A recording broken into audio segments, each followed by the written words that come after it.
Just know I would never do you ladies any harm. I will never do it. All right?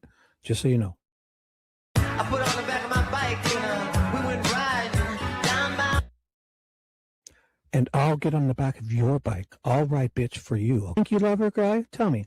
This is for Fishy. Fishy, do you think he loves her? Let me see. Let's see. For Fishy. Do you love... Did you guys hear that? I agree, Prince. The first time is the greatest. Just picture 14-year-old Shibby. 14-year-old Shibby and his best friend's older sister's bedroom floor, getting carpet burn on his knees. Just the first time was the greatest. I agree, Prince. I agree. Did you hear that scream, that screech? Oh my God. Tell us, do you think, does the background singer, the guitarist, I forget her name, do you think she... Oh my gosh. No more rabbit holes. Yes, Fishy, you came in at the right time. Hello? Fishy's here. What's going to happen is that was dedicated to Nicole. Should I do another Prince one? When Doves Cry? We can't just know. I would.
All you ladies pop your pussy like this.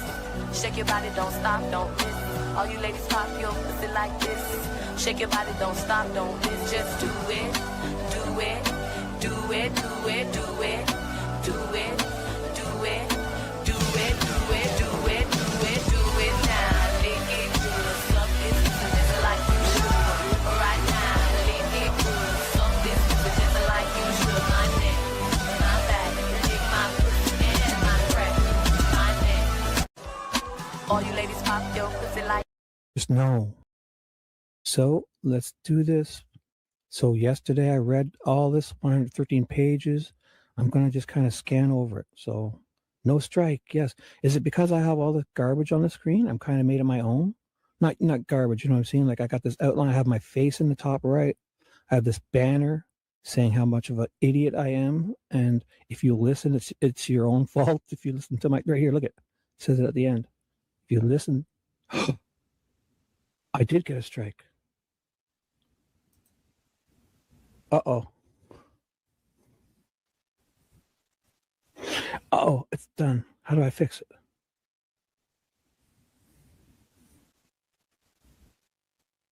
So let's, oh my God. Let's do this. One last song. Little Red Corvette. It's going to set the mood for the show for all of you. Oh, Becky B, is that about my story? Maybe I shouldn't have said how I take back the 14-year-old Shibby story. That's probably TMI, right? That must be what you're talking about. That's it. Do it once. Hit it and quit it, right? That's what you do. Once, one and done. That's it. Fishy's favorite song. One and done, Fishy. I have gas and Energizer batteries, so I'm good to go all night long. All night. Do you, Fishy? Do you guys have enough gas? For Nicole? Yes, Nicole. This is for Nicole especially. She wanted Prince. This is for Nicole. Actually, it's for everyone. Mostly Nicole, but all of you lovely, lovely listeners. Especially Fishy. She'd like you guys to know that she came at the right time. Oh my gosh. Okay. We've set the intro for the show. Wow. Oh my God. Let's do this. One last song.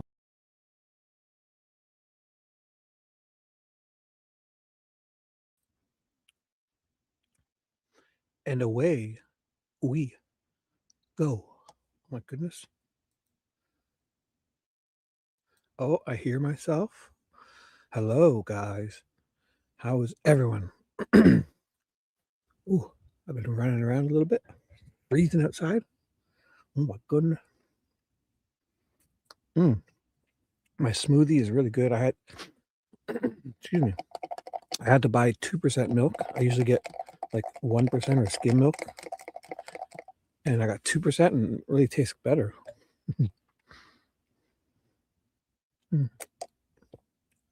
So what's up?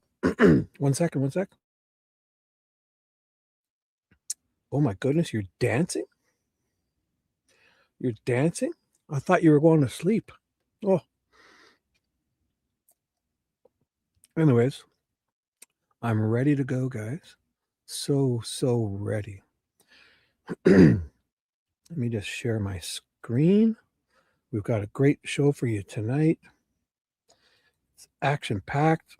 This Monica Walla is amazing. These guards are all lying, in my opinion. All of them. I think all of these were. Well, which one? Little Red Corvette? Yeah, well, I didn't play the whole song. What I was doing was I was playing 10 seconds and I was pausing and I was saying those dumb comments. And the Prince still struck me. So that's why you hear all those comments rapid fire, because when I had to edit it, it took out all the music.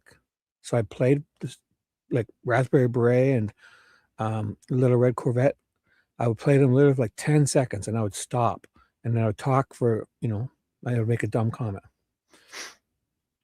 So it was Little Red Corvette and Raspberry Beret and Prince. Everyone else sort of let me get away with it. But Prince, in his revolution from the grave posthumously, did not like that. So the one was a strike. The Little Red Corvette ended up like it was a strike. I got shut down. But the other ones were kind of just like warnings. And I said, I'll just take them anyways. Look at here. Dewey's here. We're ready to rock, guys. We're ready to rock. The show's about to begin. I'm going to start tonight, and I'm not going to fart around. Serious Shibby is noticing. I think I'm chasing the peoples away or something, because obviously they're probably sick of me too. I've been on a whole bunch, a whole lot. So this Tina Garris is amazing. I'm going to shut it down. I'm not getting distracted. I'm not taking the bait. I have this up. I have this.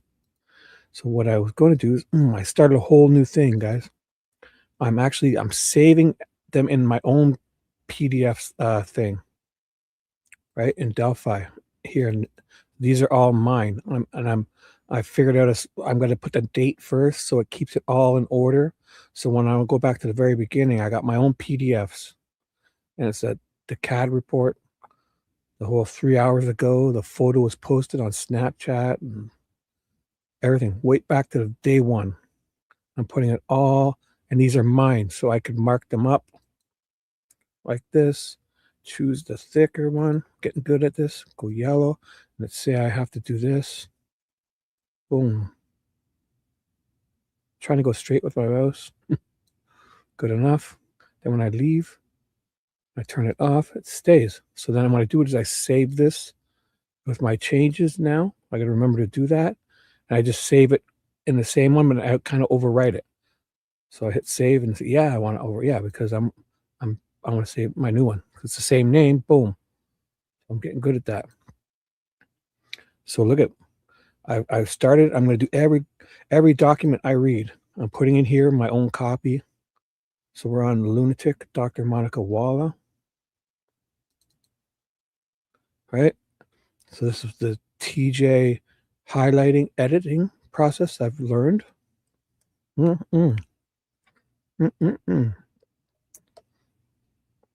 guys can hear me? Yep. So everyone here, Judy, Dewey, Nicole, my love, Carol, I've seen her. Yes, my newfound love. It's a new day. You found me. Pop Culture Paul is in the house. Go Pats. Definitely. Go Pats. Judy is on time finally. Oh my goodness.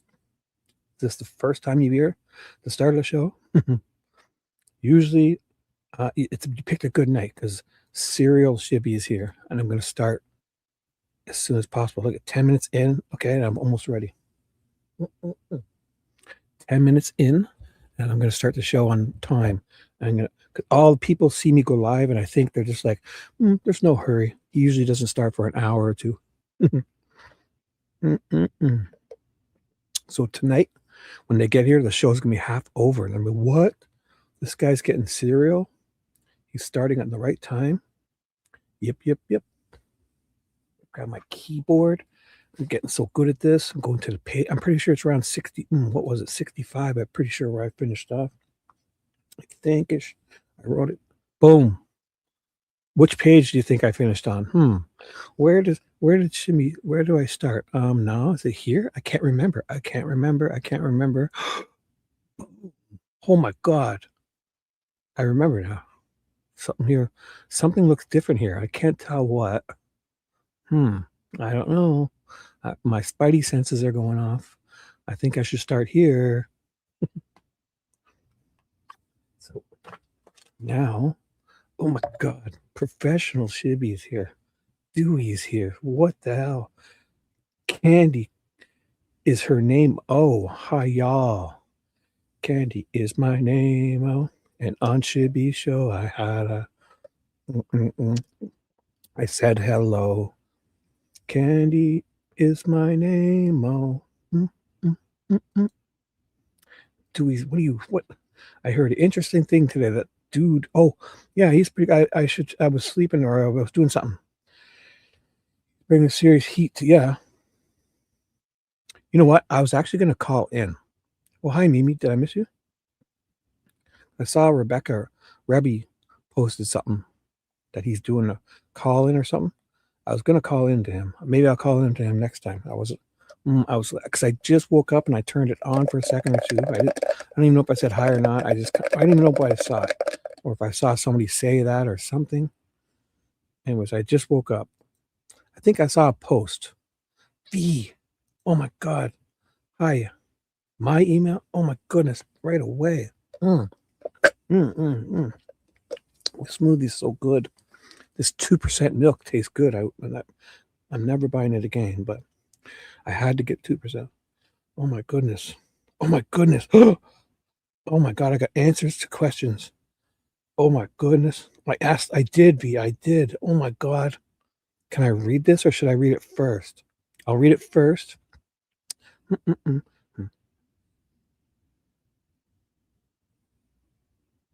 Okay.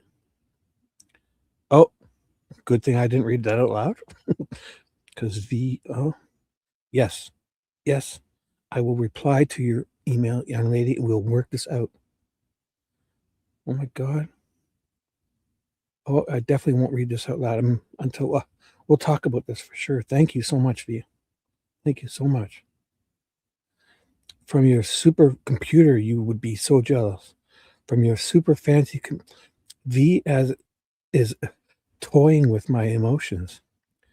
She says at the very sent from my fancy supercomputer. You would be so jelly. I am, young lady. Thank you. Such a great addition. Who else? TJ. Oh my God. Good morning. Good evening. Hello. Look at all the people. 140 people. I'm going to start the show right away, TJ. No farting around tonight. It's getting serious because, man, it took me, what was my last show? It was like 9 hours or something. And I got 65 pages done of Monica Walla. That's not even half. So I got another 100 and so, if I take 60, so I got 112 left. So basically double. So tonight is Serial Shibby. Starting right away. Immediately. TJ's here. Rebby, I'm going to call in. I'll call into that TED show, okay?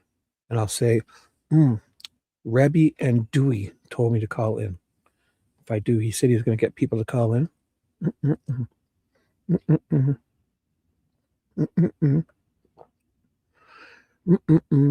Oh my God, this 2% tastes so good. My milkshake is like creamy. Not a milkshake, my smoothie. I usually use like skim milk or 1%. Just a bit of 2%. Wow. This whole adding fat to content to things makes it taste better, I guess. Oh my God, 170 people. You're right. You're right. Me. Oh, down to 160. Oh my God, we're fluctuating. As long as we stay above 100, right, guys? We're okay. What time, Reb? What time? I'll call in. Just know if I do, I will say my friend Rebby and Dewey, because I see Dewey there too. And he would be in. Oh yeah. You're right. He better be live. Yeah. I think he should have someone follow him, like, and stay like a block back, and kind of film him, and don't let people. I don't know. Yeah. Or just put one of those GoPros on his head and let everyone know, or up on his shoulder, like the what was that movie with Jesse Ventura and Arnold Schwarzenegger? That movie, the Predator. That thing had like a gun on its shoulder. Oh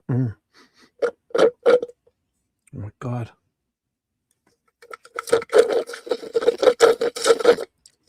I wouldn't usually do this, but I've been requested to slurp.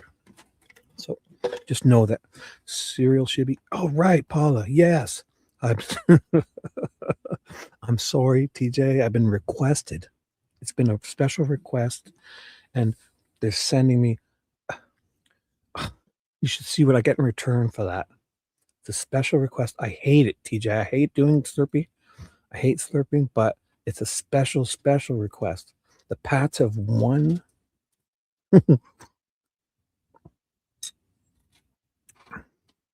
You're right. I cannot tell you who. I cannot mention the vicariousness of this person. I cannot. I refuse to mention this vicarious person's name. I'm only kidding. She's just joking. Look at this. Mimi's on fire. Oh my God. I'm going to suck the bottom of that cup. You're so right. It's, you know what I do? I mean, also because I leave it sit for a little bit before I take it back up and rinse it. So I want to make sure it's not all dried out, because if I leave anything, you know, so I got to clean the cup. I will let it soak anyways, but it's fun. Uh-oh. Nope. Who's warning me? You're laughing. That's always good. He's going to be going live from Delphi. Yes. So when is it? Oh my God. Well, how do you think he should do it? Should he have people follow him?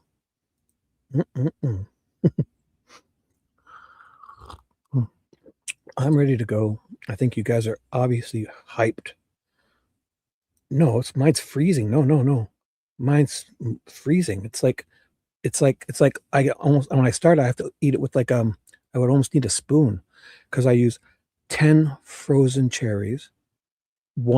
I freeze my bananas too. Like I peel them and put them in. So when I put them in the smoothie, I can just break them in like 2 or 3 pieces and drop it in. It's frozen. So my banana's frozen, and my 10 frozen cherries, a frozen banana. Then I cover it with milk. Then I put a teaspoon of coconut oil, or even half a teaspoon. And what else? Oh, I put 2 tablespoons of plain yogurt, plain like the Greek yogurt, and 0 fat. And then I one gigantic the vanilla powder, protein powder, and then I blender it. Then I put 2 more huge scoops of plain yogurt on it that looks like whipped cream, and it's like amazing.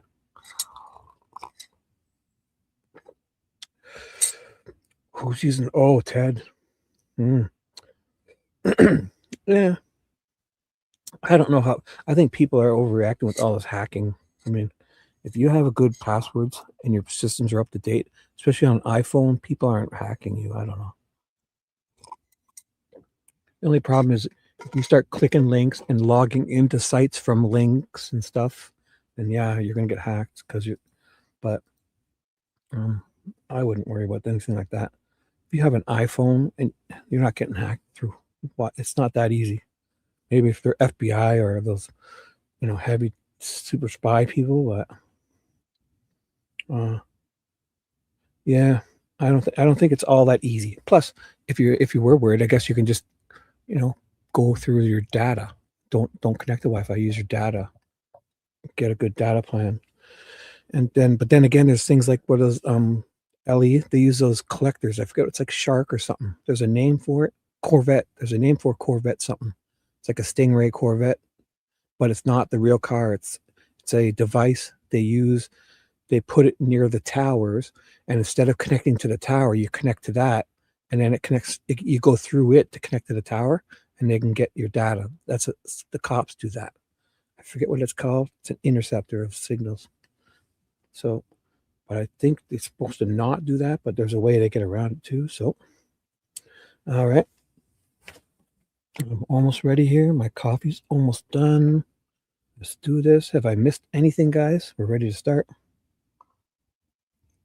Oh, that's what I wanted to do.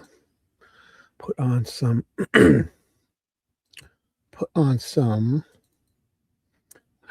me see.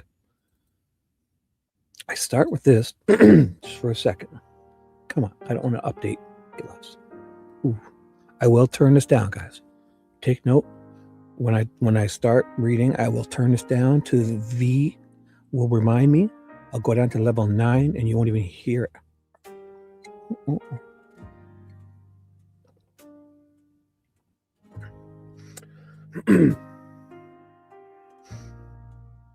Oh, well, yeah. True. Yeah, if you use other people's stuff, right. It always weirds me out seeing people wanting to plug in, like, oh, we got a free charger here, plug your iPhone in, or what? Who knows where that cable's going to? Yeah, even those, use only your own stuff, and those. But again, it's human error. Like if you can get hacked, but I don't think it's so easy if you don't. If you do some few small things to keep yourself less vulnerable. You can't be sure, but honestly, I think a lot of people are doing this to themselves by accepting links, opening links, logging in, like the phishing ones. Like if you log into those, like your websites if you log into a website through someone's email, you could be very much logging into a site that looks exactly like the site, and they set fake ones up to look like it. That's the phishing. That's the whole phishing scam. And when you get to their link, it looks like your bank. It looks like and when you log in, boom, you're going through their server, and they got key loggers. And man, by the time you even get in, they'll get an alert. Then they have they'll clean out your bank account before you even know what's going on. They're good at it. So who do you see? Oh, really? Got hacked at a truck stop with my helmet over the summer. How?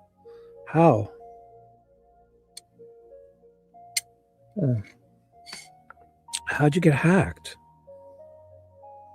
It's not. You have an iPhone? You have it up to date? You must have been clicking on something. You can't just get hacked with an iPhone. Come on. If you keep it up to date, your iOS is up to date. It's near impossible for these. With the encryption we have nowadays, oh my God. Well, but it doesn't just hook up to come on now, stop it. It's not that simple. You probably logged into their Wi-Fi, and yeah. Of course, because you're probably, who knows what you're doing. But you learned your lesson. Stick with your own data. But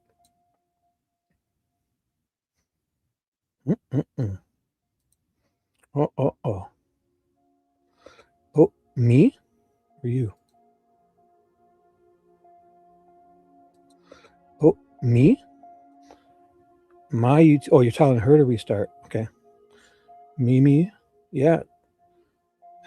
I've double checked on my own computer, and I have my show running on my laptop and I can see what you guys. Yeah, everything's perfect on my laptop too, and it's a whole other account. It's almost as if it's another person. So I will turn this down. Boom. 9 is good. V like level 9. So I'm going to read right now. Let's do this. You know what? Because I got to get serious. Got to get serious because got a long night ahead of us. Alrighty. So, hello everyone. If I've missed you. Yeah, you'll know. I've never been hacked, but I can assume that you'll start noticing things happening right away. If it's something serious, especially your bank account, like money will go fast and they'll change. What they do is if it's someone serious, they'll change your passwords to get so you can't get into it. So I just use my programs. You know what I do? Like I don't log on my computer. If you use things like this is called Advanced System. And I use this. Where is it? Which screen is that on? I'm not even sure if I opened it. I got a bunch of screens. Oh, I must. Yeah, here it is. This is called Advanced System Care. You guys can see this, right? So I use this before I do anything. I can every day I'm cleaning stuff. I can optimize my disks, and it does everything. It runs in the background. Look at see it's not a. See, I can see if there's an optimizer. It tells me, oh, 2 things are starting up. So look at it. It just warned me that 2 things are going to slow down my PC. So I just click optimize. OneDrive and Microsoft, they must do, every time they do an update, they make them start up again, and I don't use them, so I don't need them running. So look at how much time it's going to save. I just click optimize, and then boom, they won't be starting up until their next dumb update. So there's things. I pay $20 a year for this program, but I've been using it for like the last 7 or 8 years. It has browser protectors. It protects you surfing. It protects you ransomware. It protects everything. You have ransomware protection. You have everything. Everything. And you can, all these programs, it frees up your RAM and shuts things down. It has antivirus. It always runs in the background. And it can run when your system's idle. It can run when you set it. It updates all your programs for you. If anything, it does them all. If you have programs, it updates everything. I pay 20-something bucks a month. It's called Advanced System Care Ultimate 18. And it's good for 3 computers. So I can use it on my laptop and anything else. So, yeah. And it has cool things like this where I can have this running all the time. And I can check, CPU, disk space, temperatures. If this doesn't go red, everything's good. Because I got fans blowing on things. And if you're using RAM, once you get to the end of your RAM, your computer starts, because that's like your brain. So you can click this and clear up anything that's not necessarily to be running. Look, I just freed up 1.5 gigs of my RAM. So, yeah, you need to do stuff. If you stay just a little bit and you keep, with iPhones, if you keep things up to date and, and just don't click on things. Hey, Siobhan. Good morning. Good evening. Hello. Siobhan is a new name. Everyone say hello. Greet. Love. Where you from? Anything you want. Update chat. Update chat. I didn't see you come in. Yeah, you got to be careful nowadays. So, update chat if you want. For me, if you don't want to let us know what areas you live in, you don't have to. But if you ever want to just your time zones, I love knowing what time zones people are in. So much fun for me. I don't know why I'm weird like that. So, hello, young lady. Look at Fishy's here. Fishy, I found. Did you see? I commented under the video. I found the video. It's the one where Kelsey leaves stuff in the. What was that called again? She hides stuff under the stumps. Chicago? You're not used to being noticed. What? Get out of town. Well, you've come to the right place where everybody knows your name. Boom, boom, boom. Geocache. Look at you. Oh my God. What would I do without you? Oh, I'd be so lonely, that's for sure. I'm like, look at you. No worries. I'm not used to being noticed. Oh my God. I notice you. Dewey, where's my greeter? Dewey, notice Siobhan. Siobhan is here. Dewey is my official greeter. If you don't know who Dewey is, he's Dwayne The Rock Johnson. If you've not seen him in the wrestling cage matches, you saw him on the big screen movies. This is the real one. Dwayne, I swear to you, it's the real guy. If he denies it, he's just being humble. It's really him. I know it. I feel it. All right, guys. You do. Oh my God. Well, we see you here. And always come here, you guys. And if I annoy the shit out of you, which is more than likely, feel free to play like music and, or mute me and put on someone who's got interesting live stream content, but boring chat. So listen to them and come back here and talk to these lovely people. Anything you want. Anything you want. It's what I want. If you want it. Oh, awesome. Oh my God, that's a great name. Oswego. Oh God. You guys are popping tonight. 140 people here.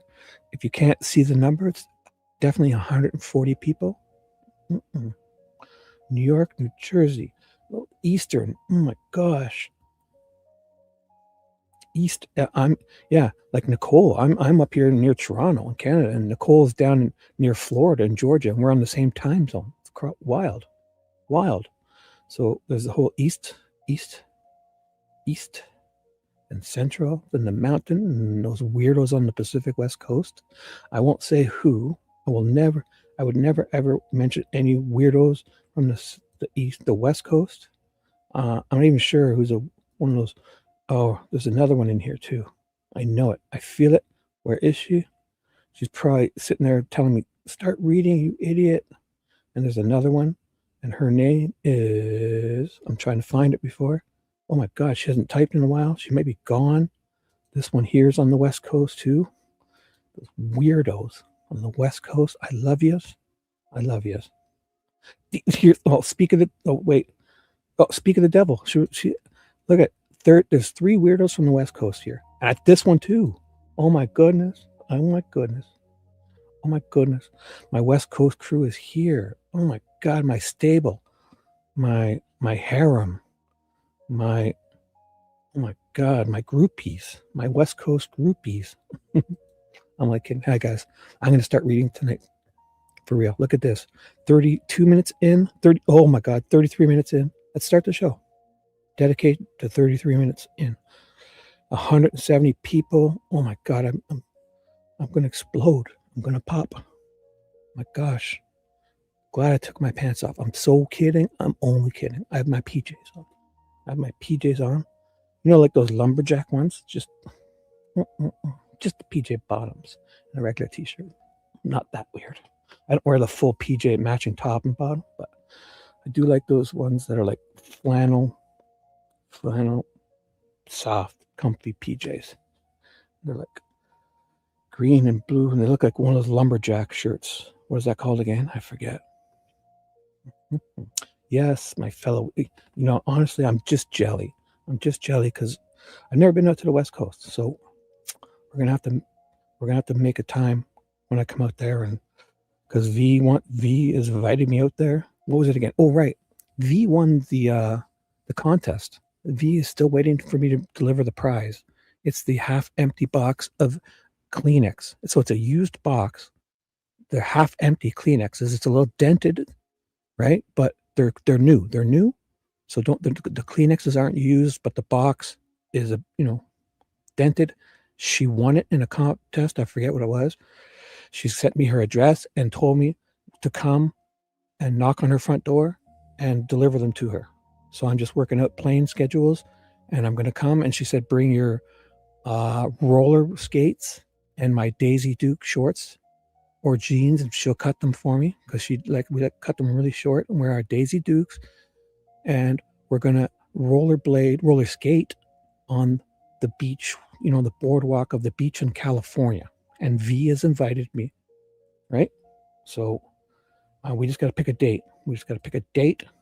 And I'll be there. And then Dee Dee can come. Fishy can come, you know.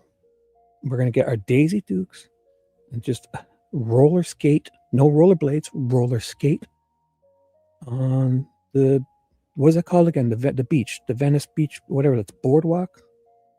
Yes. And we'll both, right. And afterwards, yes, we're going to make some fantasies that will last forever. I agree. Dee Dee.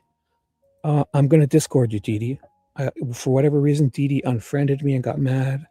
And I think we're about to work it out. We're about, you know, because I can just feel her life is in shambles and she needs her guru back. I feel it. It's a new year. Fantasies. We have fantasies. We're laughing. Yes, they'll definitely be mine. Yes, they'll be in your head and they'll belong to me. You're right. Oh, but no, just direct message. Come on, don't get silly. I don't go into anything on Discord. Don't go into any of the whatever they are, servers. Just use it for the direct message. You noodlehead. You know, I knew a person who used Discord, and they would all night long, these two lovers would watch YouTube videos together. Oh my God, they had so much fun. No, I don't use this service, just the direct messaging. So, one second.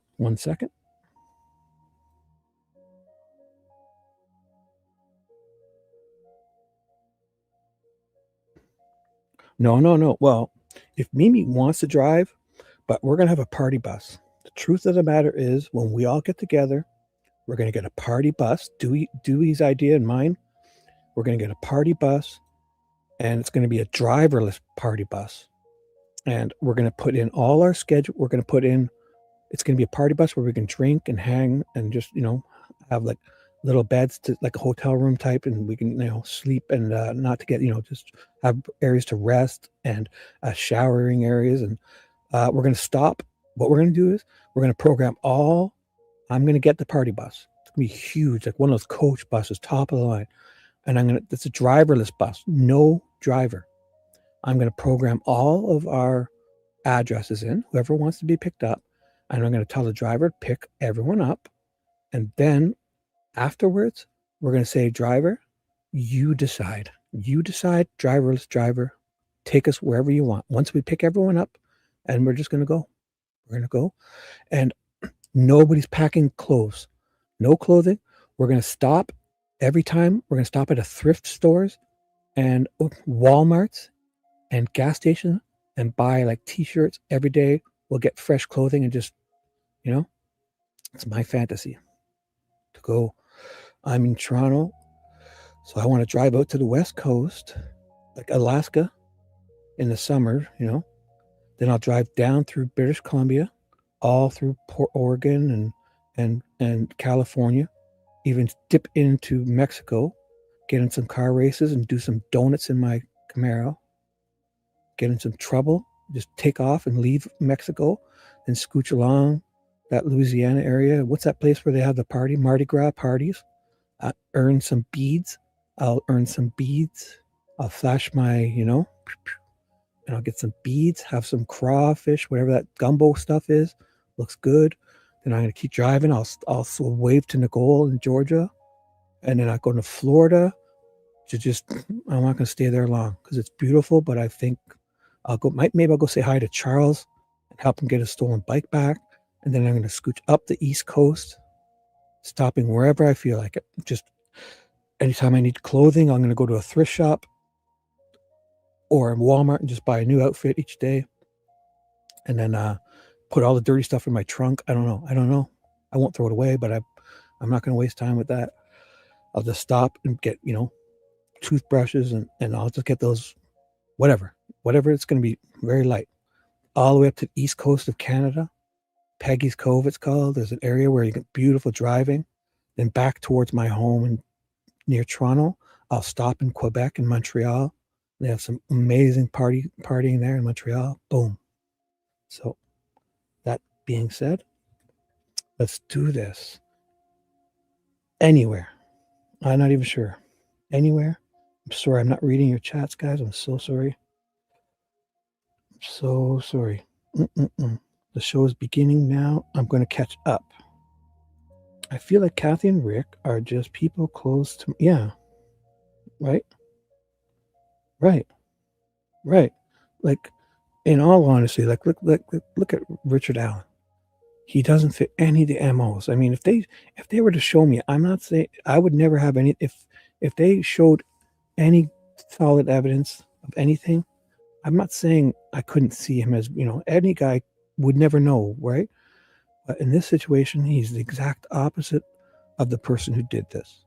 His MO, like holding jobs, and you don't just, sure, he has troubles. He had mental health issues, and whatever. But you don't just go holding a job, right?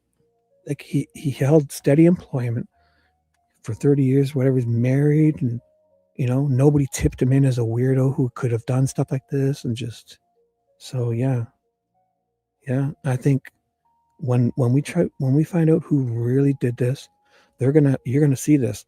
They're gonna be just like having a record longer than their arm, and in my opinion, it's gonna be someone just like Brad Holder or Elvis Fields or all of them.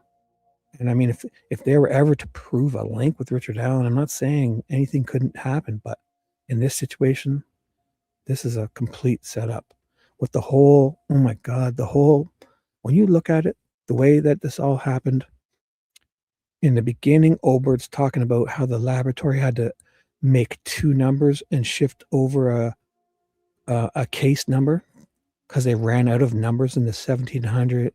So it was 17K00066. Like they couldn't keep counting up, right? Which is bullshit because they had 00066 at the end of their case number. And the laboratory says they ran out of numbers, but they didn't, because 00066 implies that they're counting up to 99,999. And if you're only at 66, that means you have 99,933 more pieces you can add evidence to, and they could have added prefixes on the end. They could have just put -01, -02. They could have counted to infinity. So it's a baloney how they had to make a new case number. And then secondly, they make it in 2019 and they say, oh, we've got to now call it the 19K case number at the police laboratory, which is baloney because this crime happened in 2017. So why wouldn't they just reset the 17? In 19, they had somebody that they probably wanted to shift all this evidence to and merge it together. Then you have all those items numbers and case numbers. The item number doesn't match the exhibit numbers and all this baloney. And then in 2019, Kathy Shanks prints out the tip that was never lost to begin with. She prints out the tip that was never lost to begin with. And, the system flagged that tip 2 days after. And then Kathy Shanks finds it, prints it out in 2019, right a day before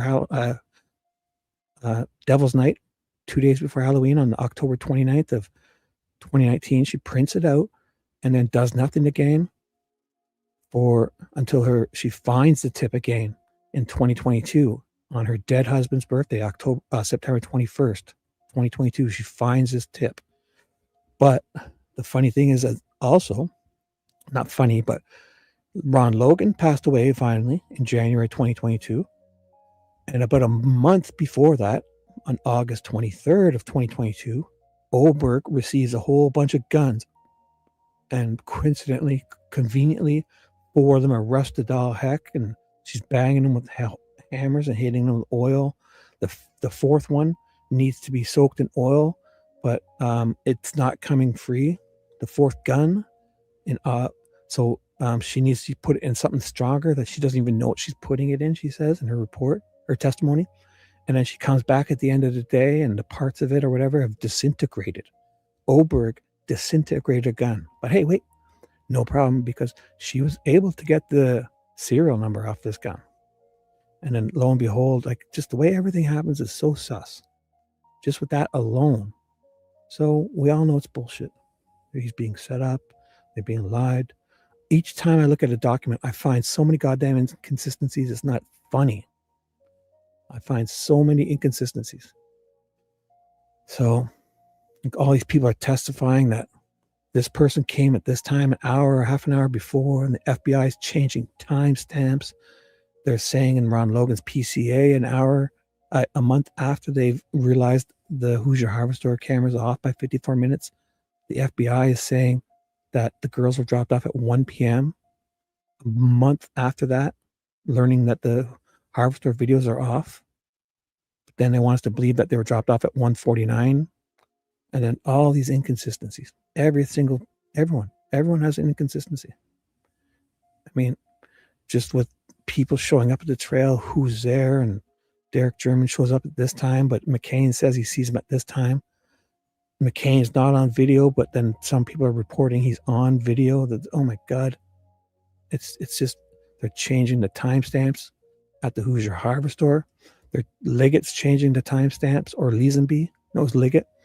In Ron Logan's probable cause affidavit, that when he was at the dump, dropping stuff off in his truck, he's like, when you see the video, it's off by like 23 minutes or 18, trust me, it's not really this time, it's this time. So he did it, the FBI did it, everyone, Cecil changed the Libby's app, the Apple Health data in her iPhone. He says he wrote down accidentally 2:31:55 p.m. when they went down the hill, but he changed it to 2:13:55 down the hill is when they had that low first where they go down the hill, he says, because then it lines up with everything perfectly. But he changed it. He said, oops, I wrote it down wrong. I wrote down 2:31, but I meant 2:13. Oh my God. Then all that marathon video disappears. All the interviews disappear. It's one thing after another. They're bullshit. Everybody's timeline is, look at Riley they say they see this guy at this time when they upload this to Snapchat, but we don't see him in the background. There's no proof they're seeing him. They're just saying we saw him after we took this and uploaded it. Therefore, the timestamp on their photo becomes the timestamp Richard Allen is supposed to be there. When they can't, when both these girls, Brianne and Riley, describe two completely different people, and Steve Mullins shows up at the school on February 15th of 2017 to interview Riley Voorhees, a teen girl who walked past BG 2 days earlier. 1 day earlier, they found her friends dead. Then on the 15th, the chief of police comes to her high school to interview her, and she's telling him clear as day. She walked by this guy in the middle of the day. He was wearing black boots, black jeans, black hoodie, had a black mask on.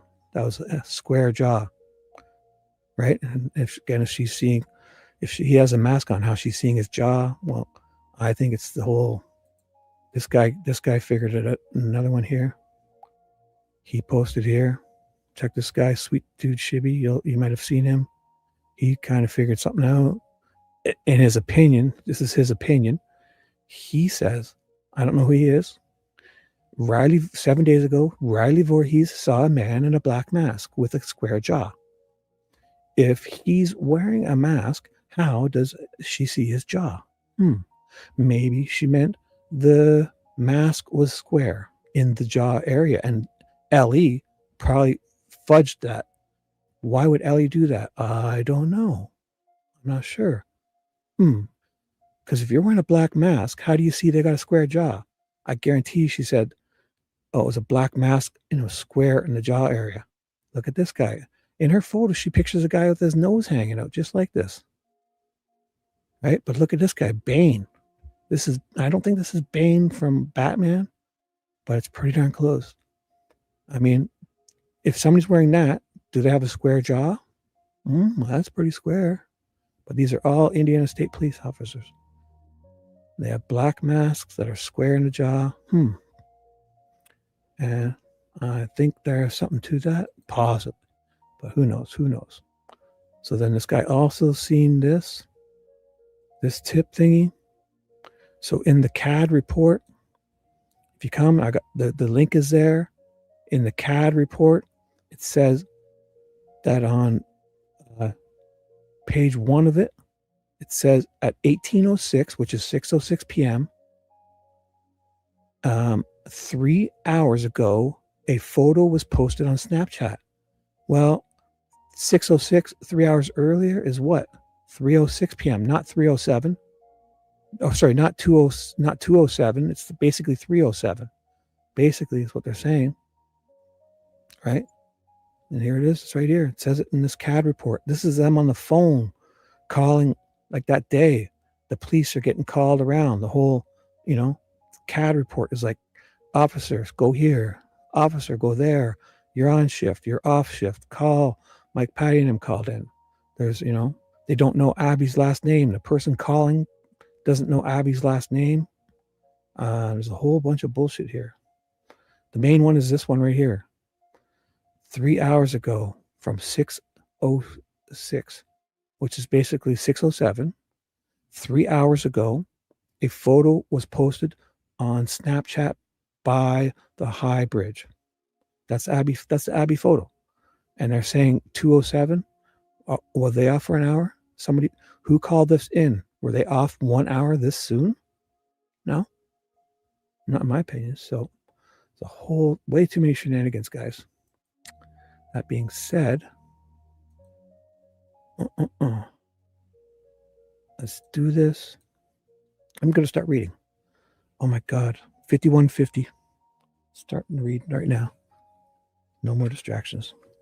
You guys ready? I'm ready. I'm ready. Yep. Walla was in trial though. Yep. What does that mean? I'm not sure. Walla was definitely in trial. Walla was fired. Right. Like if what she's doing is so unethical, why how could her statements be trustworthy? She's proven that, by searching and stuff in the database. And I mean, they want to say, oh, well, Judge Gall tried to say that, she searched things about this case, and that was Keegan Kline. Yet Keegan Kline can't be brought in as third party, but that's her whole excuse for being not fired. That's another thing, is Walla was gatekeeped or something, meaning they opened it, like they say they didn't fire her or punish her. But just because they don't fire you, does that mean you didn't do anything wrong? So it's this whole baloney of her being a gatekeeped. Walla was, wasn't fired technically or whatever. I don't know. So I'm going to just start reading because I got to get this done tonight. I'm going to go all night for you people. If you're here, enjoy yourselves. I'm definitely going to, every time I take a drink, just for my throat, I'm going to try to check chat. If anyone new comes in, please say hi to them and make them feel welcome. Thank you guys for being here. It's going to start. Oh, and Fishy, if you're listening, I found, this is the show this is what we're going to watch when I go to the washroom later. So, this one here, boom. Oh my God, wait till you see this, guys. I'll give you a teaser now. I'll get it ready. Oh, I'm going to turn it down because it's like a disco dang party. Oh, sorry, guys, I turned it down. Don't you worry. Watch a disco party. Watch this dog, too. This one here. This creator of extraordinaire. A disco party. Wait till you see this dog. This dog. Wait till you see this doggy. I can't ruin it. Here. So I was listening to the Murder Sheet interview with Susan Hendricks, and there's a little...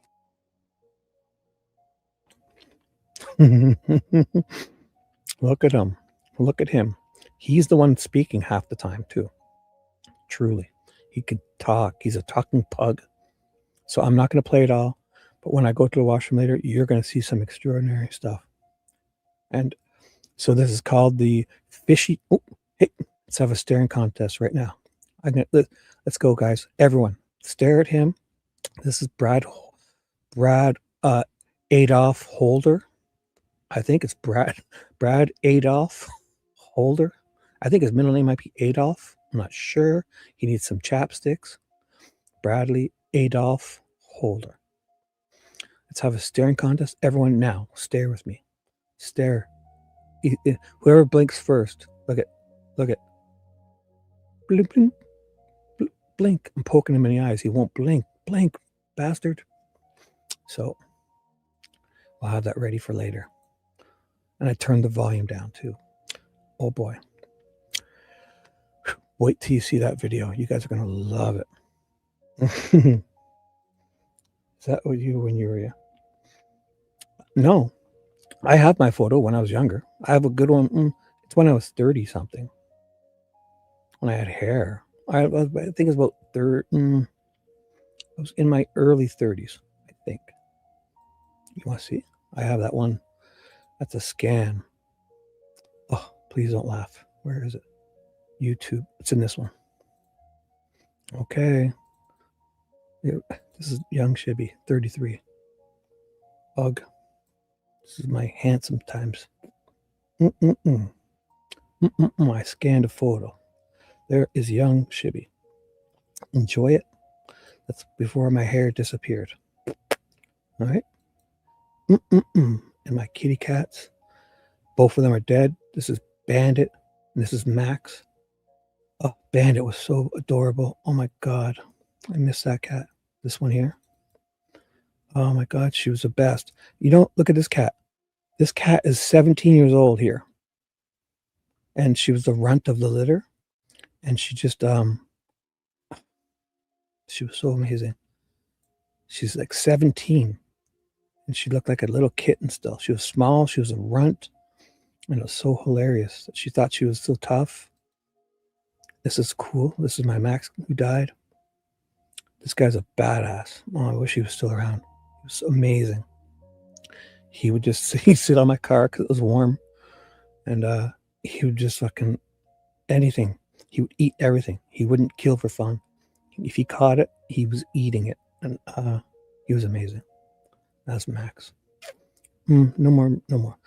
Maybe one more. One more. Bandit. This one here. Where is she? This is my Bandit. Oh, she's so amazing. Here's my real photo of me a couple weeks ago. I got a new car. See, I'm missing a foot, and I'm only like 5'2". It's really me. Oh, there's my Bandit there. That's me and my granddaughter. Old Shibby.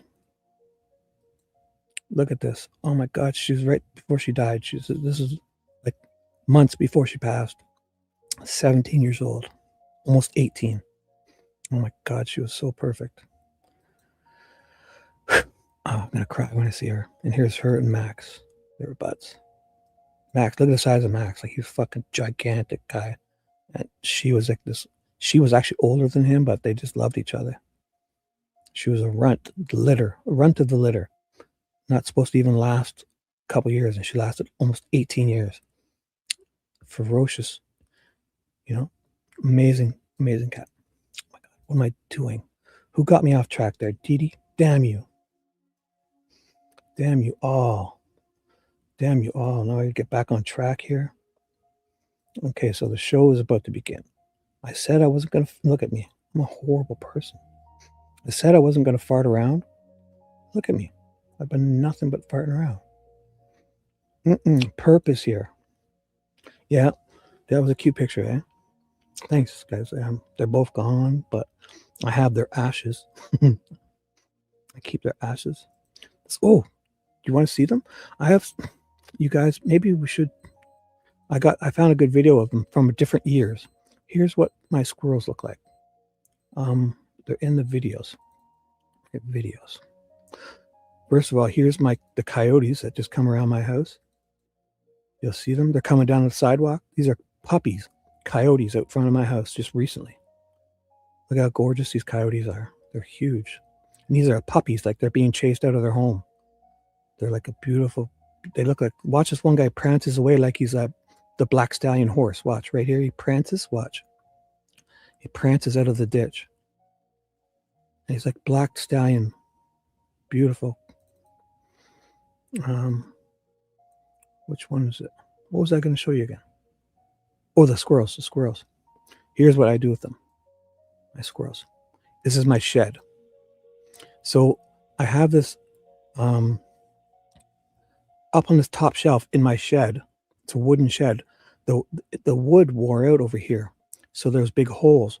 So when I repaired the wood, I left it open so the squirrels climb. There's a hole here, and they got to jump on this wheel, and they sleep in here. I fixed it up since, but so this was previous years. Here they are here.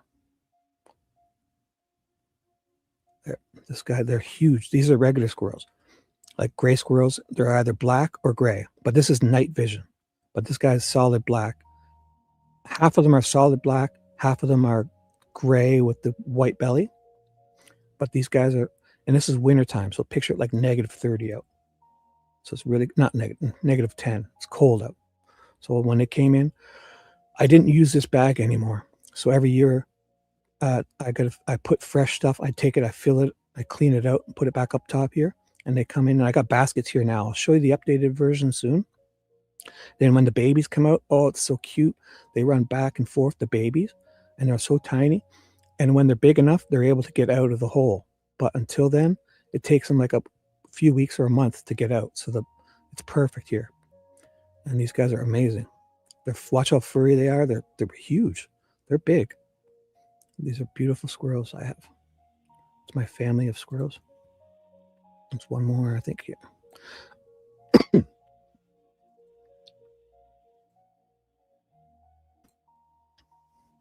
Oh, here, I'll show you. We have red squirrels too. I'll show you that I have another red squirrel he lives in my maple tree. So these guys are huge. Like, look at the size of this guy. Like, if you saw him, he's like a small cat. These squirrels, but they're tough. But this guy here, he lives in my maple tree. I think it's the same squirrel. It could be different ones. You watch, he comes out of here. He's a red squirrel. I'll turn the volume down. Wow. Watch. Here he comes. He lives in this tree. This is my deck. I put stuff out. The mourning doves. Watch what he does. Anything that touches this, he chases them away, and then he gets to eat. And it's a little red squirrel. He's literally half the size. But when the other squirrels, 3 or 4 other squirrels will come here, and this little guy, he'll jump on their backs. He's half their size, but he knows he's in his attitude. He's fast, and he bluffs them. And he's got those little tufts on his ears. And man, he's amazing. Do I have more of him? Ooh. I have video of me playing with a fox on my front lawn. I had an RC car and a fox was there. So I chased a fox around. I was trying to chase him away, but then he started playing. And I was like, oh, whatever. This is my front lawn. And it's a fox. Red. It's night vision. I'm inside my house. I just saw him on my camera of my car when I was driving around outside. So I chased. This is this way down the road we went. Watch, he'll come back in a second here. Here we come. So I'm chasing him in an RC car.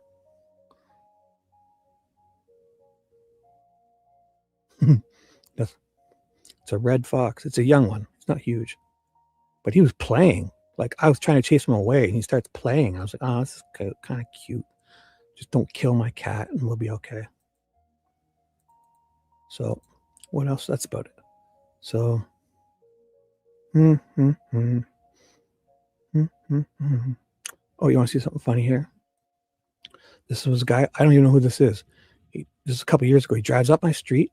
Watch when he comes back. Watch this guy. Idiot. Like, along our street, we have ditches. They're deep. Like, they're ditches for, all along on both sides. Watch what he does when he comes back. Watch. I thought this was funny, so I saved the video on my security camera. Here he comes. Watch. When he comes back, watch this guy. I don't know who he was. I don't think he lives on my street because I never saw him again, but it's a dead-end street. You got to turn around and come back. Here he comes. Watch. He's doing fishtails, farting around. He ends up in the ditch in someone's front lawn. That's a ditch there. So he was farting around. I thought that was funny. Here's me with my snowblower when it's my toys. This is my driveway. It's me doing snowblowing on my driveway. Watch, I come out here. Watch. This is an RC car with an electric snowblower. Where are you? It's coming now. Here we go. So, I mean, I'll do my driveway, but I fart around first, and then I do it properly. But I'm doing this from inside. I don't even have shoes on. Like I'm just sitting in my living room. It's warm. And I put it outside, and then I close the door, and I drive on my TV. It's got cameras on it. So there's a camera looking on it too. Cool, eh?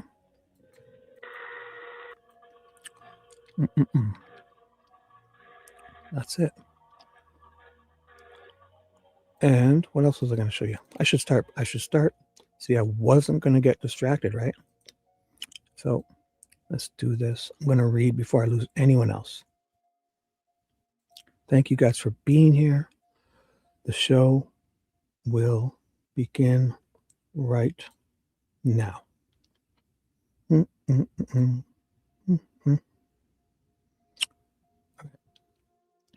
Anyway, still here? 170 people.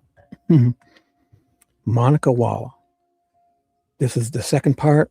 I have 112 pages to read. I'm getting it done tonight. If you fall asleep, if you have to go and you come back, I'll probably be here still. I'm going till 8 a.m. East because I can go all night long. All right. And so this is the prosecution examining Walla. So, and this is very early on, correct? Yep. Within a week of you starting. Oh, did I turn that down or is it still too loud? I'm so sorry. I hear it. I think I was supposed to turn it down. No, it's at 9. How about this? I'll change because I hear the same thing over and over. Next file. There. You won't even hear that stuff. You barely will hear it. It's just nice ambiance. Within a week of you starting services with him? Yes. So I've highlighted things here. I've highlighted things here that are important. Oh, okay. Thank you. So now I'd like you to turn to April 7th of 2023. So all the confessions between April 5th and April 10th, I believe all these confessions were made to the suicide companion inmates and that they're lying about all those guards. And these guards weren't here as they say they were. In my opinion, they're all lying. The 5th, 6th, 7th, because he starts on suicide watch on the 4th of April, 2023, she says. So, and then those suicide companions are supposed to be there a bunch of times, but the guards all of a sudden are the ones. I think it was told to those inmates, but the guards are lying to make it stick in court. I fucking guarantee it. Yeah. Oh, okay. And go to patient complaint area. Now, this would be after the first confession statement that you provided in your notes previously today, correct? Correct. Did Mr. Allen, did you have a chance to read that paragraph? I skimmed it. Okay. I'll let you go ahead and look at that. Okay. In that particular session, and he makes reference to the fact that he was aware he had confessed. I told him he had confessed. Right. So I marked it also like she almost starts giving him legal advice. It's so wild. In a bit, I highlighted a part where she says some really weird stuff. So, okay. Did you also talk with him about why that might not be a good idea? Yeah. I said it was not in his best interest and likely against the advice of his attorneys. So she's basically giving him legal advice. Look at this. She's telling him, you know, cops won't even do this. What is she doing? She's like, trust, you know, he's going to trust her that, and then tell her stuff. Oh my God. How is this allowed in court? How? To continue to verbalize his claims of guilt. Right. He should have said, the defense should have said, let's sign a paper saying he doesn't want to talk to you about anything, and anything he talks to you about, I mean, they shouldn't have allowed them to talk to her, him to talk to her, because it's crazy. She's befriending him. He's vulnerable, trying to be his friend. She's his doctor technically or whatever. And then he says stuff to her that she's going to just come be a witness against him at trial. What? It's not like she was his cellmate and he confided, you know, and blabbed. So ridiculous. As the information could be passed on by other incarcerated individuals to their families and the media. Okay. So it appears, advising him for his own safety, he should not be talking about that. Right. In your clinical observations, hey, Becky B, did I say hi? Hi, Becky B. Candy's here. Dewey's here. Paula, hello. Squirrels are great. Yeah, they will never bug you. Squirrels, especially the ones in my family, before my dad passed, he would throw out handfuls of peanuts every morning.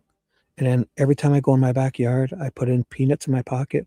Or when I go to my shed, I throw them a couple of peanuts, like the shells without salt. And if you walk, they'll get out of your way. If I open that door, if they're doing anything in that shed, they'll never be in my way. They'll never bother me. And if I sit on my deck in the morning and have a coffee and I bring the peanuts out, they'll come up to you and take them out of your hand. And if you have everything sealed up in your house, they're not a nuisance. They live in the tree. They don't even try when, I don't know. Some people, obviously, if you leave wires exposed, many rodents, it's not a good idea to have holes in your home where anything can get in. If a mouse can get in your house, I don't blame them. I would recommend it because it's warm inside and you got food. So if you have a hole in your home where even a mouse can fit in, well, you need to go around and fix those, right? But these squirrels, they're so amazing. And when predators come around, they warn all the other animals by making noises, and they go, and they make all these noises, and their tails go flying, and all the other animals know that there's a cat or a fox running around trying to hunt, and all the birds are safe because of these squirrels. So they're just amazing. They're beautiful. They don't bug you. They're just cute. Every time I look at my window, they're just they don't run around at nighttime. They don't go in your garbage. They're just they may look like a rat, but they're nothing like rats. They're clean. They're pure. They only eat nuts and seeds, and they're great. So in your clinical observations for that particular day, sorry, I'll keep you off the screen. So did I miss anybody? Oh my God, you guys are having so much fun. Look at you. Perp, but I said hi to you, right? Handsome. Oh, thank you. I'm sure. Let's do this. No more distractions ever again. It felt like he was being more blatant with feigning symptoms of confusion and memory loss. She has the nerve to say this guy's feigning. Oh my God. And purposely behaving in a bizarre manner. Do you believe this? She's saying that he's acting. Oh my God. These people should be so ashamed of themselves. For people who might not be familiar with the term feigning, would that be similar to saying that he's faking symptoms? Yeah, maybe a nicer way of putting it. Okay. Yeah. And what particular symptoms were you referencing in this observation? So he said, but I didn't sign anything, right? I told him he didn't plead guilty in any formal manner. Look at this. She's giving him legal advice, and the guy's fucking out of his mind. And then she's up here on the stand as a witness for the prosecution to against him. This guy's fucking can't. You saw that paper. He can't spread. He can hardly write stuff down. He fucking can't even see the paper. His eyes are ready to pop out of his head. They've drugged him.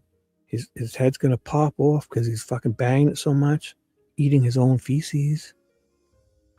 And then this one, he sits down with this woman, and she's fucking giving him legal advice. He was oriented *4. Right. They did the whole, yeah, you're so oriented. Now show me that on video. Asking him, your name, the year, who's the president, what year is it? Show us that. Person, place, time, and situation. Yeah. He was so oriented. Yeah. So everything he says to me is obviously legit. He asked why he was still on suicide watch. I let him know his ongoing behaviors suggest he is not being safe. But it seems to kind of be the memory claims of memory loss. Okay. Could you turn it to April the 10th? Again, the patient complaint paragraph on that particular date. Did you meet with him outside of his cell? I did. And did you make any observations with regard to him feigning symptoms? Some odd behaviors. So he was sitting with his back against the wall, raising and lowering his arms. He didn't respond when his name was called, just stared forward. He was naked. The condition of his cell was concerning, as he had papers strewn about the floor. Officer logs indicated. See, this is why they wanted to be officer logs. Baloney. At this time, I get you. The 10th, they're probably just kicking the gum. Those inmate companions, the inmates, suicide companions are still there between the 5th and the 10th. But they want to drop things in like this to make us think that the officers were already there. But they were keeping logs, but they weren't the suicide companions at that time. I doubt it. They say they were, but they're lying, in my opinion. He may have been urinating outside of the toilet, talking to himself, and doing unknown things to his penis. He has been refusing meals and showers, admitting to various acts, talking about his wife, exhibiting religious preoccupation. And I believe that they took him out to clean the cell. What papers would be strewn all over his cell? I'm assuming the ones that he got the discovery. And so what do you know about him receiving discovery? And are we talking about discovery in this case? Is that what you mean? All I know is that they had discovery at the facility, and they were concerned about other incarcerated individuals learning what was in the discovery. So when they did give it to him, they removed those from being companions, so they can't see the papers. Right. This is the bullshit. Because he goes in on the 4th. Well, if they removed them, when did he get his discovery? Because it sounds like these companions were with him for quite a while he has this discovery. So it's bullshit. Because he gets the discovery around the 4th or so too, at the beginning of April. So if those companions are no longer there, how come they said they were there for so long? The inmate companions. And on all these guards are starting on the 5th, 6th, and 7th. In suspicious circumstances, each one of these guards starts their role as a suicide companion guard in suspicious circumstances. And they're guards there already. They're working there. But just this role as a suicide companion, they say they started between the 5th and the 10th. But then that's where all those confessions were. But I'm guaranteeing you, in my opinion, that that was the suicide companion inmates. And they weren't removed till the 10th. And all these guards are lying about hearing that stuff. Every one of them, in my opinion. So they can't see the papers. That's the extent. I personally never saw them. So she's got to throw this in. I personally never saw the papers. Or what? The companions? Or like who? So when they did give him the discovery, they removed those from being companions. But she's talking about the 10th. But then they say, so they can't see the papers? That's the extent of it. I personally never saw them. So it's always something suspicious. I personally never saw what? The suicide companion inmates? Because, to me, it sounded like those suicide companions inmates were there days or weeks. And if they're removed when he gets to discovery, he gets to discovery at the beginning of April, and he's also April the 4th is when he starts his suicide watch, because they say he wasn't on suicide watch from the end of December 2022 to April the 4th of 2023. Then on April the 4th, 2023, he's back on suicide watch. So they said he wasn't on it. So what were those guys doing at his door then? And when were they there? If they were removed when he gets his discovery. Because it sounds like they're removed on the 10th. And all those confessions to me were made to the inmate companions, not these guards who are lying. I honestly believe it. So, okay, do you know approximately when he received those discovery papers? I want to say it was right before all this stuff went down. Well, if they were removed, when were they there? When were the suicide companion inmates there? These people are so full of it. The inmates are the ones that heard these confessions. I just know it. And the guards are pretending it was them, so it can be to like a sworn officer, not to a fucking inmate who's also, the inmates were removed for being unethical, like telling other people, telling general population, telling their families about what Richard Allen was saying. So anything said here should be not allowed in court. So we start with the report on April the 5th of him confessing, which made reference to a previous day of confessions to others, correct? Right. There's always something about a previous day. The addendum, the changing the dates, fixing. You started, it looks weird. I started writing this paper, and then some other guy put his name on it. I filled it out, and then this other guy somehow fills in the last line of this page, a different guard. And every one of those guards is full of shit. Does that have any relationship to what you're referring to? Yep. Okay. Could you explain for the jury, please? So it appeared that he received the discovery around the time he started confessing. So early April. Right. So if those guys are, how is it those guards, those suicide companions, they're the ones that heard these confessions. Stop it. Okay. And why was that significant, you said, with regards to companions?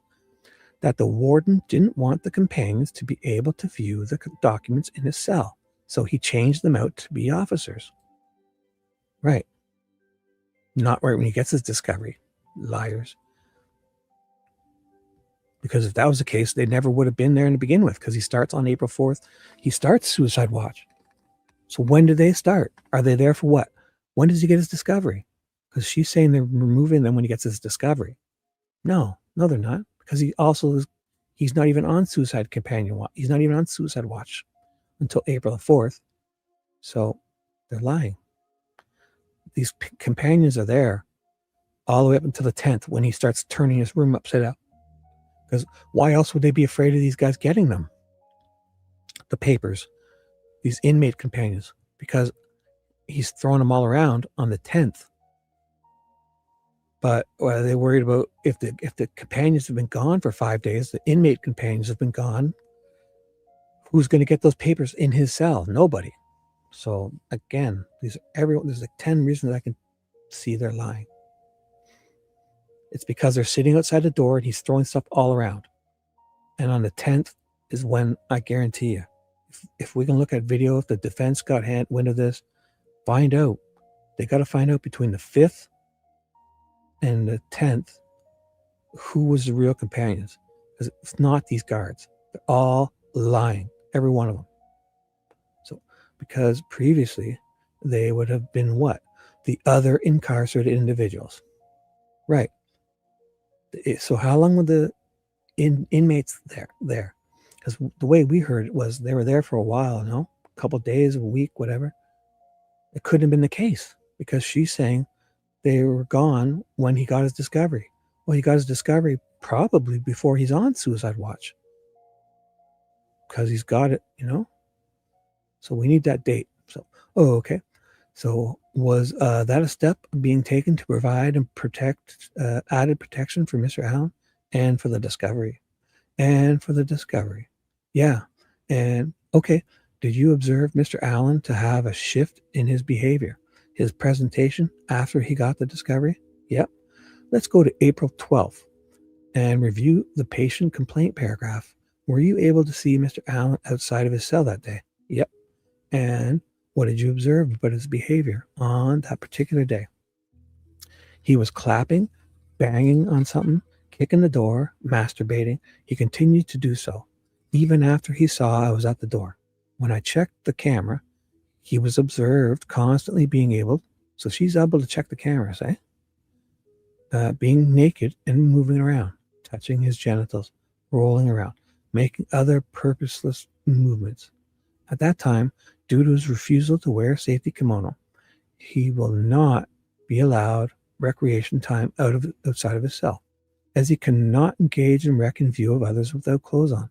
And additionally, during a previous instance, he refused to leave the rec enclosure, resulting in custody staff spending an hour coaxing him to comply and return to his cell. One sec.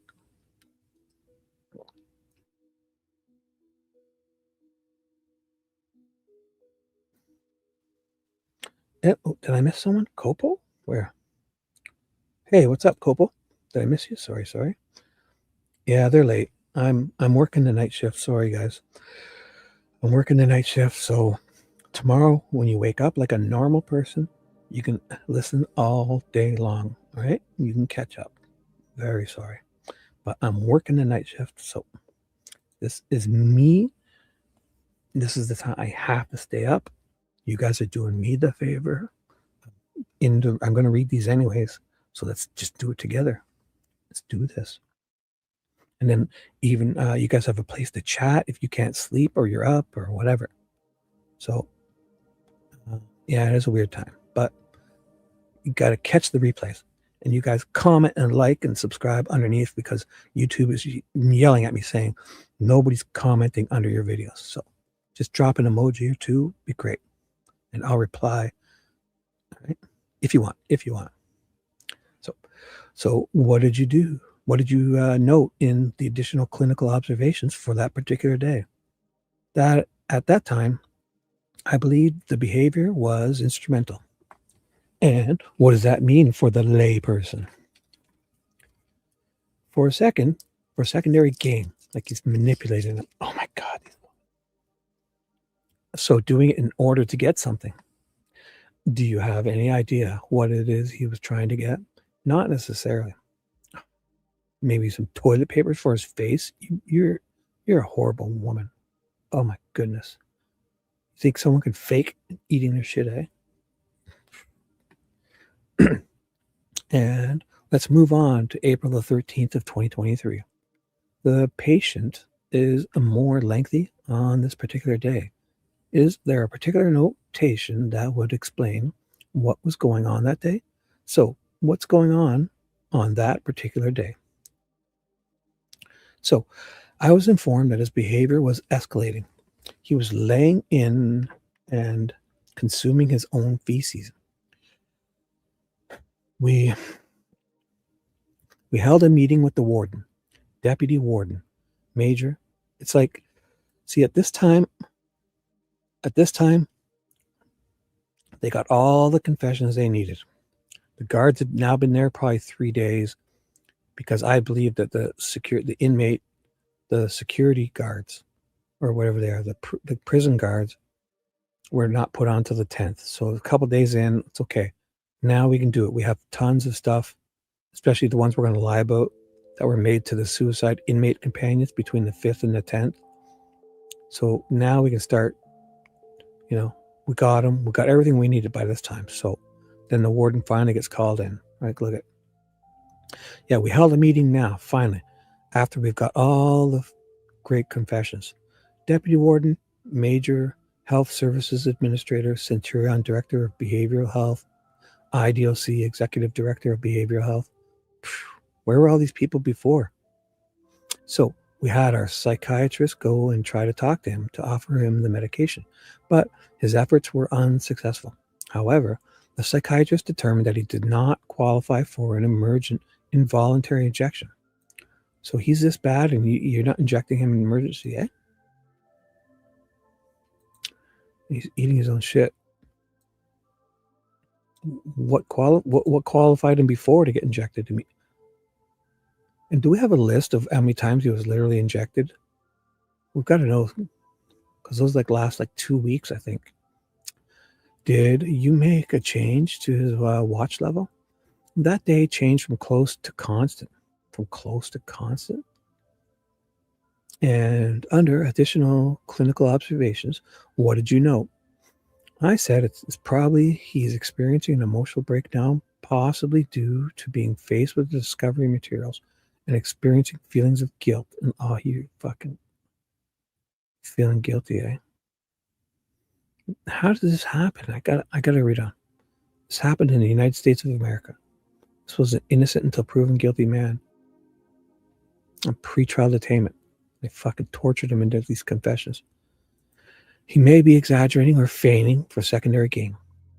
He may consciously or unconsciously allow himself to deteriorate to this state. It appears he has little to no sleep since his placement on suicide watch on April the 4th of 2023. Initially, he'd get a few hours of sporadic sleep per day.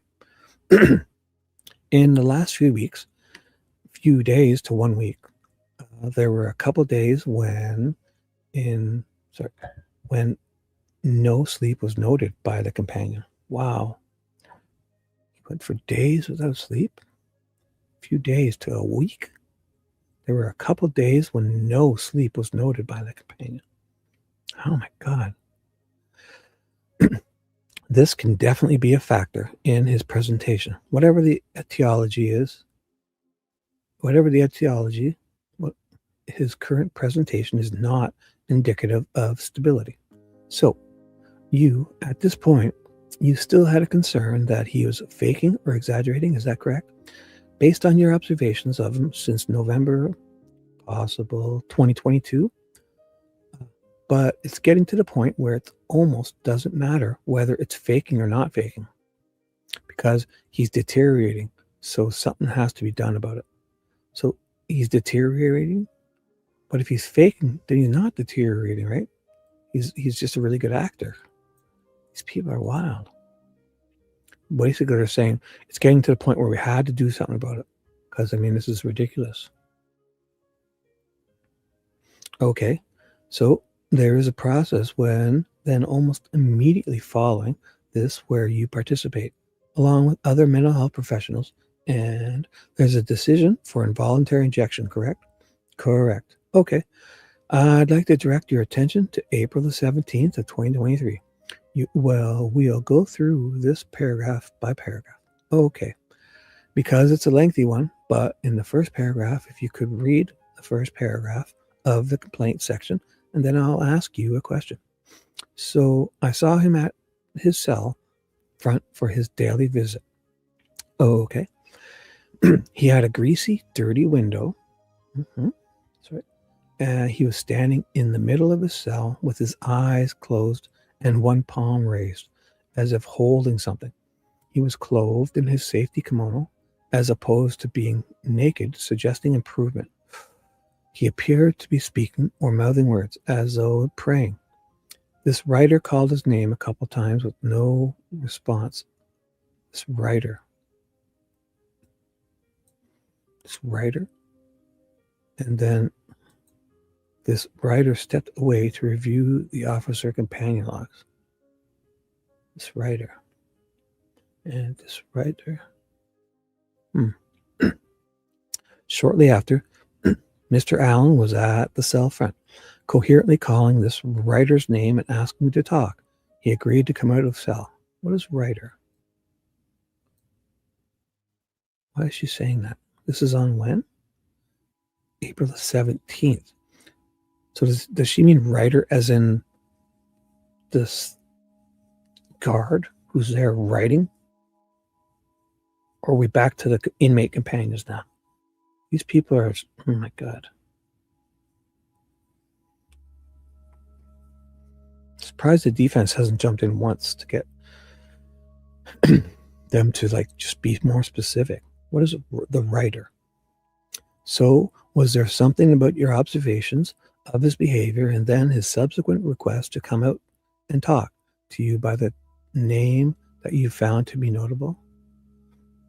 I mean, that's, you know, you look in there and he's acting bizarrely. And then he just kind of stops when I walk away and was calling me. And so was it because I was watching him, you know? That might be a thought in my mind. Are you familiar with persons in an inmate situation that you've interacted with that suffer from psychosis? Yep. And is it within your professional capacity to make that kind of diagnosis, or is that for a psychiatrist? No, I can make that diagnosis. Okay. And so would a person suffering from psychosis go from the kind of behavior you first observed at the window to then calling you by name and asking to come out for a visit? It's not completely impossible, you know. Is it typical? Maybe not typical. Would it cause you to, could happen, conclude that the person is psychotic, or would you need more information? More information. Okay. In the second paragraph, what does Mr. Allen share with you? So, when he comes out to the cubicle to talk, he kept his eyes closed the majority of the session. He appeared open and willing to engage with me and made an earnest effort to convey his thoughts. He reported experiencing what he described as repeated nightmares or dreams, possibly describing his experience for the past 2 weeks, is my hypothesis. He stated that in them, more people died due to his selfishness and that he had just wanted to tell the truth. He said, I'm afraid I lied so much. I'm afraid the longer I make this go on. Then he didn't complete that thought. He indicated becoming separated from reality at some point and his desire to go back and make things right. How are they able to use this? The guy's lost his mind. They cracked him. They tortured him. How could anything he says to them be used against him in a court of law? Does that exchange seem to indicate that he's sharing coherent thoughts about his fears and concerns? I'd say, yeah. Sorry, guys.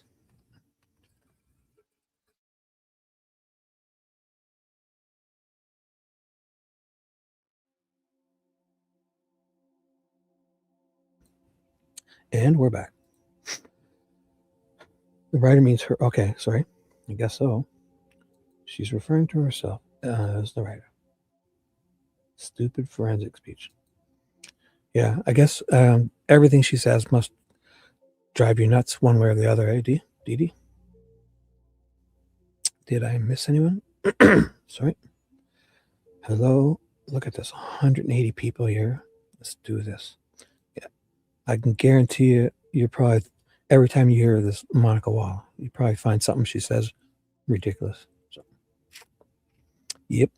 How'd you know? Wild guess. That's a guru inside me, you know? I don't know how I do it, but I can tell.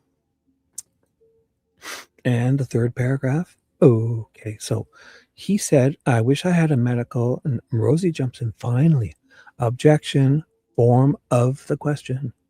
I'm sorry. Objection, form of the question. Would you review the third paragraph, please? Sure. He said, I wish I had a medical. I mean, review it to yourself and then I'll ask you a question.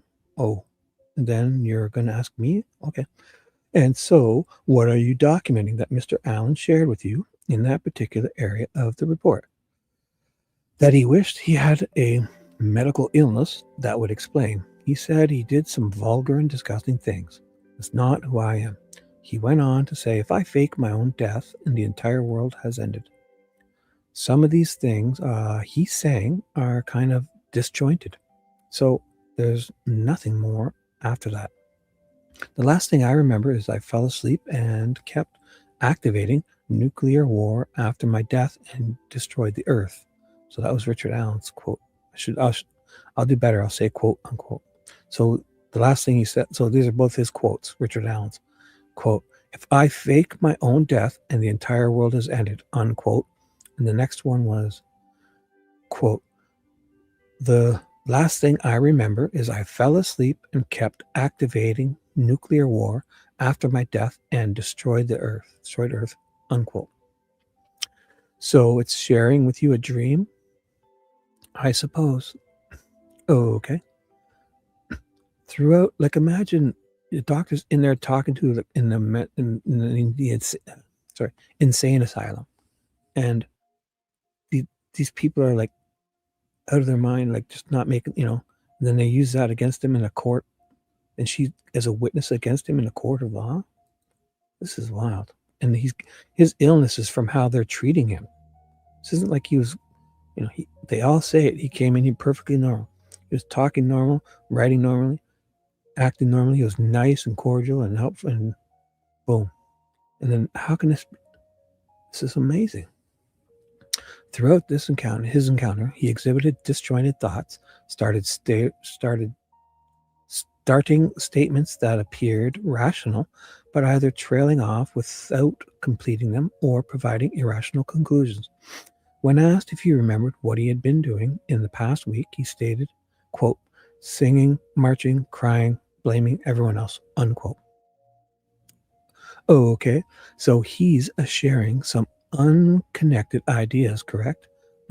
Yep. But then, in response to your question about what he'll be doing for the past few weeks, and he provides a list of behaviors, were those in some part correct? Yeah, I think so. And then, could you share with us your additional clinical observations from that day? It looks like after he received his involuntary medication on April the 14th, 23, there was some improvement noted. He appeared to be significantly deprived of sleep prior to this. He does not appear to exhibit auditory or visual hallucinations, but had exhibited grossly disorganized speech, paranoid and delusional thinking. And then I just mentioned diagnosis. Wow. Exhibited grossly disorganized speech. This guy was normal when he went in there. This is mere months later. This is in April. He went in, even if you say November, or say October when he was arrested. So let's say all of November, December, January, February, March. This is a mere 5 months later. A normal guy walks in and he's at the stage, and they act like they have no idea what's happening here. So with regard to the diagnosis, before the actual language of brief psychotic disorder with marked stressors, you have RO. What does that mean? Rule out. Rule out. It means rule out. And what does that mean with regard to the process that you've referred to when you were actually testifying about the diagnosis that didn't get documented until May 3rd? How convenient. Look at this. Oh, I got to write this down. I got to mark this one. It's like they get the backdate. They get to backdate their story, right?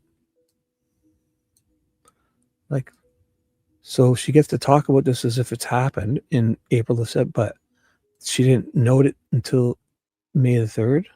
Like, what? It's like what she's saying, right? Rule out. So the question is, and what does that mean with regard to the process that you referred to when you were actually testifying about the diagnosis that didn't get documented until May the 3rd? So he's got a diagnosis, and they didn't diagnose him until May the 3rd, but they want to backdate it to the 14th or the 17th. They want it to start like, but every day she's writing notes from the 17th to the 4th. So how is that allowed to happen? How do you like later on they want to say that they finally diagnosed him with this, but they want to say they did it earlier. So all they got to do is say, well, the diagnosis we made on May 3rd, we just didn't write it down as in any of our other assessments. Every day she's writing stuff down. So the 17th, 18th, 19th, 20th, all these days she's writing stuff down, even if it's once a week. And she's not mentioning until this day that the diagnosis. These people are amazing. So we're still watching to see if, it'll take a month, right? So they got to wait a month to diagnose him, eh? What? No, because what you're doing is the test you did, the reason you gave him the medicine was because of what diagnosis? You don't just get to go and do that. It's a 1 month long process. So, okay. And we're kind of in the middle of that right now. So he goes undiagnosed for a whole month because it takes a month for this medication. Wouldn't that mean that the reason you gave the medication, that's his diagnosis, and until you can make it something else, then it changes? Is it just in this time, it's like a ambiguous, it's like neutral, like there's no diagnosis, or there's no, since we haven't made a new one, and since we've given the medication, it's just a blank space of. Does that sound right, Dee and them? Hey. But yeah, I really have no idea. Can't recall. Wasn't the Haldol, right? What else was there? Oh, for sure. Yeah. They're messing with it, and they're giving them stuff at nighttime. We'll never know, right?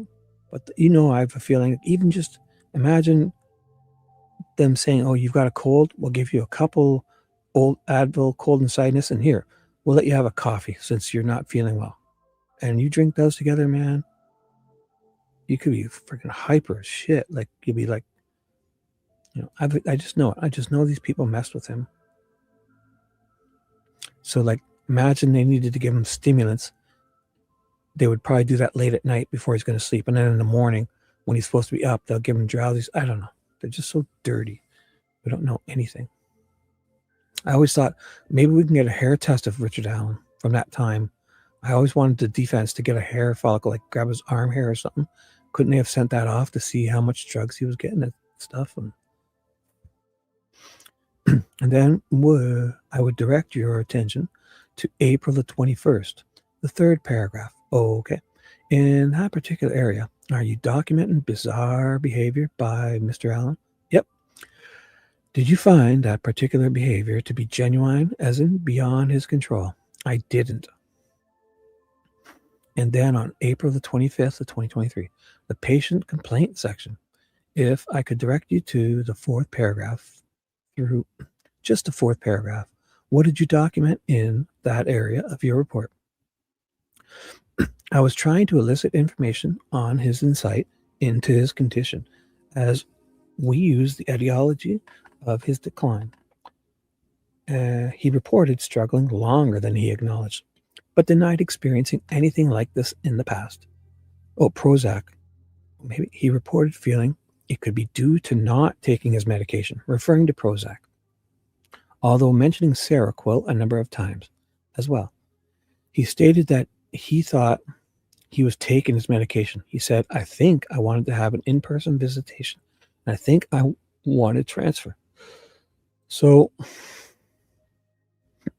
sorry, is he, are they saying that he was on this medication for how, and they stopped giving it to him, the Seroquel and the Prozac? Where was that? Yeah. Or the pills he's taking are probably he thinks are these and they're not, or something? Or what do we think's up with that? But denied. So he reported feeling it could be due to not taking his medication. So a number of times as well. He stated he thought he was taking his medication. He said, quote, I think I wanted to have an in-person visitation, and I think I wanted a transfer, unquote. So, in your prior references were where you indicated that you thought that he was potentially feigning for secondary gain, is this at least a potential explanation for his behavior that he's providing to you himself? It could be. Well, what other secondary gain could be accomplished? Those are definitely the you could think of. Sorry. So I'll just read that again.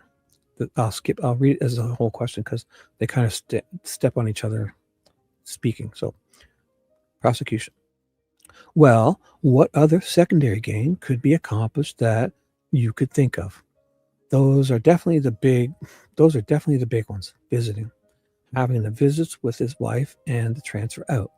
Oh, okay. And you actually advocated for him to have an in-person visit, didn't you not? I did. Well, yeah, he's giving you everything he wants now. You got everything you want. What? Why not just start doing what you wanted to do? Yeah, now it's time to give him. He's done it. What you wanted.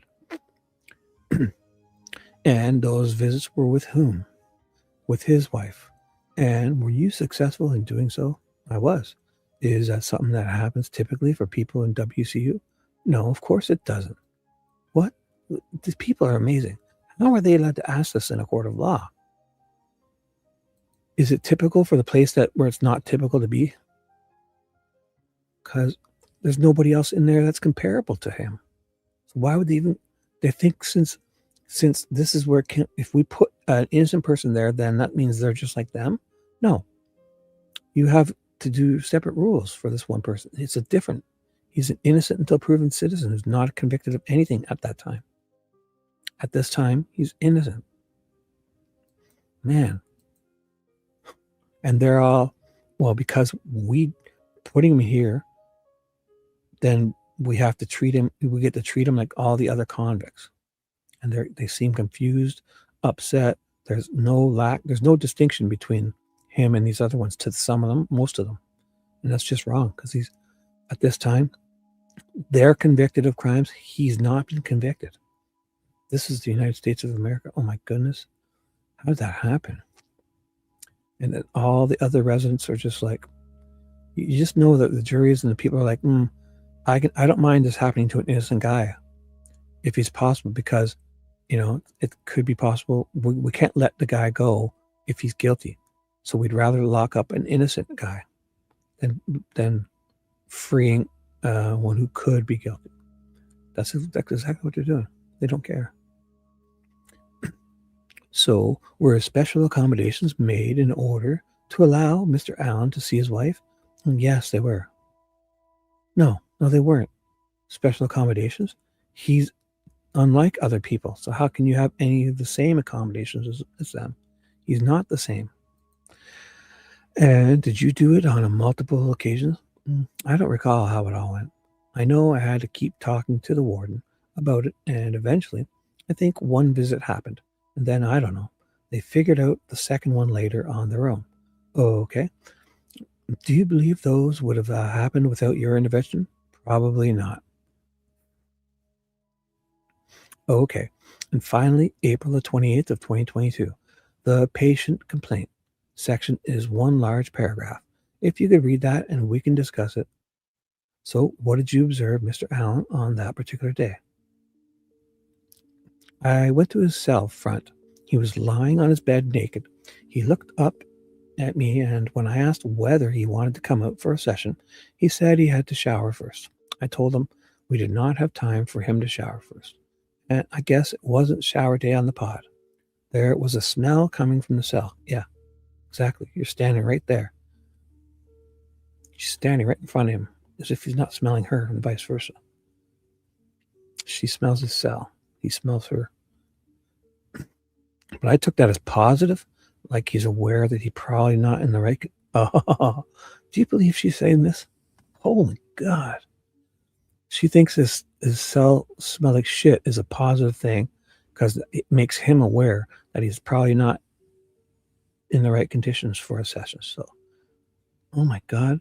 So he should be aware that he shouldn't get to see his doctor because his cell smells so bad that it's not the right it's him or, oh my God. What does that indicate about his mental state? That he's concerned about the fact that he may not be clean? Right. Yeah, because you're probably, these people are amazing. So, and it would be inappropriate to come out. Just improved insight. Did you talk with him about your advocating for him to get a visit with his wife? I don't see that. What? I don't see that. Did you talk with him about your advocating for him to get a visit with his wife? I don't see that. Like, is this a piece of paper they're looking at? How do you answer this with that? I don't see that. Okay. Did you ask him why he wasn't taking care of his daily living, like showering? Wait a second. How do they go from his showering? His body's, then if they throw this in, then they go back to his showering? This question doesn't feel like it's supposed to even be here. Did you talk with him about your advocating for him to get a visit with his wife? So, does he smell? Does he stink? Is it clean and dirty? This question, then they go back to, okay, did you ask him why he wasn't taking care of his daily living, like showering? Yeah, he said, quote, because I'm selfish, unquote. Oh, so we talked about the visit, and I told him he identified it being important to him. In a sense, I wanted it to be motivating for him to take care of himself. But he kind of just went on about flushing the Bible down the toilet, not having food or water. Let's talk about that. He makes a complaint that he doesn't have food or water. Is that something that could be true? No. He could be refusing the food. Oh, okay. Water, it could be shut off if he's flooding the cell. How does that work? If he's flooding the cell, what happens with the water source? They'll shut it off. I mean, not for a very long period of time. Sure. But that first, I don't know the timing of anything. Timing or anything. Yeah. I bet they shut his water off a lot. It's a consequence. Yeah. Oh, okay. But he would not be deprived of food and water as a punishment? No. Prove that. Yeah. And what were your clinical observations? I didn't see him as psychotic. It felt like, this is not like a very good word, but gamey. It is possible that he was severely depressed. Gamey as in his smell? They're mixing these things in. They're doing this to get away with, I don't know. The defense is here at this time. But gamey? You're calling a fucking patient gamey? And the guy's been fucking tortured to death? Tortured fucking... In the best of conditions, he only gets to shower every 3 times a week. So he's gamey.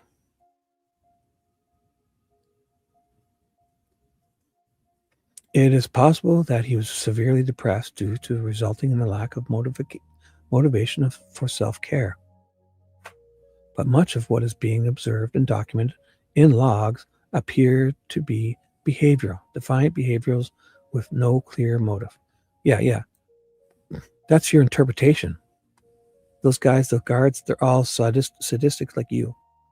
So when they see him eating his shit, they think that he's faking to get their attention and then to continue manipulating him to what? The fucking guy's on a leash in solitary. These people are acting like he's manipulating them. And they control everything. They control his water. They control everything he gets. They control, and this woman's holding things like his iPad and phone calls to his wife and meetings and shit. Unbelievable. They act like he's controlling them. He doesn't control anything. He's fucking broken and tortured. Thank you. I passed the witness judge. All right, Mr. Rosie's coming up. Mr. Rosie, here we go. May we approach? Sure. They're doing a sidebar with Rosie and Gull and probably Diener. I'm okay doing this. I don't know if you want to start. I think I'm going to embarrass the living shit out of her probably. So it's going to take a while. He didn't say that. He just says, I think it's going to take a while. I just know it's the lunch hour and I didn't know. Yeah. If you wanted to do it after, we'll go for about a half an hour. I'm sorry? We'll go for about a half an hour. Break at 12:15. Okay. So the sidebar is over. 1 second here, Your Honor. So now I'm going to give Rosie the nice voice, and the weird prosecution voice will be Diener. Not Diener, it'll be Walla. Because I like doing a different voice because it's, to make a distinction for you guys. Rosie, nice voice, Rosie, defense. Nice to see you again, Dr. Walla. How are you? I'm good. Sorry. All right. So one of the first things that you talked about with the prosecutor was your education. Is that right? Yep. And the fact that you are a psychologist? Yes. You received a degree, I believe, from a professional psychology school in Illinois. Is that right? Yes. And you worked as a psychologist in the DLC since back in 2018. Is that correct? Is that right? Mm-hmm. Yeah. I did work as a mental health professional prior to that, but as a psychologist in 2018. You worked at a community counseling center, you told me, and then at a state hospital, correct? Yep. But mostly you've pretty much worked in the prison system? Yes. And you don't specialize in any areas of psychology, right? Right. So you basically just worked in the mental health department there at the prison, right?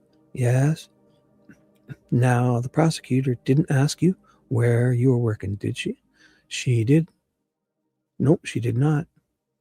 She didn't ask you that, did she? And in fact, you're not working with the DLC anymore, are you? I'm not. Oh, right. Yeah, because he's been excited, chomping at the bit to talk about how she got fired, and they want to say she got gatekeeped or something. Because, like, if you don't punish something for something they did wrong, but you get rid of them, then they're turning around saying, like, you can't, when she was never fired. You testified up in Allen County in July of this year. Yeah, July 31st. And after that testimony in court, you didn't go back to work, did you? I went back for the next day. And then you were not allowed in the prison. That is right. But on your resume here, you reported that you were employed with Wexford Centurion from October 17 up to the present time, right?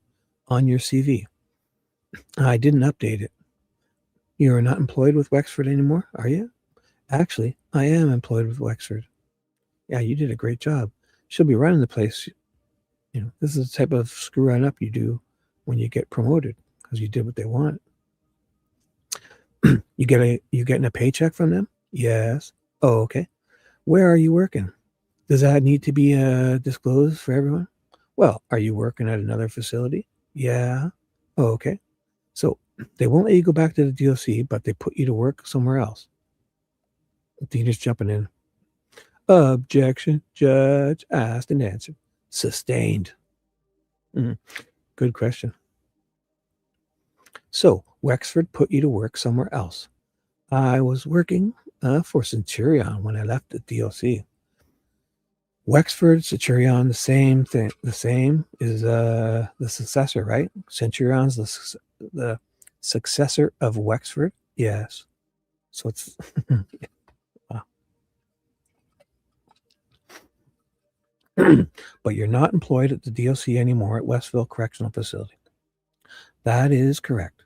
Objection asked and answered. Sustained. So now you are familiar on a personal level with the circumstances in the case, aren't you?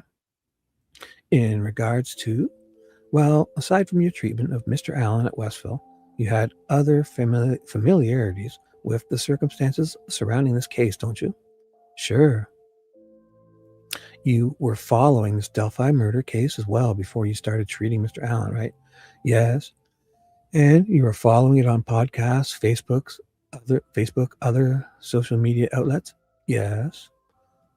It's something you were doing fairly routinely, wasn't it? Yes. And you were specifically going out and seeking out information because you had an interest in this crime stuff, right? Right. And that interest continued to grow as the case moved forward. the investigation, right? Right. So you got more and more involved, right? Yes. And at some point, there were some significant activities in this case that didn't involve Mr. Allen, right? Right. That caught your interest. Yeah. At that time, did you decided that you were going to access? Objection, Judge. May we approach? Yeah. I'm objecting to Mr. Rousey putting in a particular time frame that would lead to a conclusion. Inaudible. I don't know when she did the insight search, nor do you. And so I think she should provide that information rather than Mr. Rosie providing it in the context of his question. So what's the objection?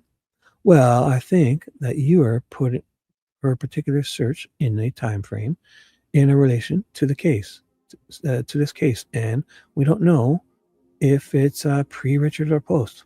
Can I ask her that? I just think she should be the one to that. Judge Gull says something inaudible. And Rosie's like, what's that? And she does it again. That. You can't understand her? Yeah, I was trying.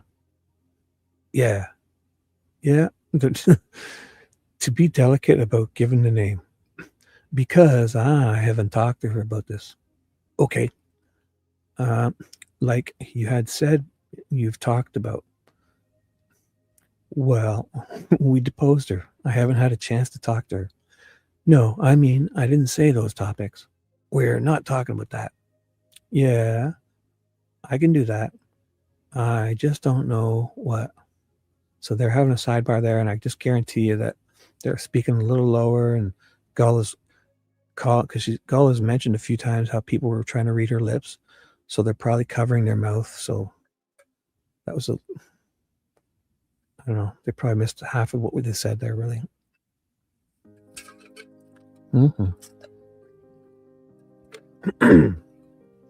Have I missed anyone come in? Sorry, guys. You guys having fun? Everything good? Judy, what's up? V, lovely V. Nicole, sweet Southern Nicole. Becky B, look at you guys. Oh, hey, what's up, Jess James? Missed you, see? Oh my God, I gotta do better. What's up? Hi, Just James. How are you? Welcome. Just in time. Afternoon, evening, yeah. Yep, good. I'm on night shift, but I just kind of woke up a couple hours ago. I'm on the East time zone, so it's, what time is it? Let's see the clock. It is only 1 a.m. East, my time. And so, yeah, it's probably the best thing to do because everyone's all over the world. Night shift, day shift. Good morning, good afternoon, good evening. That's like that Jim Carrey movie. What was it? Good idea, Shibby. I'm sure it was, if I remember when you said it. But awesome. Having fun. Let's do this. Oh, David, where? What? Who's saying hi to David? Who's David? Wait. Who said hi to David? Or is David? What? Did I miss someone else? Did I say hi to you? How long ago was that? I must have said hi to you. I missed you? No, I must have said hi to you. That's 12:48. Oh my God, if I missed David, Big Kid Rogers here? That's the big kid. You can call him the big kid if you ever want. I think that was a nickname of his when he was a kid. He's probably gigantic. Sam Squanch, like Dino. Sasquatch type Bigfoot. So, hell yeah, brother. Oh yeah, that's like, you ever see that Cletus McFarlane? I like watching them. Hell yeah, brother. They fucking blowing up engines and doing really funny stuff on YouTube. They're doing it for America. They love it. It's called Cletus McFarlane YouTube. Check it out if you like cars. All right. Your objection is overruled. You may proceed now. Narrow it. Thank you, Judge. So there was a significant development in this case that occurred before Mr. Allen's arrest, right? Yes. And that development got you more interested. Yes.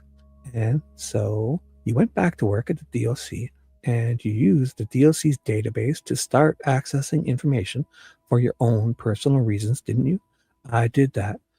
So they're trying to go on about how this is, she's searching because it's related to the case. And but she's sitting there admitting that she did it for her own personals.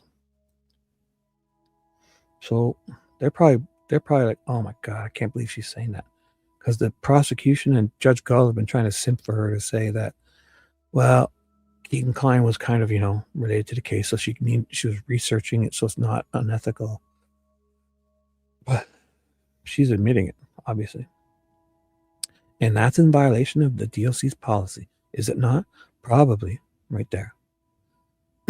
So she's violating policies.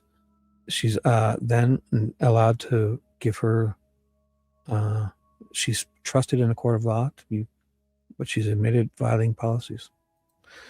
Imagine Baldwin or Rosie violated a policy. They'd be fucking shit canned so fast.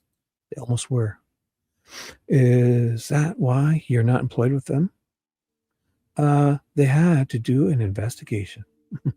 And the information you were accessing is information that the public doesn't have access to, right? Correct. Now, you told me that you had followed several different podcasts, specific podcasts, right? Yes. I think you mentioned true crime, right? Yeah. Mentioned a guy named Gray Pubes, followed his podcast. I did.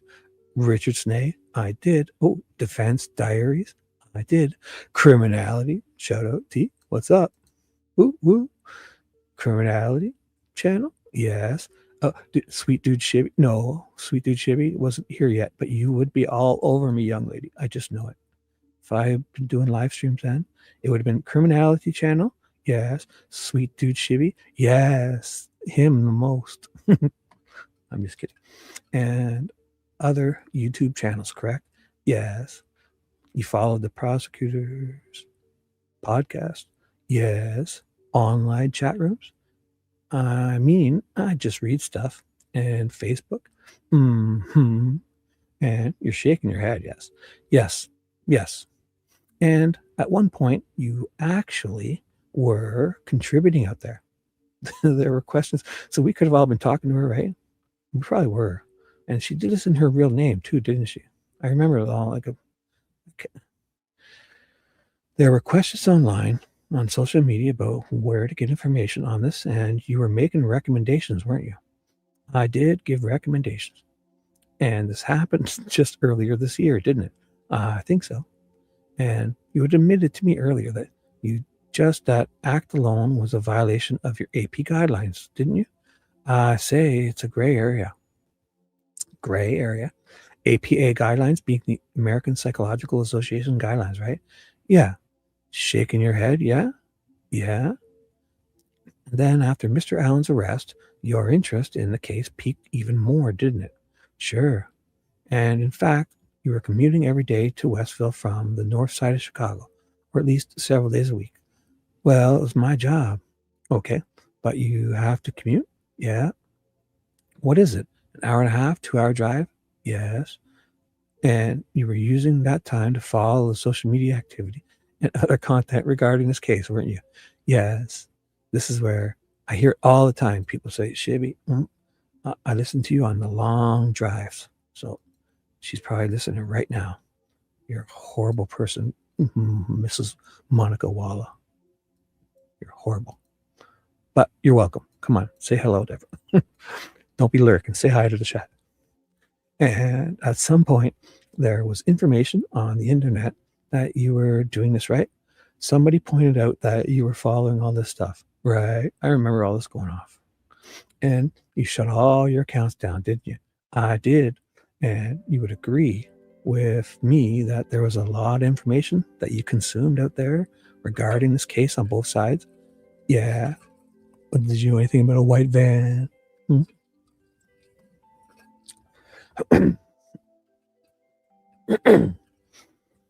Excuse me, sorry.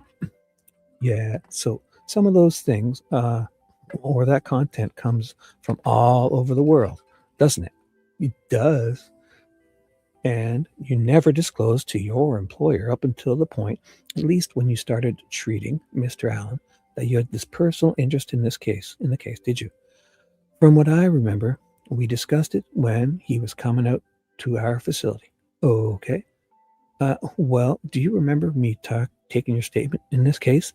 Yes. On a couple of different occasions, right? Yes. 2 separate days, is that right? Mm-hmm. Yeah. And time down in Logansport and the other one here. Sorry, one time down in Logansport and the other one here? Yes. Give me 1 second. Make sure I've got this right. It's almost like she knows what's coming. And he's like, would it help to refresh your recollection by looking at the statement? Sure. That I took. May I approach, Judge? You may. Thank you. Doctor, this is the statement you took. Sorry, this is the statement taken of you, June the 6th, 2024. Do you generally recall being here on that back? Actually, we took the statement right back there at that table, didn't we? Is that right? Yes or no? Yes. And let me show you this front page of this, directing your attention to page 33 and 34. And did I ask you about whether or not you ever reported about following this case? Reported to your employer about following the case? Right. And your answer was no? Right. So she lied under oath. So she's admitting that too. So, oh my God, that's not just a policy violation. She was undersworn. Oh my God, I gotta see where this goes. Right. It was no. Conversations were had. She's stammering. You told me, didn't you? You told me no, didn't you? I didn't do anything formal, so, well, as if she's going to get off on that technicality. But then I asked you, especially after you were assigned to Rick Allen, did you report anything? And your answer was no, right? Okay, yeah. Would it help to refresh your memory? My memory was recently refreshed, where I was told that when he was coming to us, I had conversations with both of my superiors. Okay. So, did I ask you this under oath? You did. And what did you tell me? I said no, because I took it as more of like a formal report. Those were fair questions, weren't they? They were. And they were pretty clear and clean, weren't they? Sure. And that's what you told me, no? And you were under oath at the time. Mm-hmm. Yes or no, please? Yes. I lied to you under oath. Oh, okay. And now you're saying you were wrong, right? Wrong just because I'm looking at it in a different way. Like, oh my God. Like, how is she used as a witness for them? How is she not in jail? She fucking lied under oath. This is amazing.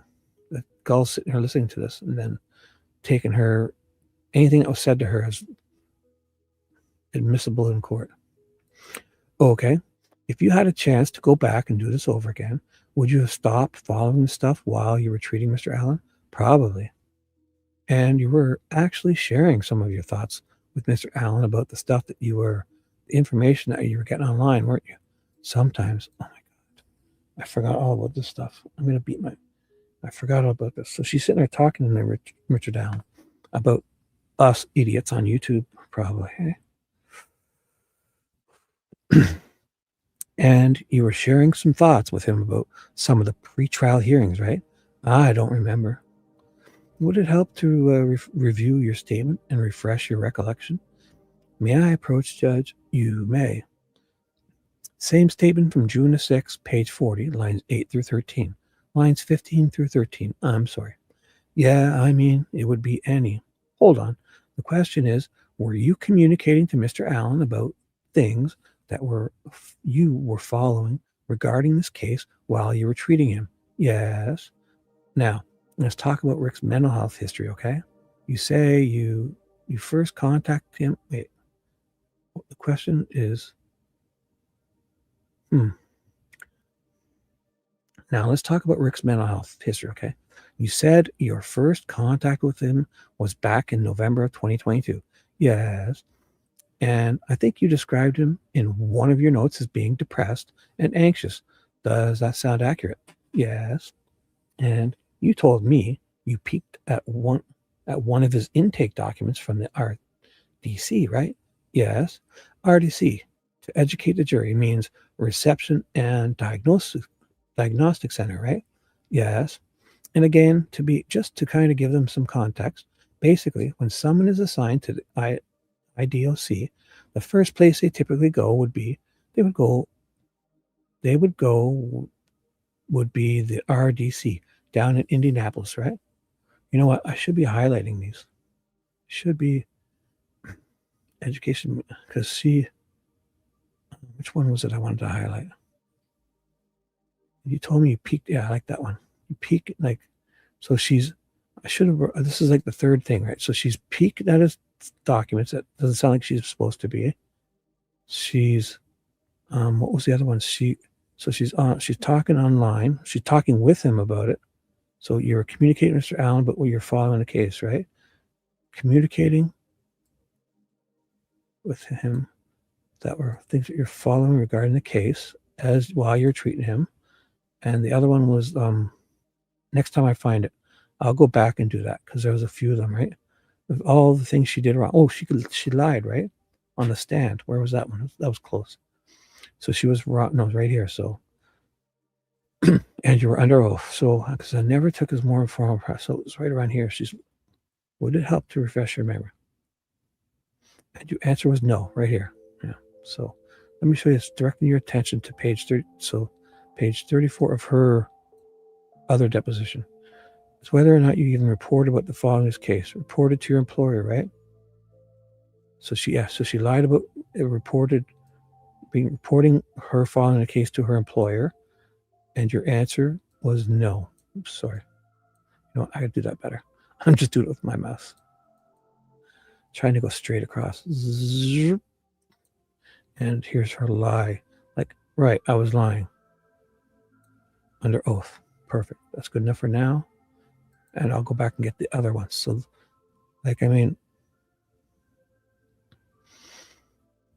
yeah. So RDC, to educate the jury. So I read all this. Right. It's kind of like an intake facility, right? It is. Typically, most people stay down there for 2 to 4 weeks or so before they're assigned. Objection, Judge. He's testifying in the question rather than asking the witness. Sustained. I'm trying to educate the jury so we don't have to. The witness can educate the jury. Let me do a better job of that. It's not your job to educate the jury, so just ask a question. Well, through the witness, then ask her questions instead. I will. Of testifying. I will. Ma'am, do you agree that typically when inmates are assigned to the DOC that they're sent to RDC? Yes. Oops. Oopsie. Anybody new come? Did I miss? Look at Nicole chatting up a storm. Didn't you just tell me you were going to sleep a while ago? Good. Glad you found your second wind. A lot of wind. Awesome. Oh, nope. What's up? Here comes the cue ball whisperer. The guy, the hillbilly with a frog in his throat. The guy with the hillbilly frog in his throat. He's also known as the cue ball whisperer. What's up? Hey, Charles, how you doing? Where you been? You haven't been sending me a lot of crazy Discord messages lately. I've been worried about you. Is it accurate that when they're sent to RDC, they're assessed and then shipped out to the various facilities? Yes. Is it accurate to say that typically lasts about 2 to 4 weeks? Yes. And is it accurate to say in this case that Richard Allen's assessment and transportation to Westville was just a day or two? Yes. So he was on an expedited basis? Yes. And when you did review the RDC assessment, right? I did. And just to clarify, do you agree that basically from the minute you started reviewing records, that you are conducting your own assessment of Mr. Allen or whoever the inmate is? That's kind of a process that goes on as a psychologist. I mean, it's just information, and I'm going to take it with me and see if I see the same things. Okay. You told me during one of these depositions that I took that you're always assessing when you're in the presence. Yeah, of the offender, right? Yep. And so your assessment process as a psychologist in the DLC is that I'm basically doing that as I'm taking my client or patient, right? Talking to my client or patient, right? Yes. Okay. But in this case, in terms of Richard Allen's assessment, there was no testing that was part of the process, was there? No. No clinical testing? No. Which is the way that you would typically assess someone in a normal therapeutic setting. That would be a part of it, right? In certain settings. You could have done a mini mental status exam, you told me, right? Could have. But that was not done, right? Right. Well, why not? Why not? Because you're sitting there saying that's why they don't want to do the test that can tell them if he's faking or not. Then they want to be able to just say it both ways. He's faking, but he's not faking when we did this, but he was faking when we did this. No. Assess the test. Do the test. And in fact, you acknowledge that it's really difficult for the DLC to do any kind of objective testing and clinical testing because you don't have the resources. Correct. Oh boy. No, I don't. It's the frog in your throat, not your voice. Just kidding. So it's accurate to say that you actually have interns that will bring simple tests up and things like that you use. Yes. And you would agree when he hit the doorstep of the DLC that he was diagnosed with a major depressive disorder. Judge, I object to the form of the question. Sustained. Is it accurate that Mr. Allen was diagnosed with major depressive disorder when he hit the doorstep of the IDOC? I don't know if that was in the system.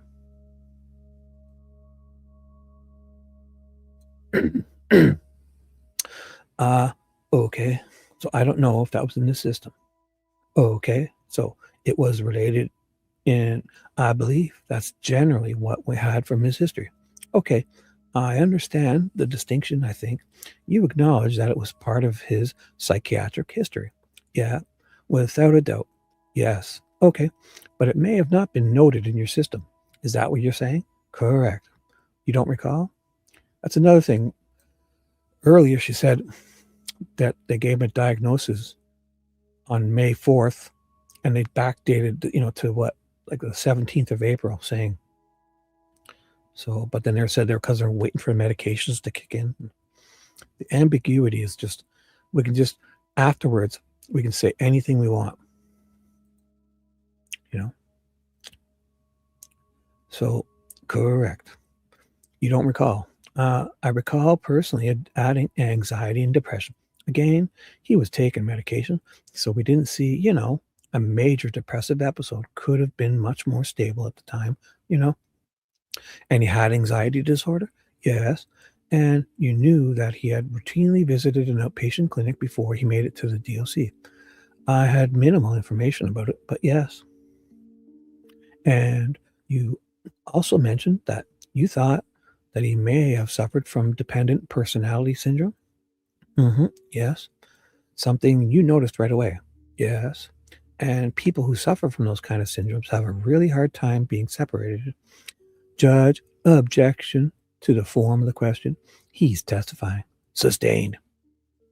Do you agree that people who suffer from judge, object? He's giving the information to the witness and just asking her to provide a yes or no answer. He's not a psychologist. This is improper form. Cross-examination, she said. Cross-examination still has to be proper. You testifying to it is not proper. Ask her the questions. Did you believe he suffered from dependent personality syndrome? It was possible. And Did he later demonstrate some of the characteristics consistent with that? Yes. And that is basically being separated from people that are important? Yes. Specifically his wife. Is that accurate? Yes. And so he was, from a mental health standpoint, a pretty fragile man when he showed up at Westville. Objection to his characterization of Mr. Allen as fragile. That's something for the witness to determine. It's a leading question. It's a cross-exam. It's a leading question, yeah. It's cross-examination. I understand, but you still can't continue to ask those types of improper questions. Was Mr. Allen a fragile man when he landed at the DOC? He was. It's like every time they do that, he can just easily reword it. It's like, why do they even bother? Because he can just easily reword it. Rosie's good at that. And he probably did it before they. So, okay, I can't ask to find out this that way. So was Mr. Allen a fragile man? So I can't lead it, but then, okay, I'll just ask this question and I'll get it in. Like, why would they even bother? So, and it's like they call more attention to it than just, so it comes in harder, I think. Like it comes in more for them. He was, from a mental health standpoint, yes. And on top of that, he was accused of killing 2 girls, right? Yes. So that is another circumstance that you've got to take into consideration above and beyond his existing mental health. Agreed. Now, we are not going to beat a dead horse here, but you've been to his cell, right? Yes. You've seen those circumstances? Yes. And you would agree with me that the circumstances that he was enduring in that cell in November of 2022 really remained generally unchanged for about 13 months. Generally. I mean, he never got out of that cell other than for his rec time and visits with medical staff, right? And showers? Right. Is that accurate? Accurate. I mean, he didn't end up somewhere else in the prison, right? No. And there was some discussion about the lights in those cells being on all the time. Do you recall that? I do. This can be a little bit of a burden on somebody if they don't have any objection, Judge. Is that a question? Do you agree? Sustained. That can be a burden on somebody from a mental health standpoint. The lights being on all the time? All the time. Yes, but I think they were able to dim them a bit. This is where I've said this before, like in my room, with my router, like when I go to, I have a router, it's got the flashing lights on the front. I cover those because, I mean, just those, they're way across, they're not even near me. But, just those tiny little blue lights, 4 of them flickering away on the other side of the room, in a pitch black room, drive me bonkers. Imagine just dimming the lights. I would go nuts. I mean, if I didn't have one of those masks to put on my face that completely black out my eyes, I would go nuts. I would like lay a sock around my head or something, or lay something on my head, on my eyes. Well, you told me previously that he didn't have the ability to control them, right? I don't know. I think he didn't want to try to do it. But he told me in the deposition that he didn't. Objection, Judge. Asked and answered. She didn't answer. Overruled. Thank you. So she, oh my God, she sustained her robe for the Rosie. Dude, he's looking at her. Man, I'm going to do a TikTok dance for you later. Show my sexy socks. Thank you, Judge Gull. You're shaking your head. Yeah, sure. And he had a camera pointed at him 24 hours a day. Yes. And all the inmates in that unit, the other 55, so in his pod, did not have cameras pointed on them, right? Right. So there's no privacy in that cell. Right. And there's actually somebody in a control room that's watching him all the time, isn't there? Yes. You never specifically requested to watch any of the video in a cell. If I was in the control room and I needed to take a look, I'd look at the screen. But you don't hang out in the control room. No, that's not. I mean, not like a regular thing I do. All right. I mean, you got to be doing rounds when you're there, right? There's other things to do. Yeah. For 13 months, you never took the time to go look at the video to just see what he had been up to maybe the day before. I did. Well, you told me when I took your deposition that you'd never done that. Do you agree that you told me that at that deposition? May have. So another lie in a sworn deposition. Do you want me to refresh your recollection, or do you want me to move on? Move on. Thank you. Is it true? So, yeah. So let me, there's another, these are all, so she said that she looked at the video. So you told me when I took your deposition that you never did that. So this is one of her other lies. Oh my goodness, that was horrible. Try that again. I'm gonna go sideways. Oh my goodness, my mouse just I hit something and my mouse just took off. Oh my God, did you see that? Look at that line. Oh my God, it just holy crap. My mouse just took off. Wow, I was trying to draw this line. Okay, here we go. This time I'll do it. Okay, I got it. Oh, it's hard to stay straight. I'm gonna do fuck it. That's good enough. Fuck it. Don't write it. This last one here. Boom. Oh, I almost got it. Boom. Ah, fuck it. Oh my God, that was funny. My mouse took off. Do you want me to refresh your recollection? Move on, please. I feel like an idiot. Please move on. Thank you. And is it true that there's no cell in the facility more secure than the one Rick Allen was in the whole facility? Correct.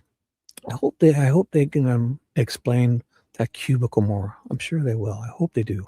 The cubicle where he met. So out of his cell, there was a cubicle where they met. And is it true that there's no place more restrictive at that facility than the place where Rick Allen was held? Correct. There are other housing options in that prison, are there not? Yes. And one of those would be in the infirmary, right? That would be a central office decision. Oh, you going gambling? Good luck, dude. Good luck. Know when to walk away, bro. Know when to run. Never count your money when you're sitting at the table. Because you know what, bro? There'll be time for counting when the dealing's done. So you got to know when to hold them, and you got to know when to fold them. Most importantly, dude, know when to walk away and know when to fucking run. When you see V, fucking run. This one too. This is when you hold them, and then you fold them, and then you run. Boom. Just kidding. Good luck. Oh, are you? What are you playing? Yeah, man. Sounds like fun. And you thought, when we even talked about distance, you thought maybe 15 by 20 feet. Is that what we discussed? Oh, wait, I should have started up here. Sorry. But what would be an option in terms of housing, wouldn't it? But that would be an option in terms of housing, wouldn't it? I don't know. Well, you told me that there are larger rooms in there, didn't you? There are. And you thought, we even talked about distance. You thought maybe 15 by 20 feet. Is that what we discussed? Yeah. And there's a bathroom in there that was down the hall. Yes. And open. And again, I'm sorry. The issue with that was his level, and for him being a level 2, so they wouldn't mingle him with the others. Other people with mental health problems. The infirmary is generally not mental health. It's more medical. Okay. That wouldn't let him out. They wouldn't let him out. They wouldn't let him out of that cell, would they? No matter what they did for him, they wouldn't let him out of that cell, would they? I'm just saying, they wouldn't let him out to mingle with others. Now, when inmates are classified, they're given mental health code. Isn't that accurate? Yes. And in this case, Rick Allen received a mental health code of D. Is that right? That's right. Is it accurate that there's 5 mental health codes? I'm trying to remember. There are 5. There's A, B, C, D, E, or A, B, C, D, and F. Yeah. A, B, C, D, E, and F. That's 6. You said 5. What's going on there? So there's 6. Oh, see? Oh my God. I'm sitting here trying to figure out why would they say, and boom, let's find out. 6. Okay. In terms of a continuum, is it fair to say that kind of the least severe are the A's and the most severe are the E's or the F's, right?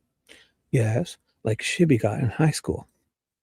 And then one year, what Shibby did in grade 10, he took his report card and switched the column where it said my marks versus my absences. And my fucking parents were so happy. They thought I got straight A's.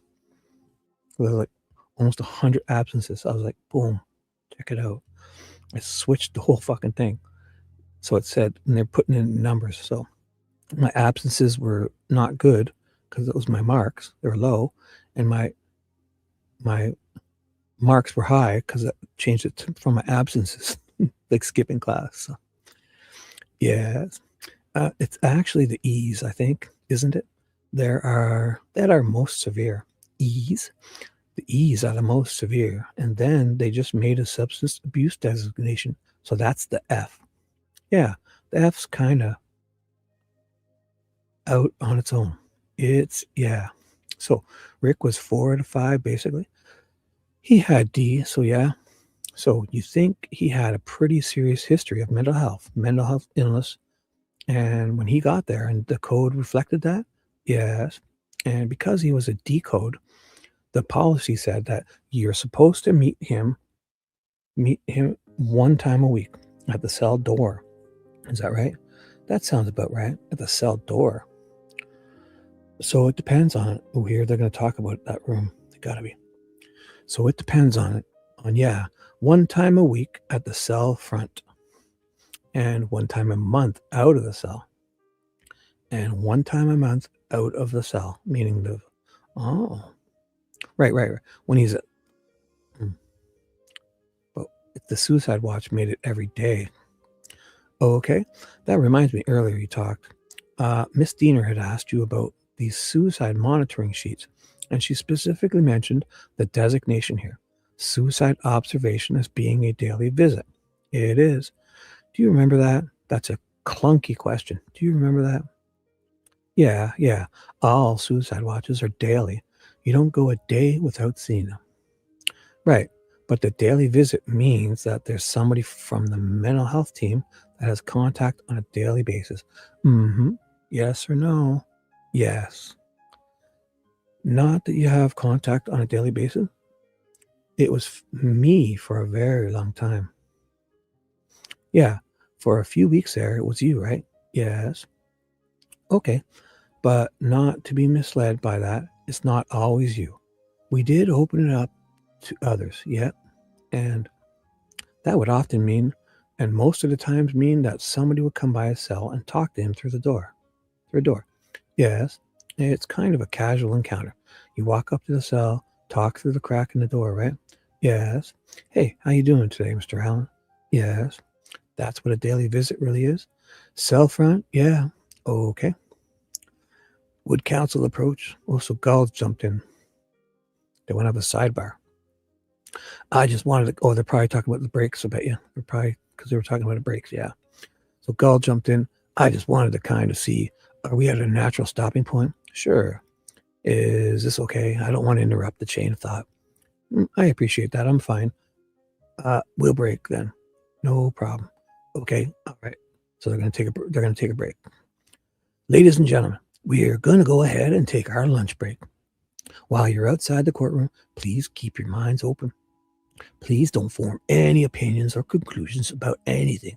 You may discuss the evidence that you've heard so far, but please only do that if all 15 of you are present in the jury room in the same time, and then please don't deliberate Gentlemen, all rise. Jury's out at 12:20. Then Gall says this. Doctor, you may step down from the stand. Should you still be calling her a doctor? Is she? I thought she. All right. Anything we need to talk about? Off, out of the presence of the jury. Nope. We're good. All right. Be back at 1:30. Off the record, 12:21.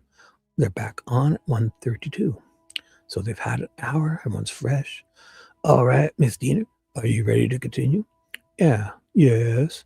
And Mr. Rotzi, are you ready to continue your cross? Yes, Your Honor. So the bailiff. All rise. Jury's in at 1:34. Thank you. You may be seated. The Honorable Judge Francis Seagull is presiding. I used to love seeing the Judge Wapner from the People's Court. Oh, hey, Fishy, what's up? Did I miss you coming? Look at you, been here for how long? Oh my God, I'm an idiot. You came in here at what time? 1:38? Oh my God, you've been here almost 10 minutes and I haven't said hi. Hey. Slot machines? All right, cool. Having fun? Got all the lights going and all the noises. Ching, ching, ching. Oh, I thought you got an upgrade. Didn't you get a good one? Man. The new Samsung looked pretty good, but I'm going to get a new iPhone. I'm going to the iPhone. I'm going to Apple to get the best one. I saved a couple grand I got off to the side for a phone. I'm not signing like contracts with my company. I can get it for cheap, but over the 2 or 3 years you sign, like you end up paying way more. So fuck it. Just going to go buy a good one and keep it for 3 or 4 years until it. Oh. Uh-oh. Uh-oh. Right. You're exactly, yeah. She should be in jail, right? Well, mine's an old iPhone 8. I got it used from someone else, so. And I have an iPhone 6. So it's the only reason I'm really upgrading is because there's apps, like you can't update the iOS anymore, so the apps stop. You're not able to download or do anything with it. So it still works. I would use it, but they start limiting them. So I keep them for so long.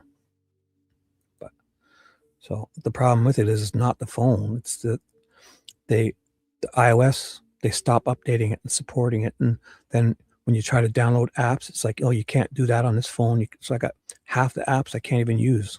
So on this phone. So that's the only reason I'm getting rid of it. But I have like 30. I collect them. I have like 30, 40 of them. I literally have every model of iPhone. I fix them. I repair them. I collect them. I keep them all. I have one of each. The iPhone 2G, iPhone 3G, iPhone 3GS, iPhone 4, iPhone 4S, iPhone 5, iPhone 5S, iPhone 6, and I keep them. I try to get them on the lowest iOS. I have an old iPhone 3G, the second iPhone ever made, and it has iOS 3.12 on it. It's jailbroken and it's fucking funny to look at because all you can do is like take a shitty photo, go on the internet, you got a calculator, and you can do a couple other things, but that's it. But they're great. But no, yeah, you can go to Best Buy, go on Craigslist, go to Best Buy. Got Amazon in your area? Yeah, you can buy one. I keep mine as like collections. I collect them. If I had another iPhone 8, I would get, but this is the only iPhone 8 I have. So I keep one of each. Then I get the original box and I have like a little shelf, I think. Like I keep, so I can keep them on display too. Like, cause I think they're cute. And then when people come over, I can let them look at, here, play with this phone. And I let people like open it up and use it. And they're like, oh my God, I forgot an iPhone 3G. They're so soft and round on the back. And so if I had two, I would, but this is my only iPhone 8. Yeah, I know. That's what I'm saying. It's the only reason I've stopped using it is because you can't have the apps. It's like every time I want to use an app, it's like, oh, your phone's too shit. You can't even download an older version. So, I mean, yeah, definitely. But if you don't want to go buy a new one, you can definitely just be careful when you get refurbished ones. Make sure, I don't know, make sure it's an official, like sometimes those refurbished ones, those screens are garbage glass. They're not the Gorilla Glass, so I don't know. I would just get one that's not been refurbished. A used one, but it's not been refurbished, meaning they haven't ordered parts on like eBay and replaced them. Because if you get an older iPhone that still works at Best Buy, you can get a used one, but make sure it's not refurbished. There's a distinction there. Used is okay. Refurbished means parts have been added, and it could be inferior parts. So used is fine. Thank you. You may be seated. Thank you, gentlemen. Give you a minute to get all settled in. Get your notebooks out and everything ready to go. All right, Mr. Rotzi, you may proceed. Thank you, Judge. Dr. Walla, let's make an ass of you now. Come on, rip her a new one. I just want to revisit one of the references that was made earlier that may not have been clear.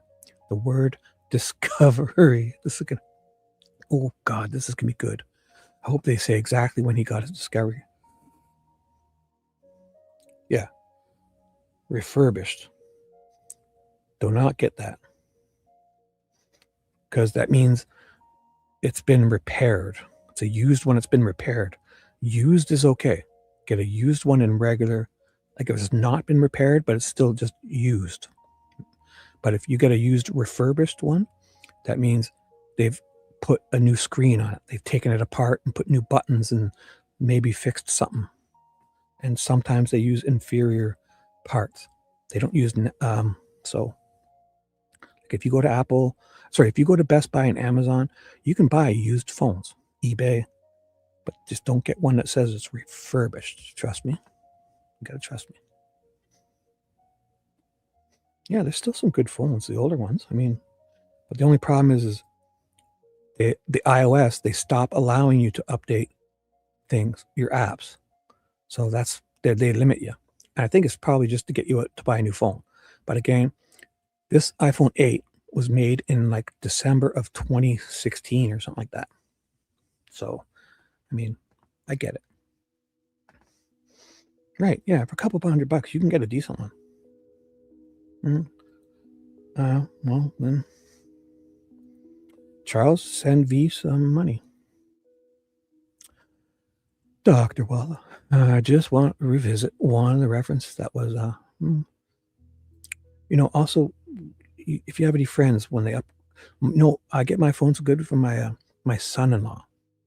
He works at he has a really good job. So he's always getting new phones, and he gives me his old ones. And all I do is change his tires for him and stuff. I do things on his car and change it. And when he comes here, he gives me like his good phones. And I'm like, he doesn't even want them no more. He gives them to me. Old iPhones. And I'm like, what? When I got this iPhone 8 from him, it was like a couple years, and it was like brand new. And he's like, oh, this is garbage. I got the new one. And I'm like, oh, fuck, I'll take it. So I got lucky like that. My son-in-law. He's got a good job where he gets updated iPhones all the time. Like every year or two, he gets a new one. So, although he hasn't given me one in a while, I got to check out what's up with that. I forgot all about that. But I'm going to go buy a good one. I've saved up. I've been saving for this for a long time. So I'm just going to go to Apple and I'm just going to order it. It'll be sent here in a day. There's an Apple near me. I don't want the Pro, but the better. I'm just going to get the better one. I'm going to go with the bigger size one too. I forget what that's called. Is it the bigger size? I want the bigger phone. So the word discovery came up. Yes. Discussion earlier. Yes. Is it accurate that Richard Allen received his discovery while he was at Westville?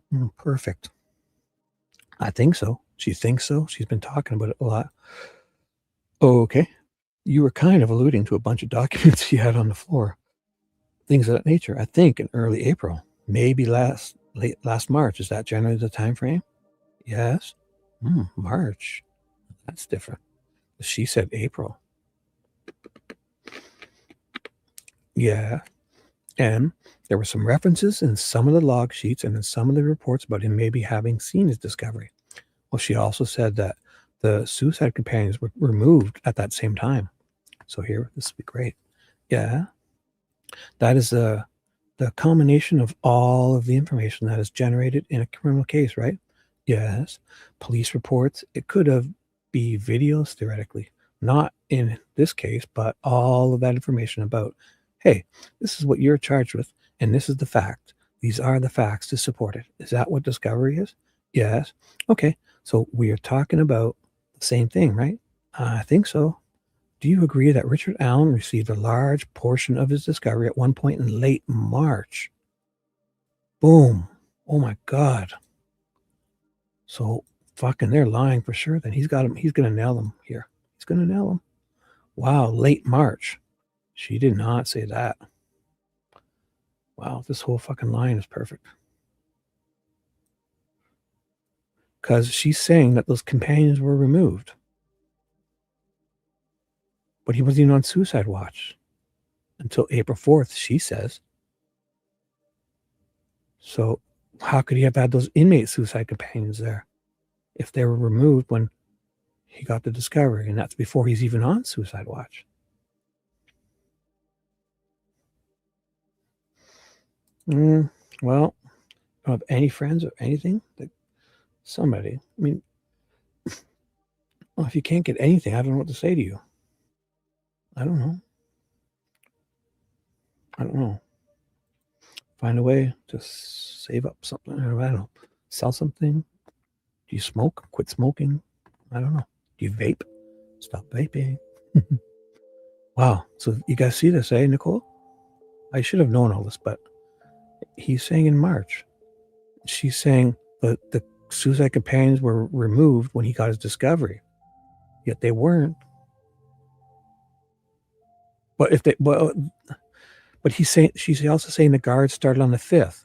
So when were those inmate companions there? If he's only on watch, he starts suicide watch, she said, on the 4th, April 4th. And then the other guards starting on April 5th. So the suicide companions couldn't have been there ever because he's not on suicide watch until April 4th.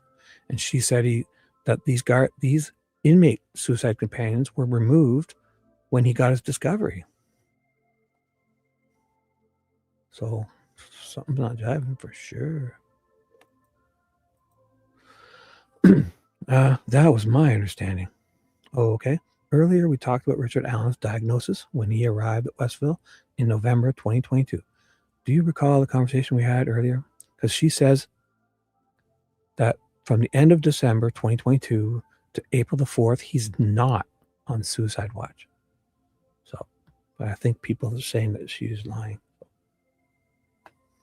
No, but I mean, I don't want you to think, I don't know. I don't want to solve your problems, but I mean, to do this YouTube stuff, it would be great. Just have, if you get a good computer, even a used phone, I mean, yeah, you'll need a couple $100, but I don't know. I don't say. Every time I do this, you say, I can't do this. I can't do that. And it's like, I like talking about this stuff, and then I feel bad, and I don't know. At Westville, November 2022. Sorry, did I skip something? So he arrived. So when he arrived November of 2022, do you recall that conversation that we had earlier? I don't recall the conversation. Okay, fair enough. Are you talking about a major depression? Well, she's asking him a question. Yeah. Do you recall me asking whether or not you, the DOC representatives, had knowledge of his major depressive disorder when he got to prison? Maybe they probably weren't supposed to. I don't know. He's trying to get at something here. I believe so. Okay. And you were a little unsure earlier. Do you recall that? Yes. I have an intake document in front of me from November 18th, 2022 that appears to be prepared by you. Uh-oh. Would that be helpful for you in refreshing your recollection? Sure. May I approach, Judge? You may. Judge, I'm going to approach with my computer, if that's okay. I had spoken with Miss Wally yesterday. I communicated with both she and the prosecutor about leaving the materials on the computer for her to help refresh, rather than making copies of large masses of information. Okay. I'm familiar with what he's referring to. I have no objection. No objection, right? Because yeah, instead of printing everything out. No, they weren't there at all. They weren't there at all. Because he wasn't on suicide watch, she's saying. You don't get it. Because she says, Walla says that when he receives his discovery, the suicide companions are removed. They're replaced by guard companions. But she says he's put on suicide watch on April the 4th. And Rosie just said that he received his discovery at the end of March. So that's when they were removed. If she's telling the truth, they were removed at the end of March. She said they were removed, Walla, when he got his discovery, because they don't want them getting it. But I think they're bullshit, obviously, because I think that the guards were there from the 4th when he was put on suicide companionship, from the 5th, 6th, 7th, 8th, 9th, and 10th up until that cell incident where he had stuff all over the place. That's when they wanted, but then all the confessions that were told to the inmate suicide companions on the 5th, 6th, 7th, 8th, and 9th, before that day on the 10th, those were told, I think, to the inmate suicide companions who she says weren't there anymore. Like, when were they there then? They couldn't have been there at all with her scenario. So it's obvious they're lying. And the 5th, 6th, and 7th, and 8th, and 9th, all that suicide stuff wasn't told to any of these guys. They're all lying about when they started their suicide position and replaced those guys. All these guards are lying, in my opinion. Because he says he started on the 5th, 6th, 7th, 8th, 9th, and all. And then on the 10th, there's an incident in his cell where there's papers everywhere. And I think that's when the suicide, because they were worried about them like literally reaching and being there so close to get stuff, or him handing it to them or something. So that's just my way I've seen it. I'm going to stick with that. That makes sense? Oh. Hey, what's up, Dale?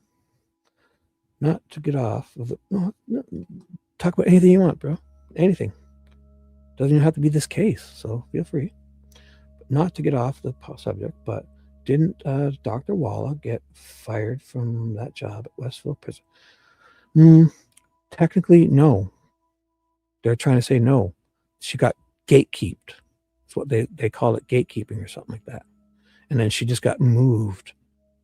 They did an investigation, and so that's the whole rub here is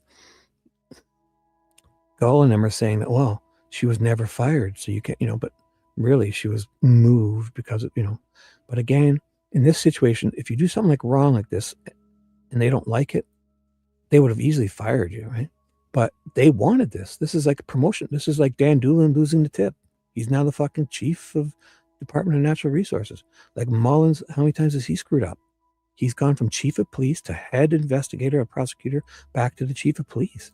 And he's, if he was in the real world screwing up that much, he would have been fired years ago.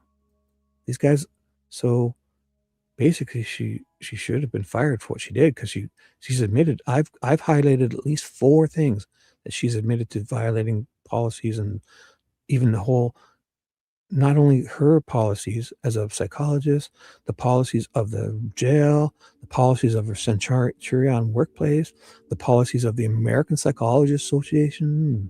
She's admitted to violating so much, yeah. But she never got fired technically, because they chose not to. They did an investigation and they called it gatekeeping or something weird. That's why Rosie was fighting in the beginning. So not even. She got a promotion, dude. Oh, sorry. That's Dale. Yeah. I mean, feel free to, don't, that's on topic. But I mean, even if you want to talk about your car or what you did in 1992 trip to Florida, it's all good. Whatever. Just lovely people in this chat. Anything you want. This guy is a little trouble. No, I'm kidding. These 2 lovely, lovely ladies. And where's Dewey? Dewey, you're still around, I bet. Dewey is my greeter. He's got to be around. Talk about anything. But that's on topic. That's cool. But I mean, yeah. Obviously, she got, they had to pretend they were disciplining her. But she did good. Like, I mean, if you go look for her now, she's probably going to be on the board of Centurion. She did so good for them, because these are sketchy people, I think. So she should have been fired. You think about it, because I've highlighted at least 5 things that she's done wrong so far. Right? Thank you. And Miss Walla. So wait, this is cross exam still, right? So this is still Rosie. And Miss Walla. Oh, okay. Is this an intake document titled Intake No Medical Services November 18th, 2022? Yeah. And is that document that you're completed? Yes. And he's probably about to highlight another thing she's done wrong here. And if I could just direct your attention to it might be page 3 of that document. I believe on page 3, is there a reference to current psychiatric diagnosis? Yes. And does it reference on there a diagnosis of major depressive disorder and generalized anxiety disorder? Yes. That's what Mr. Allen reported. Oh, so she's not. She's diagnosing him on what he says he had, right? This is weird. And in fact, it says here, does it or not, that he has described symptoms consistent with these disorders? Yes. Okay. Thank you. Now, Richard Allen's detention circumstances at the DOC, at Westville specifically, were somewhat unusual, weren't they?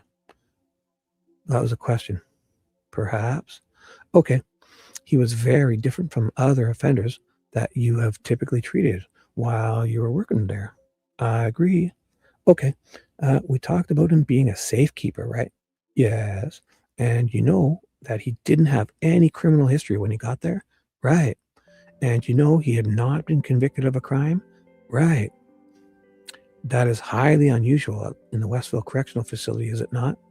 Objection, Judge.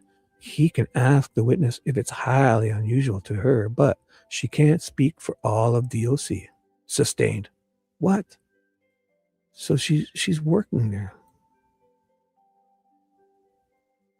So she's contracted from another company. This is wild when they have a contract somebody, like, she's basically working there for them. Just because she's contracted whatever from another, she's there. Sure, she can't speak on behalf of the DOC, but she's got to have to follow the policy. She's in there. She's in there doing it for the DOC. She's got to be able to speak as if they're her policies too. Sustained. That's my question. Is it highly unusual for you? Sorry, 1 second.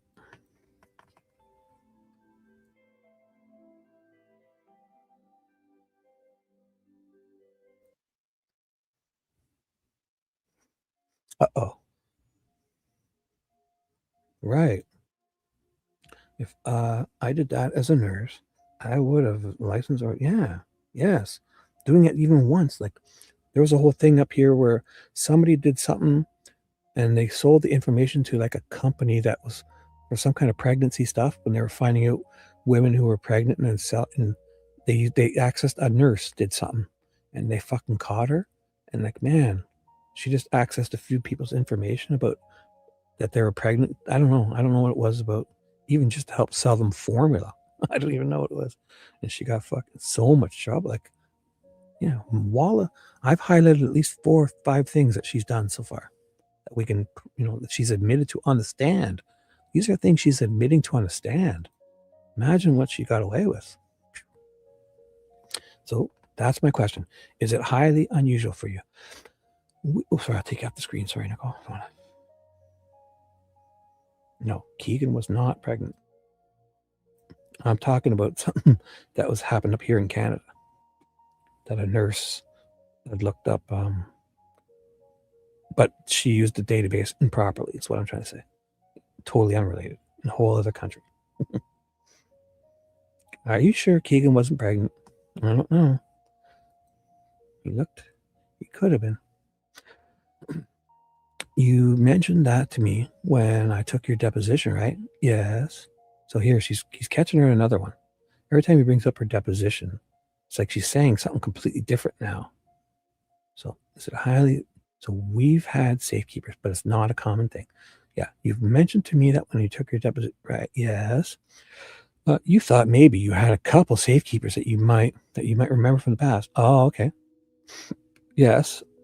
And I think one of them, a couple of those you said, were in general population. Right. So are they? So we did have them at WCU, but they didn't stand out very much unless they went on suicide watch. There was one safekeeper you mentioned to me particular that was at WCU, right? Mm-hmm. Yep. And you remembered he committed some very heinous crimes. Yes. Objection, Judge. Irrelevant. Well, no. Well, we are distinguishing Richard Allen's circumstance from this other safekeeper. So I think it has a tendency to prove that Richard Allen's circumstances were unique and the environment that he was dealing with would have been more damaging than this other gentleman. Sustained. Well, it's like, I mean, if there has to be because these people are all about using the correct terms. Like Liggett goes off about covered, cleared, means this, club, So if Richard Allen is a safekeeper, then that should refer to him specifically being a pretrial detainee, an innocent pretrial detainee awaiting trial, right? Not convicted on suit, whatever this is, right?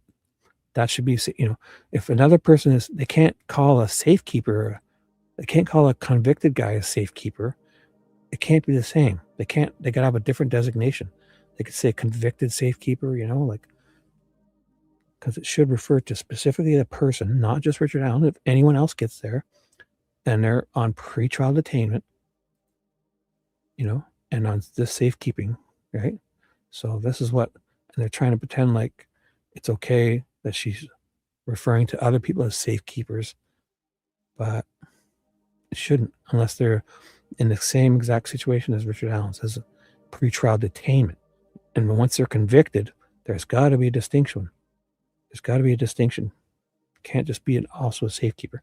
It should be convicted safekeeper and safekeeper, innocent until proven guilty safekeeper.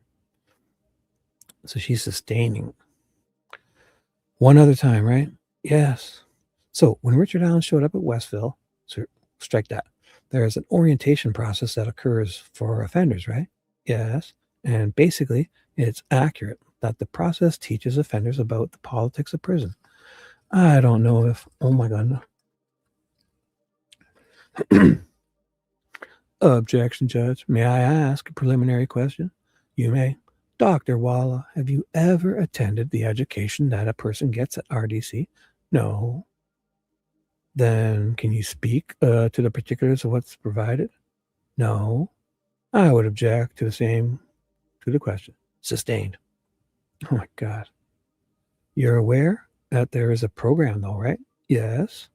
And tell the jury what your belief is about what that program is for. Judge, again, I would object the purpose of it. Her belief is not relevant. Well, she's entitled to opinion testimony. She's a psychologist. She'd have to have knowledge, and she's testified she doesn't, so sustained.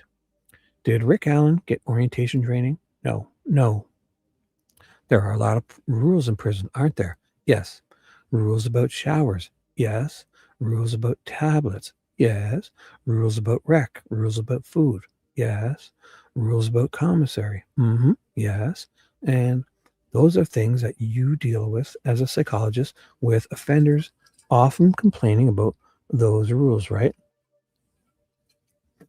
Yes. Uh-oh.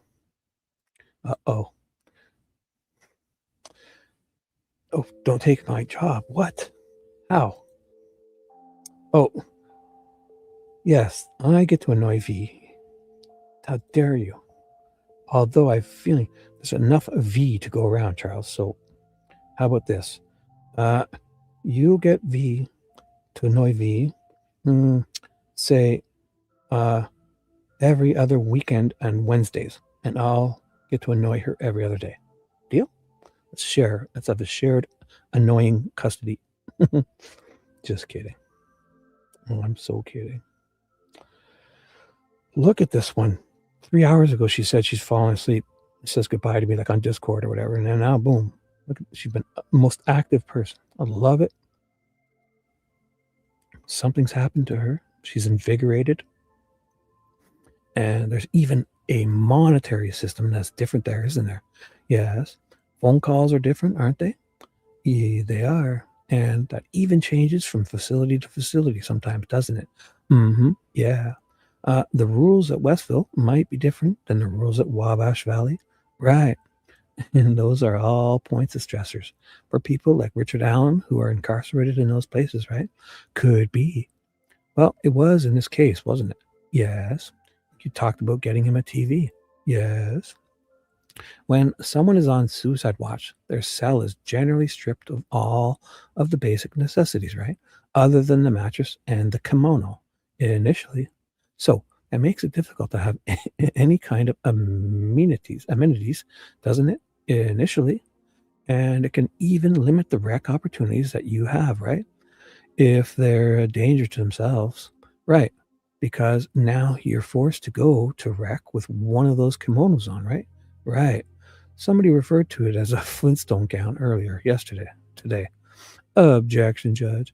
He's characterizing evidence. We know it as a suicide kimono. That's what, yeah, overruled is right. Because the fucking officers were calling it that. The guards, they were calling it that in their testimony. How could you object to that? Did you fucking object when they were saying it to you, guys?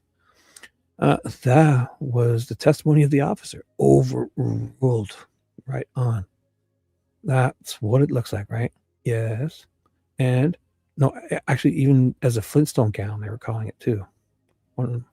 And you'd acknowledge that that can be a stressful transition for an offender, going from regular clothes to putting one of those on. Yes. It takes time to even learn how to wear one of those so that you're not exposing yourself. Right. He dealt with all those things, didn't he? He did. Now, let's talk about your out-of-cell visits. Oh, this will be good. I hope they describe it. Oh, my God. You mentioned earlier that you would have some sessions with him. Frankly, those would be the sessions that would generate some of these notes that Miss Diener went through with you, right? Yes. Now, those visits take place in the APOD unit, right? Yes. And is it accurate to say that essentially he's pulled out of his cell and walked down to another area where you would meet with him? Yes. Is it accurate that the particular cell or that particular location is also a confined location in the sense that it has the grate between us? Yes. Yeah. So they walk him down the hall and there's a gate, basically, right? Yes. They opened the gate, right? Yes. They put him inside the gate, closed the gate. Is that accurate? Accurate. And you are sitting on the other side of the gate, right? On the other side of the room. Correct. And you talk to him through the gate. Yes. I called it a cage, and you agreed with me? It's a cage. About a 3x3 space, right? Maybe not even that big. Correct. Okay. And as a psychologist, would you agree that that is not a therapeutic setting? It's not. It's all we have. It's all you have. But in the course of your practice, a normal therapeutic session would involve a much comfortable setting, wouldn't it? Yes. And that didn't exist here, did it? Nope. It's actually a pretty harsh environment, isn't it? It can be. And there are times when he is shackled during those sessions with you. I think they do unshackle him. You think? Do you recall me asking you about that in your deposition? Vaguely. Did you tell me that they may take shackles off of him when you meet with him? During transport, well, he'll have them on, but once he's in the cage, they will take them off. Did you tell me that at all times when you're having these meetings with him, he's shackled? Is that what you told me? I don't think I said that. Would it help you to look at your statement to refresh your memory? Sure. Judge, may I approach? You may. Direct your attention to page 83, lines 12 through 14. Oh, that's what it says, right? It does say that. Waist shackles, correct? I just don't remember it. That also, so they did. Now she's pretending they didn't. See, there's another thing. Because she's obviously in her deposition, so either they were and she was lying then, or they weren't and she's lying now. That's wild. So that's a big deal, no? The fuck?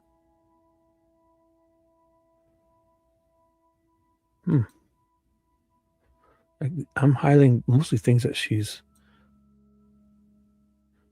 This is it here. Whoops. This is. Oh, she realizes. Yeah, it did say that. It does fucking say that. Yeah, I just said it didn't. Probably they were keeping them all shackled at the time, and they would realize it was probably wrong for them. They should have taken them out of it, at least once they get them into that room. They probably were obviously think, oh, it's so much work for, to undo it all and then let them sit there. So he probably never, yeah. So before in her deposition, he was always shackled and cuffed. Now she wants us to think that he wasn't. And it was even weird how she wasn't sure, right? I don't think I said that. They would take him off. I just don't remember it that way. I don't know why I would say yes. Oh, you don't know why? Box cuffs? Right. Like, are you saying you got that wrong when he asked you if he was, and you just don't remember? Look, what a horrible way to get over a lie. It's just, I don't know why I'd say yeah. It's like a kid sitting there saying, I don't know. I don't know. Those things are all true when he's transported, but once he enters the cage, then a little hole opens and he can put his hands out and they can take it all off. Oh, okay. You remember seeing some video of Rick being transported to some of his court hearings? No. Did you tell me he did that in a full jumpsuit with shackles? I mean, I'm assuming that's how he was transported, but I've never witnessed it.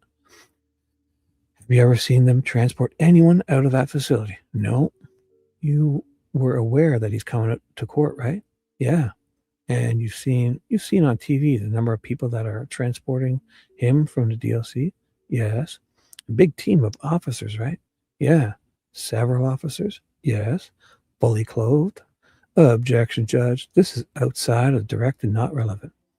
I think it's relevant for the environment that the transport's outside of direct.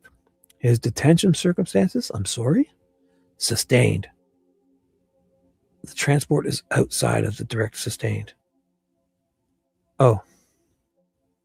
Does Richard Allen's experience while at the DLC have an impact on your assessment of his overall mental health? Things that are going on around him and with him? Sure. And so they're trying to say that it's outside of her scope to talk about the things that are happening to him there. And she's working there. Although it's not her that's transporting him. Such bullshit. It's also not her that's cooking his food, but she's able to talk about his food. She's not giving him, she doesn't give him the tablets, but she's talking a lot about those things. These people are amazing. It's amazing. It's like, oh, we can just apply it willy-nilly, so ambiguously, and using our discretion. Just each topic would go either way, whatever way we want. It can make sense if we believe. These fucking words are so vague and ambiguous, like the ambiguity, like they're able to just make it work either way. Have their cake and eat it too. That's what I'm trying to say. And so like Gull's saying, no, you can't talk about the transport because she doesn't know the transport yet. These are things that happened to him and that could really hurt his mental health. And she's helping him with mental health. So then she can't talk about anything. What is she talking about his food for? His diet or anything that she's not in control of. The cleanliness of his cell. She's not cleaning it. She doesn't make. And one of those would be his transports. Yes. You're aware he was placed in a van and transported down here? He told me about a van. He actually told you that he didn't want... Objection, Judge. He's testifying in the question about what Mr. Allen told her. Sustained. You reported in one of your suicide monitoring sheets that he was worried about having to get in a dog cage, didn't you? Yes. Oh my God. And that was not a pleasant experience. Right. Now, Miss Diener went through a number of these suicide monitoring sheets with you earlier. Do you recall that? Yes. A dog cage? Or was it you just... Or probably when you go in that van, it's probably like a little square. And you've seen these sheets before, haven't you? Of course. And would it be fair to say, if I'm going to ask... One second. If I'm going to ask you some questions about those, that it would be helpful for you to see those sheets to help refresh your recollection as we went through them? Sure. Could I bring my computer up and offer those up to you? Yes, please. May I, Judge? You may. Dr. Walla, let me direct your attention to suicide monitoring sheet dated November the 4th of 2022. It should be the first one. And let me know when you're there. Okay, I see it. So is this kind of your communication of or your documentation regarding what Rick's circumstances were basically when he got to the prison in November 2022? Yes. Everything cool? Guys having fun? Anyone I need to say hi to? Anyone gone? If I missed saying good night to anybody, I'm sorry. If you're sleeping, that's my secret. Right, Nicole? Get people in here and have them fall asleep and then leave this open. And I just talk all night as if I'm talking to people. And then I get some views, I guess. That's the secret. Put people to sleep and then just keep talking all night. Try not to wake them. So I'll be quiet. And under the section called Patient Complaint, about 4 lines down, there's a reference there that's he reported doing okay, but expressed frustration with the companion. Oh, another incarcerated individual asking him questions. You see that? Oh, yes. So these are the inmate companions that were kind of standing guard with him, right? At that time? Yeah. And he was concerned about those from the beginning? Yes. Second paragraph there at the bottom starts with, Allen reported being on suicide. Do you see that paragraph? Yes. And did you report that he denied having any suicidal ideations? Judge, before she answers, could we come to the bench for a moment? They're having a sidebar. It took me a minute to get to that report. Are you talking about November the 4th? I thought you said the 14th. No, I said 14th or something. I don't know. I do. You said the 14th. November of, maybe he didn't. November of 2022. You see? See how memory does that? He just said November. I don't remember either what the date on it is. That's what he said. November 4th. Oh, okay. That's what you said? I just want to draw your attention. Oh, so it was November 4th. I just want to draw your attention to the fact that November 4th is not her report. It's Dr. Primo. She didn't prepare. But she'd have access to all the records. We had an agreement that you would not have a record admitted unless the person was here to testify. I'm not admitting it. I'm using it to refresh. She's testifying from it. She's testifying. I'm not going to admit it. But it's not her report. It's part of the medical file. It was not her report. Right. And you asked her as if she's prepared it. Did he tell you? I don't think I asked her if she... Oh, no, you did. You said, did you? Oh, they're busting him. You said, did he tell you? Oh, I'm sorry. Yeah. Like it was her report. Yeah, I did mix it up. Okay, no problem. I know. So that's good. That's good that they're paying attention. Because you don't want them to say, if you're saying, did she have access to Dr. Primo's report and did she review it? That's different. Well, that's a good call. It's one of the first times I've sounded this Diener sounded reasonable. Oh, let's go. Oh my God. Or was it? Oh, wait, no. Yeah, it was Diener. Then Gull. That's different. Then that's different. Okay, I appreciate that. Their little sidebar huddle powwow is over. May I continue? Clean it up, dipshit. Thank you. Is this report actually, this report says completed by Monica Walla, PhD on the top. Does it not? November the 4th of 2022, 6:28 p.m. Oh, that's different. So it was her. Unless they're looking at other reports. Just making sure, because there's another one. Oh, sure. You want to go look at it? He's like, yeah. Do you need to go have some time to look at it yourself? So there is a report from hers, but there's also one on the same day from someone else. So yeah, there's one by the other doctor as well. Well, I want to make sure we got the right doctor. Yeah, so it's you. Oh. May I continue, Your Honor? You may. Did he report to you that he was not having a suicidal ideation? He did. And turning the page to top of page 2.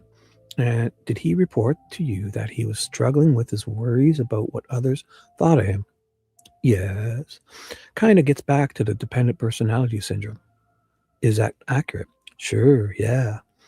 And under additional clinical observations, did you see that section? Yes.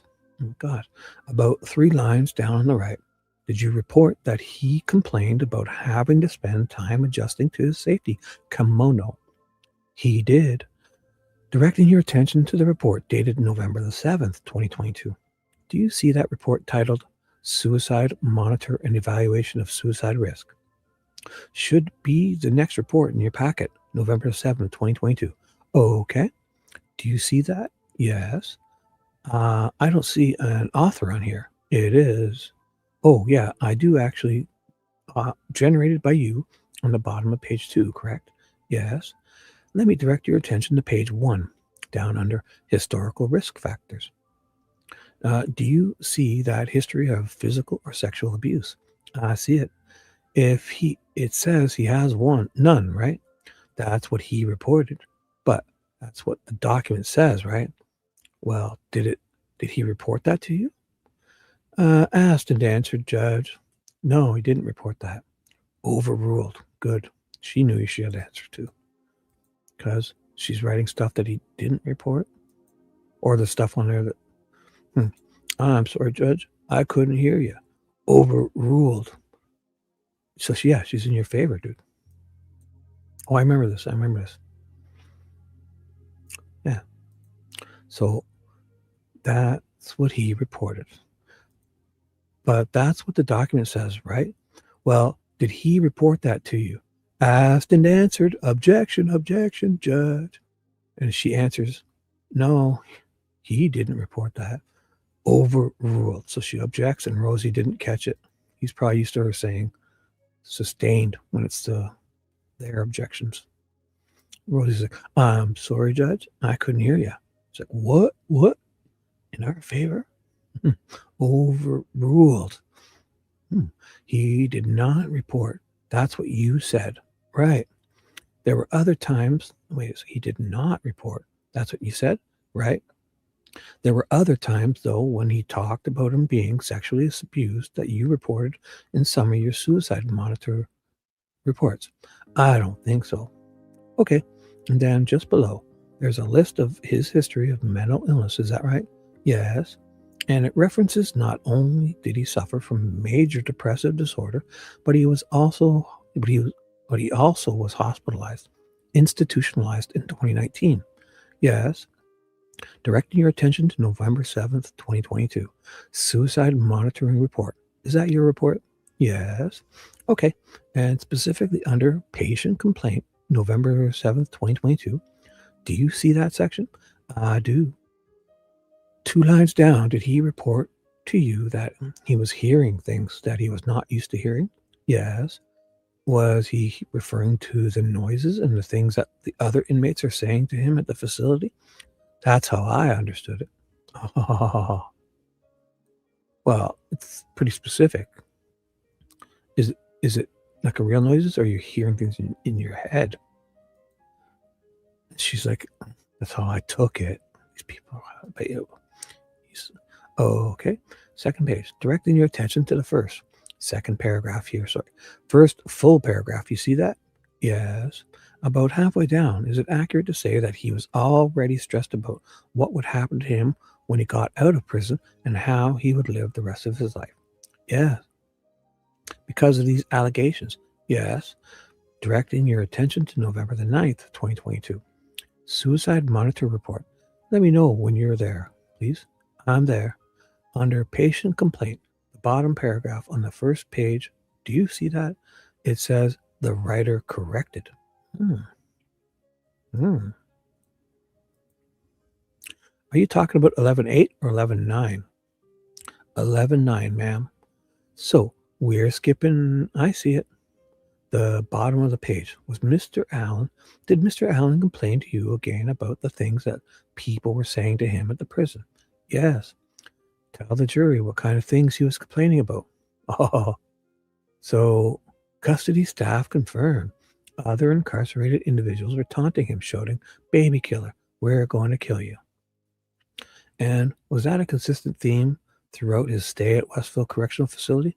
I think so. Like, they're yelling at him all the time, calling him a baby killer, and we're going to kill you. To an innocent man on pretrial detainment is getting fucking screamed at by convicts who don't give a fuck what he's in there for or how. They don't even know he's innocent at that moment. Because half the guards are treating him like he's guilty already. Because they said, half the guards said they didn't want to, hey, CN, what's up? How you doing? Brings the jokes. Oh, hey, what's up?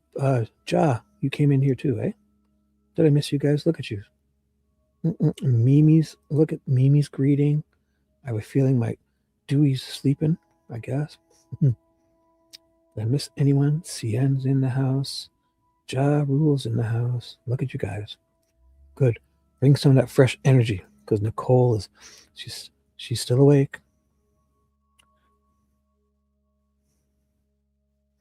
Well, good. Go do it.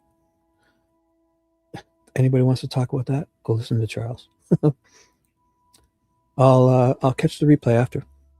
I'll be here for a bit. Maybe I'll even listen to you on my other ear. You never know. I don't care. Sure, if you want to steal people, go for it. Are you doing it now? You going live? Whatever. Yeah, if you guys want to talk about something else, then come back here. I'll be here for a couple hours. So if sure, go ahead, Charles. I'm gonna put I'm not like that. My people are free to do as they choose. I mean, if they're fans of yours, they'll probably get a notification, or if you want to put the link in and you want to try something fresh, listen to. Oh, hey, Nature, morning. How you doing? Man, it's only 2:30, eh? Yeah, I'll be going for at least another 5 hours probably. So, oh my God, what time is it? Really? It's only 2:30. I'm working till 8. So, go for it. Charles is going live, he says. I think. He said. He's doing something. Charles is going to live and do this. What was it again? Something about here. Is it? Well, that's sorted for the labor. Oh no, sorry. Did I read it wrong? Maybe I'm wrong. Didn't you say you're going to do it live? Or was it your time? I missed it. Sorry, I don't even know. I must have. Sorry, guys. Yes. Or yes. It's 3 hours and 40 minutes. We're about to start.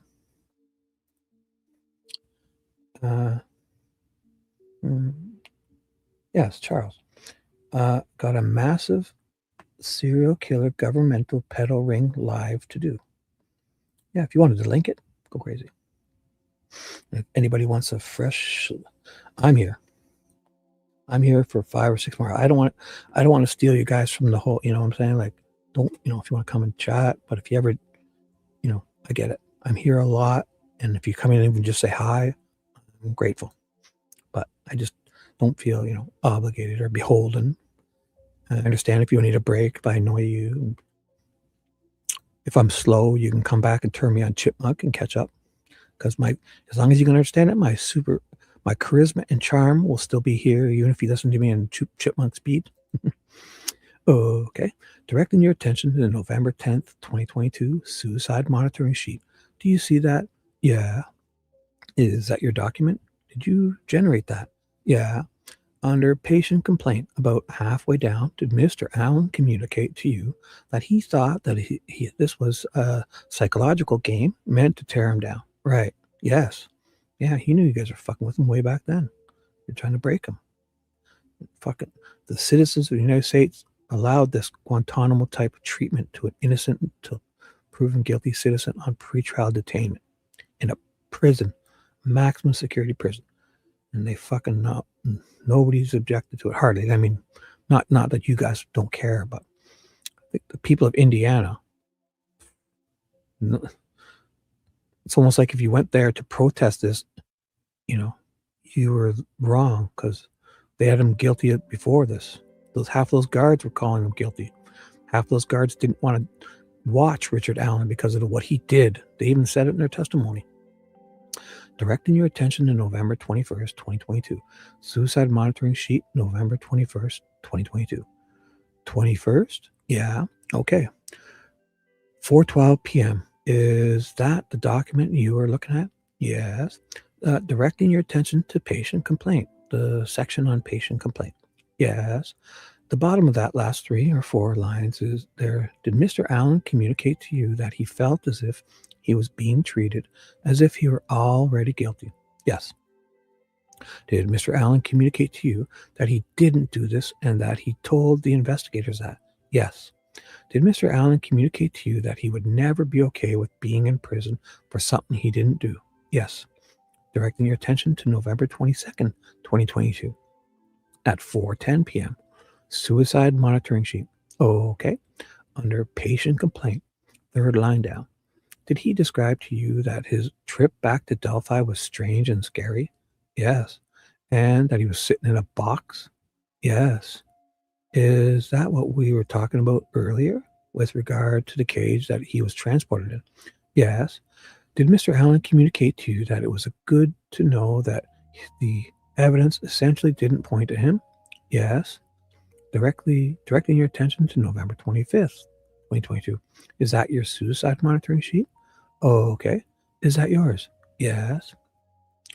The very bottom of that sheet, the very last line that says, he consistently presents as extremely selfless when it comes to his wife and doing his best to ensure all of her needs are met. Is that a theme that you experienced with Mr. Allen throughout this stay? Yes.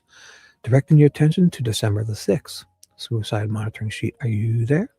Yes. 3:57 p.m. Yes. Directing your attention to patient compliant. About halfway down that paragraph. Did he report to you that he was an innocent man, but he felt like he had already been convicted? Yes. Judge, may I object? A sidebar. Yeah. For just a moment. So they're having a sidebar. Judge, we can present the defendant's statements because he's a party opponent, but the defense cannot do that because it would be hearsay, and he's not a party opponent to their position. And so we wanted to check a sidebar about how that if you want to do that in front of the jury and bring that issue in, I don't know why. Well, statements against interest are, but the statements you're talking about suggest he's not a party opponent. Well, if it's a statement against interest, it's not hearsay. It is when you present it. It is not when the state presents it. It's a statement against interest by a party opponent, not just a statement against interest. Right, but it's the exception to the hearsay rule. It doesn't matter who's presenting it. It's not hearsay because of that reason. It's hearsay when it comes to the... See, this is where Judge Gall is going to... She knows she's going to give in, but this is like her negotiation. She pretends she's going to, but she's going to give in a little, I guarantee you. It's hearsay when it comes from the defense. It's not hearsay when it's presented by the state. All right, so the objection is hearsay? Yeah, so I would request to have her response stricken from the record if she did answer. Or shall we just go forward from here and not draw attention? Well, we could still testify about what she reported. She can't report what he told her if it's a statement from him declaring innocence, because you're putting it on for the truth of the matter asserted. It is, therefore, hearsay, and he is not. No, your party opponent. Well, in this particular case, I'm putting this in to prove that he's proclaiming his innocence, which is his, that's a statement, which is an issue in dispute. I understand that, but it's still hearsay. I think it's the exception. I understand we're having a fundamental argument about hearsay rule, but I think it's kind of wild that these guys don't start fighting, that they can kind of bicker to this level. I could never do this. I mean, I could do it if I thought there was also a chance where we can kind of just hit each other, maybe. We can still put it in because it doesn't fall under the rule. How is it an exception? Wow, that it is a statement against interest. But again, you're conflating it too. This is the best one they've had ever. There's no inaudibles. They're wow. This is the best little powwow huddle. But again, you're conflating it to, a statement against interest can be presented by the party opponent, which is the state of Indiana, not you. Okay. So however you want to do it. Now, if you want to just move on to the next, thing so that we're not drawing attention, move on. He's beaten, he's move on to it. So I'll sustain your objection to hearsay. I'll stick with the stuff she's reported, understanding that she can't report direct quotes from him. If it's his statement that he's innocent, you're asserting it for the truth of the matter asserted, and it would be hearsay because he is not. I'm saying that I'm going to move on. Right. That's what he said. Oh, you must have missed that. Okay, great. And I'm going to talk to her about the things that she reported, her observations. Her objections are fine.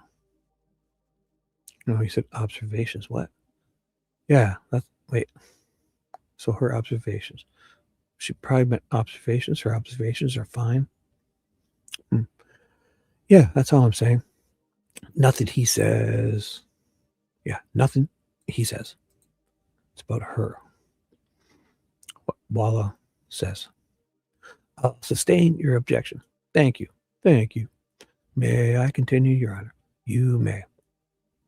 Whew, that was the best one so far. Actually, it was interesting. Directing your attention to restricted housing documentation. Report December 29th, 2022. Okay. Was Mr. Allen report? This is actually getting better.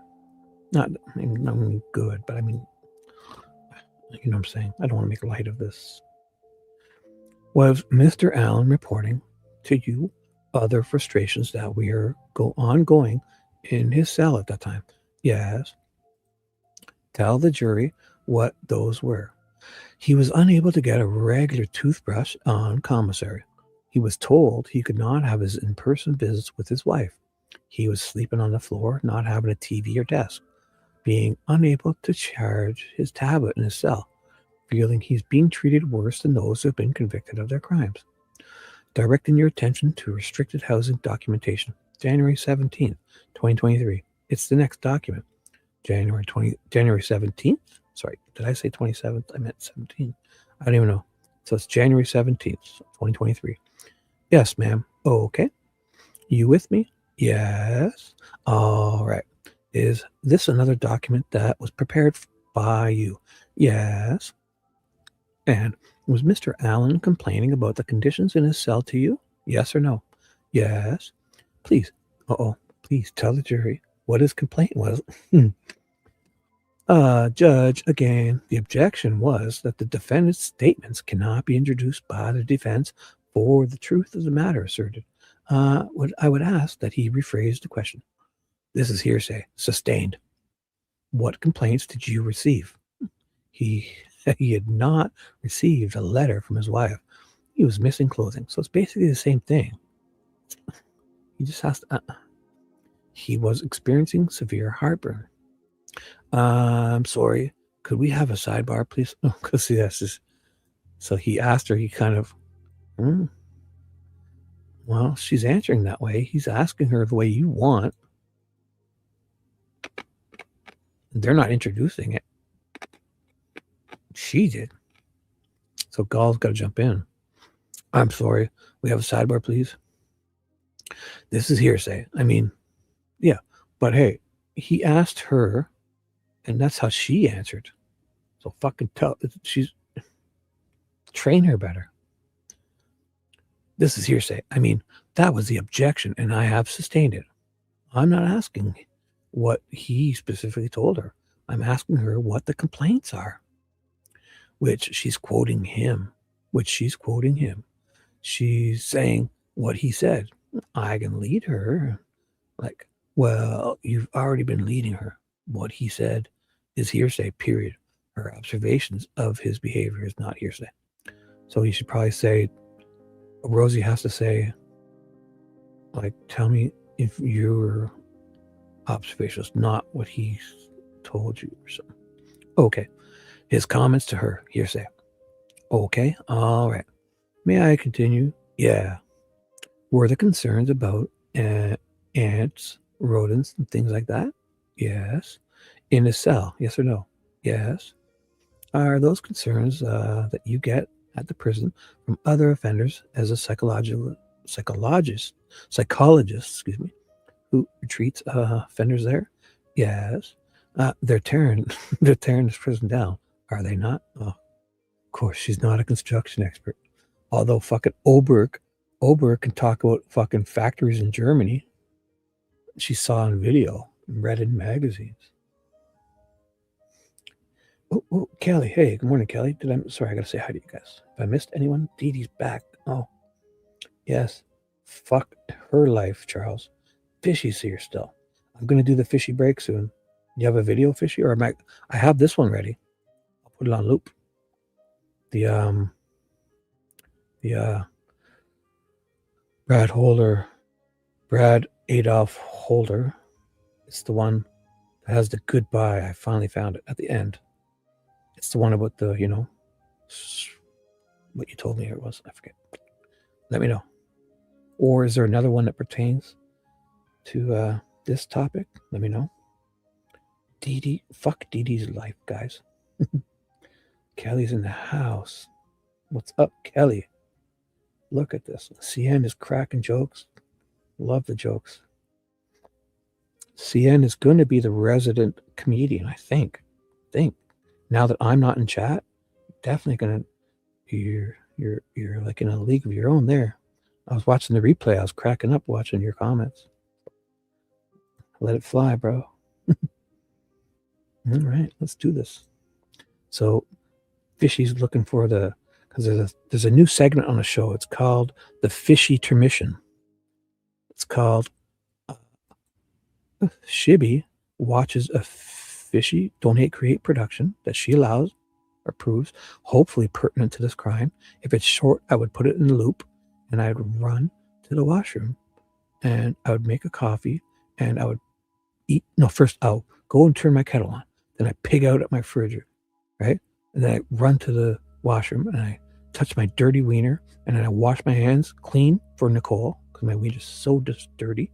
And then I rush back with my super clean hands and the kettle's not boiled yet, I then pig out in my fridge more, whatever's there. I'll eat a granola bar, and then I'll make a coffee, and boom, we'll be right back. So that's called the fishy intermission.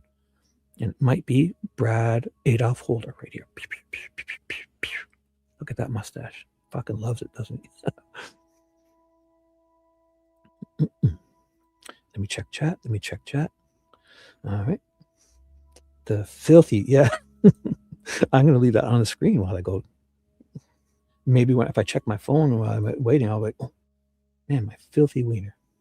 That one. No, I know. It's about it's a good one. But I can find one that does, right. I'm not going yet, so there's no hurry. What time is it now? I feel my bladder. Not yet.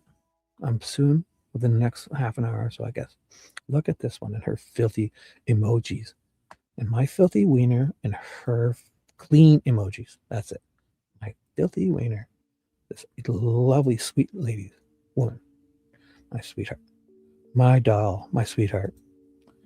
That's it. Boom. Look at the fucking emojis coming. Look at Mimi also.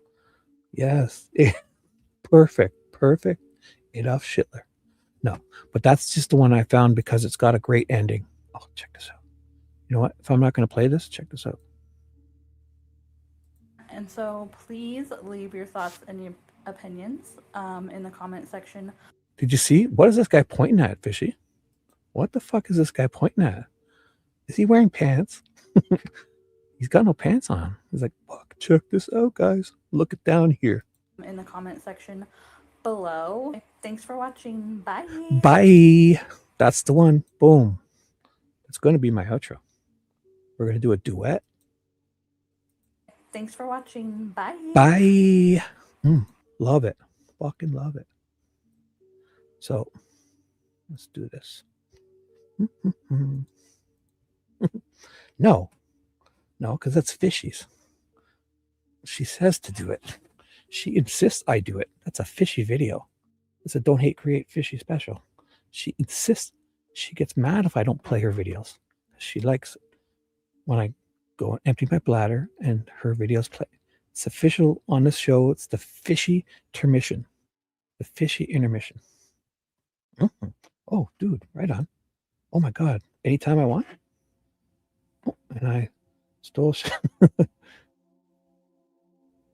Yeah, I'll do that. So if we can watch a quick one, maybe we could have a CN intermission. Oh my, that could be a regular thing.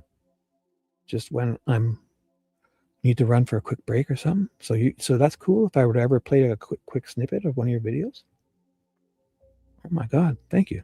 I wouldn't abuse the privilege. I mean, and anytime I do that, I always catch the link and put it in chat and make sure people come and subscribe. And yeah. Oh, bro, thanks. So I'll do that. I'll usually just if it's pertinent to this, or if you have, a good 10-minute video is good. 10 to 15 or 10 minutes is good because I can go and do all that and be back. Even 10 minutes or less, and I can put it on loop. Right? I guess a playlist would be fine, but if it's pertinent to what we're talking, especially like Walla and all this solitary confinement in Westville and any of the companions, the Odin guards, anything, if you ever want, let me know. That's okay. This is an older trial. Yeah. This is an older trial because this is all happening technically when they're talking November 2022. She's talking, they're referring to the solitary confinement and the suicide watch in Westville and little cages he's in and the guards delivering into, the trial stuff and anything with his captivity at Westville or solitary or the Monica Walla. Doesn't have to be a situation. Like, it doesn't have to be pertinent to what we're talking about. Just thought it'd be funnier, not funnier, better. But again, if you ever, preferably 10 to 15, 10 minutes or less, because that would be good. And I can loop it or not. I'll find something, but thank you. That'd be great. So next time so that's why I have Fishy's page open, because I'm ready. I did this beforehand. And This doesn't have anything to do with this, what I'm talking about. Just that it's a great video. I got the volume down. Check this out. It's like a fucking disco party. Watch this.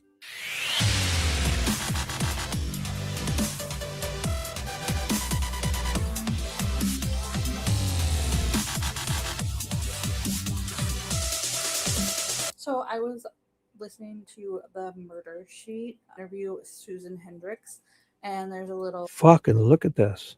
Look, where are you gonna get this from? Is this like a clip, Fishy, or is this like one of your pets? This must be a clip from the internet. Either way, this guy, I hope he's a subscriber. This one, it's Pug, and those earmuffs, or is that like the FM, AM/FM radio? I think it's earmuffs. Looks like he's going to a sports game. Oh man, I love that guy. It's Pug. It's a clip. Whatever. Oh, it's not yours.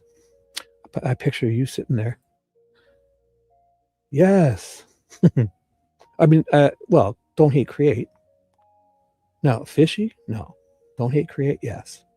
This is, I think they're similar in their style. I just think it could be two separate people. I'm not even sure. I'm not kidding. I do love that one for this, that Pug alone.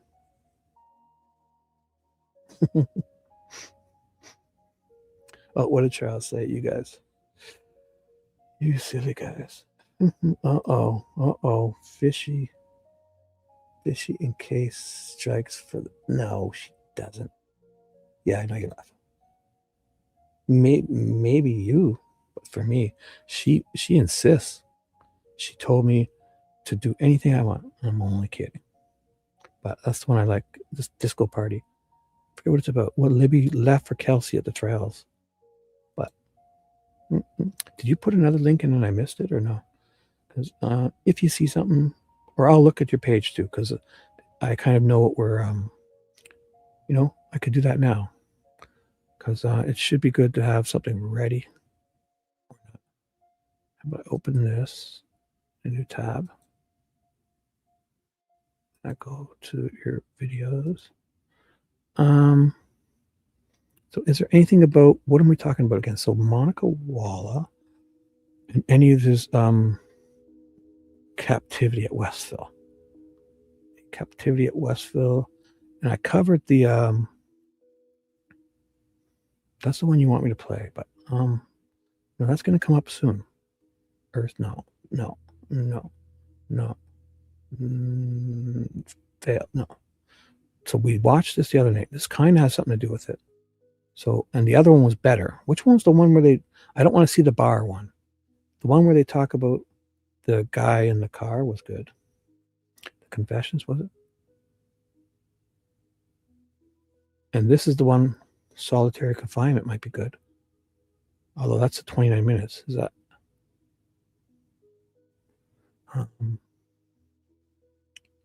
Phone tracking, reverse warrant location. Look at this content. Geofencing. Police interesting. What was that again? Ooh. Who's this? Is that you? I didn't see that one. Boy. I have to go screenshot that. Was that you? Hey, what's up, Luna? Hello. Welcome. Luna. Good morning to you. Hello. Actually, I'm reading now, but I'm just deciding what I'm going to... We're reading Monica Walla's testimony still. I'm about... I'm a lot farther than I thought I was going to be. I'm going to finish this today. So I'm going to read another 47 pages. Monica Walla, part 2, day 11, right? Day 11 of her Westfall Suicide Watch companions and all her stuff. Westfall, Dr. Wall. But I'm deciding if I'm going to take a quick pee break. Fishy lets me watch a video. I'm just trying to pick one that's pertinent to what we're talking about. Do you really have 2 pugs, Charles? They are cute. As long as, what's this? Just screaming my name? Love it. Say it. Oh my God. Shibby. Love it. Scream it out. The pug, you're right. Yeah, fucking. Maybe we'll just have to watch that one because it is great. And it's only 3 minutes, so I can put it on looping. So when I go to the washroom, we'll just watch this. because unless I can really find one that's about what we're talking about. I should do this before the show. Click. Nope. Additional free. Nope. Nope. Nope. This is the one we're about to watch. So after. Search warrant. No. Anything about captivity at Delphi ballistics? No. Oh my God, ballistics. That'll be perfect. 9 minutes and 15 seconds. Oh, I should have did that with Oberg. Oh my God, I should have did that with Oberg. Damn it. Cruise. Oh, shock vest. Is that good, Fishy? This might be a better one because this is. Oh my God, is that good? No. Oh, you're a bit behind. I should wait. No, don't loop it. No, I just mean so I can get myself back in time. No, because I might not be back. Oh, okay. Yes, Shibby, Cocoa Puff.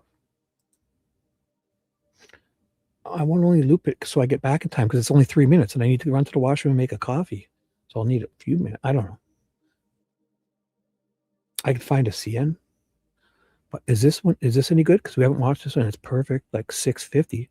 I won't need to loop that. About the shock vest. Oh, did you link one and I missed it? Oh, I'm so sorry. Where? Oh, I didn't even see it, Fishy.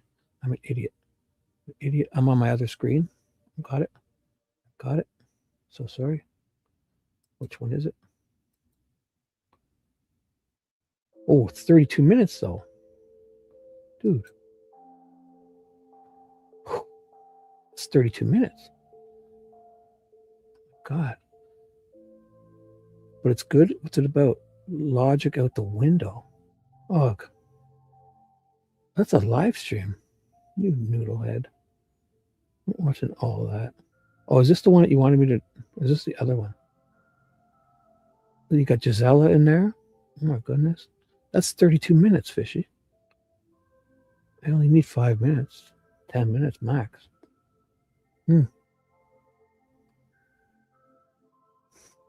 Okay, what I could do is, how about this? You want that one? No, it's not. No, it doesn't even matter. I'm going to play it.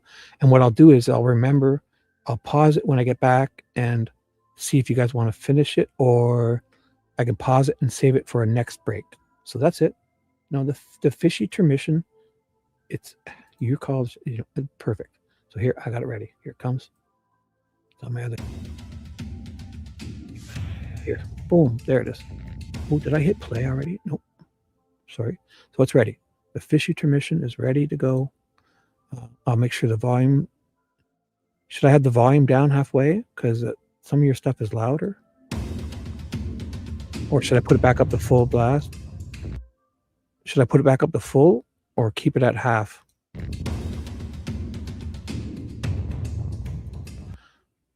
And I'll make sure the speed is okay. Some of your stuff is lower quality. What are you doing? Filming it on a phone or something? Way back when? Speed is good. Okay. Shibby's live. Should we watch it? No. 220 people watching this guy. Oh my God. Thank you. Let me just keep reading a bit. I'm almost ready. I feel my bladder. I should drink a little more.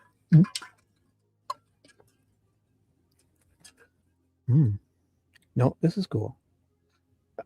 I've watched the shock one. No, I don't care. I think the shock one was better. That was a better match. This will be fun, but the shock one, where was that? Yeah, I think this has got to be better, because basically what we're talking about. Because they've been asking about this belt and the vest he wore to court. This is a part 2, but this is perfect 650. Let's see. Recently, someone made a comment on my video about... Oh no, it's about a comment. Oh no, we're going to shit stir. Oh, looks interesting, cartoonish. Yeah, I want to see this one. This is it. This is the one. The other one, man, I'll watch that when I go after my show. I'll go watch it on your channel. So I know you're worried about the analytics, right? I'm only kidding. So we're ready. And I will, just in case I don't get back. It's not because I want to, but oh my God, so look at 7. Oh my God, 1082. Whoa, did you get a new phone at this Recently, time? someone made a... Just kidding. The speed is good, so it's ready to go. Just gotta wait till I'm ready to go. Boom. So it's the third one. Let's do this. So when there's a perfect, no, you haven't quit. You're getting, no, you're not quitting. You're just, everyone needs a break. Shush. Stop it. Let's do this. And afterwards, that's what we could do also. Where is it? This will be a good intro to Fishy. So if you want, this will be, if you go watch this one sometime, then this is my favorite one. If you ever want something quick, funny, and you got to subscribe to her, even though she says she's not making content. I've heard her tell people privately she's ready to fucking go back full bore, better than ever. I have a feeling. So I would just subscribe to her and put your notifications on, because she's going to be kicking stuff out really soon. I feel it. I feel it. Oh, yeah, I did watch that, Charles. You, Peggy. I watched it. You, Peggy, Fishy, and somebody else. What was it? What's that guy's name? Funny guy. He's a funny guy. It's you, Peggy, Fishy, and that other guy, skinny guy. What's the other guy's name? No, but it was, it was funny because it was your first one. And you had stuff, shit goes wrong, but it was good. What was that guy's name? The other guy. I haven't seen him around. He's usually joking around stuff, but did he take time off? Forget his name. So I'm ready to go to the washroom soon. Oh, were you on shrooms back then? It was great. It was good. You guys were great. Charles says he had fun. Who's that fourth guy? What's his name? I guess you wait till you catch up. So here we go. So let's get to a good part. I should go for a break soon, actually. I feel it coming on. I've been talking so long here, 4 hours. Overruled. Wait, what happened here? Objection. Oh, something good happened here. So they had a sidebar. Was there concern? Okay, so I must have scrolled ahead accidentally because they had that sidebar, right? Yeah.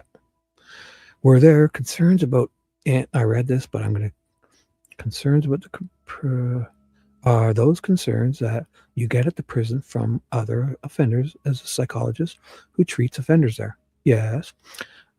So, yeah, I did all that because that was the whole overworld. So I was here. Okay. Have you looked next door to Westville to see what's going on? They built a new prison next door. There is. 1 second. I'm going to try to look through these. Directing your attention to the suicide monitoring sheet. Oh, this would be good. The sheet dated April the 4th. Yeah, this is where he's put back on. This would be a good time because this is a whole skip, because this is where he's put back on suicide watch. So I'm going to do the right thing. I'm going to do it now. I'm going to do my fishy break, my fishy intermission. It's officially called the fishy intermission. I'm going to come back and start here. I'll start at this question. Look at that line. Perfect. Perfect. Boom. Perfectly straight. Look at it. So we're going to do the fishy intermission. Fishy. Fishy. Oh, I don't know if I'm going to fit it all here. Fishy turducken. I'm not going to fit it all in, but you guys know what it says. Fishy intermission. It's coming up. All right. Soon. So when I get back, this is where we're going to start. The fishy intermission's over. All right. Great news. Oh, did you? Awesome. Awesome. Paradox. Yeah, that's his name. Where's he been? He's usually around chuckling. He's got a good laugh. He's a funny guy. Well, either way. So how about this? We're going to watch that. I will put it on loop, but I plan to be back. It's not the funny pug one. It's not the disco party. It's this one. I forget how long it was. The Shock Best one is it's 6:49. And it's not too loud. I think I'll put it up halfway. Because I think sometimes you got some loud stuff, music and that, but it should be good. I'll listen on my other computer. I got the loop is on, right? I'm going to turn it off and then turn it back on because it makes me feel better. even though I put it on so I didn't have to do that.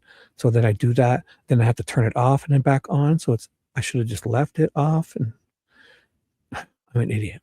Let's do this. Thank you, Fishy. You guys all listen. We have 6 minutes and 49 seconds. All right. I'm going to run, make a coffee, touch my dirty wiener, clean my hands for Nicole, scrub like a doctor for Nicole, yell at my wiener. I'm going to scrub it like it owes me money. And I'm just kidding. Then I'm going to pig out on a granola bar while I'm waiting for the kettle to boil. And boom. I'll be right back. Okay. Enjoy. Oh, I'll take you off the screen. Sorry. I'm not going to. Sorry. This is officially the fishy intermission will begin. It's called Richard Allen. Prove it's a shock vest. Oh, isn't it? Oh. So, okay. So somebody was, well, they say it, but hey, at this time, you might not have known how long ago was this. So it's cool. Yeah, there was probably not as much known. When was this? 2 years ago. Let's get specific. July the 12th, 2023. So it sounds like somebody's commenting. I think it's a standard bulletproof vest. Prove it. Either way. You see what the fucking he's wearing? Oh, here's Fishy's gonna prove it. Shock vest. Let's do it. I'll be right back. On my video about shock vests being used on a defendant, use of restraint devices such as shackles and shock vests on defendants in a courtroom setting can be a controversial topic. While these are used in extreme circumstances, often when there is a perceived threat of violence or flight risk, their use has significant implications for the perceived fairness and humanity of the legal process. A stun belt or shock vest is an electric controlled device. If activated by a remote control, it delivers an electric shock to the individual wearing it, causing pain and incapacitating the person temporarily. I'm operated by a simple little, looks kind of like a key fob for your car. It's not easily activated. You have to push and hold 2 buttons at the same time. And once that's done, it emits a 5 to 8 second burst, and which should put the person right to his knees and for deputies to garner control of him. Okay, so for the use of these belts, you said they're only during a specific instance. When are these used for inmates? Our policy dictates that a person never leaves our jail floor unsecured. Secured meaning with use of belly chain, shackles, and handcuffs. In a jury setting in the courtroom, the judge does not order such shackling, so we have to have an alternative, something that can't be seen by a jury, and this is the alternative. It's completely hidden underneath clothing, and it makes the person appear they're unrestrained even though they are. This is the rack vest, similar to a bulletproof vest, without the Kevlar inserts. It applies to the wearer the same way a ballistic vest would, with these adjustable Velcro straps. The large difference, as opposed to the rack belt, are contact positions. There are 4 probes total, 1 at each shoulder, as I'll show you in a moment, 1 on each lower quadrant of the back. Current running back and forth between these 2 points, creating greater intensity through greater distance. You'll find an insert plate. The insert plate contains the 2 components, the receiver module and the stun module. Positive leads and negative leads are connected to the stun module. Here you can see the 2 probes that would be on either shoulder and the 2 contact probes that would be at the bottom, over the lower part of the back. Activation of the device, you turn it on with a barrel key, just like the rack belt, and to press the 2 switches.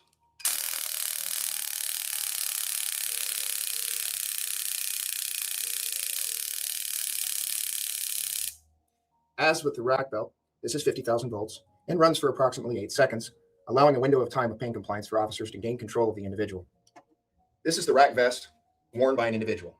The rack vest can be worn over the clothing or under the clothing. As you can see, it is very similar to what you may recognize as a bulletproof vest. However, there is no Kevlar in the unit. When we put the vest on, we'll have the inmate understand this is a shock vest, Under Sheriff Robert Carl said. Behave yourself. It's effective even if it isn't deployed, he added. To people in the courtroom, a defendant wearing the vest will appear to be wearing normal clothes. Violent inmates are sometimes, but rarely, chained by the legs during a trial to provide some security and to avoid making the person appear guilty. With the vest, it will maintain a degree of security without saying, "That's the guilty guy," Carl said. The approximately $2,100 vest, paid for through a few different funding sources, is a tool to use for inmates the sheriff's department believes might be uncooperative and violent in court. Those inmates will be outfitted with the stun vest underneath their clothes. In the event that one tries to attack someone, officers will tell the defendant to stop before using a remote control to activate the vest, delivering 50,000 to 75,000 volts of electricity to 4 points on the defendant's back for 5 to 8 seconds. Someone hit with the stun vest would be incapacitated and officers would then handcuff them before sending them for medical attention. I am fine with the shock vests being used under their clothing in replace of having them come in the court wearing shackles to prevent prejudicing the jury, the public, the judge. These things do have an effect. If you see somebody as a prisoner, it's easier for you to see them as a criminal, as opposed to if you see them looking like me and you every day, walking off the street, then you look at that person as a person. And I think that the shock vests are great for that. I think it's a very smart way to keep control of potential safety risks while also allowing the defendant to appear as a person. The problem I have with Richard Allen is that they brought him in a 5-point restraint system, his jail clothes, and he has a shock vest on. And that to me is overkill, and that's what I have a problem with. I believe the rule is that you're supposed to use like the least restrictive restraints on a person, and this all ties into the presumption of innocence. And this idea is so important to our democracy, and it's a cornerstone of judicial process. Kitty, I apologize. Mike, I'm not trying to defend Richard Allen in particular. I'm talking about like all the ways that I see this case getting dangerously close to these lines that infringe on rights. And the reason that this is important for all of us to pay attention to is because a potential way to get evidence dismissed, thrown out, or appeal after already convicted. And to point out where I see that they're not doing this case justice by like putting Richard Allen in all these situations. Like, this isn't normal. That's not how they treat most prisoners. And if something isn't normal, that's going to be a problem. There's a reason why they do things the way that they do. And I just want them to do that with Richard Allen. So thank y'all for watching. I hope this shows the doubters out there that they really do use shock vests and they do look like ballistic vests. Legal system, it doesn't matter how your feelings are, it matters how the law goes. And if they're violating rights, it doesn't matter if it's like the biggest piece of crap and they find all kinds of good evidence, it will get thrown out because you have to follow the book in order to prosecute a case correctly. And so that is really my main concern with all of this. Thank you. Bye. Recently, someone made a comment on my video about shock vests being used on a defendant. Use of restraint devices such as shackles and shock vests on defendants in a courtroom setting can be a controversial topic. While these are used in extreme circumstances, often when there is a perceived threat of violence or flight risk, their use has significant implications for the perceived fairness and humanity of the legal process. A stun belt or shock vest is an electric controlled device. If activated by a remote control, it delivers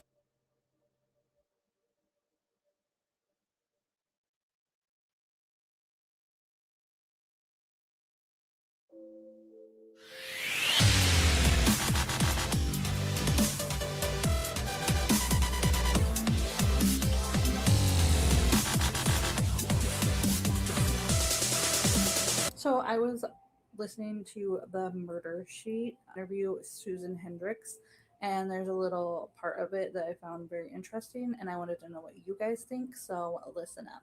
It stands out to me because, as you know, because you were there, when you see it, when you see the picture that Libby took, that still shot of the man on the bridge with the big puffy jacket, at first, and especially when you see him take a few steps in the video that she took, my thought, at least, was that the bridge was maybe, I don't know, 10 feet high. I didn't really think about it, but when I first approached the bridge and got there, it was a completely different experience. Even getting from where we parked to the bridge, it felt, and maybe because I had known what happened there, it felt eerie, it felt dark, it felt isolated, it felt secluded.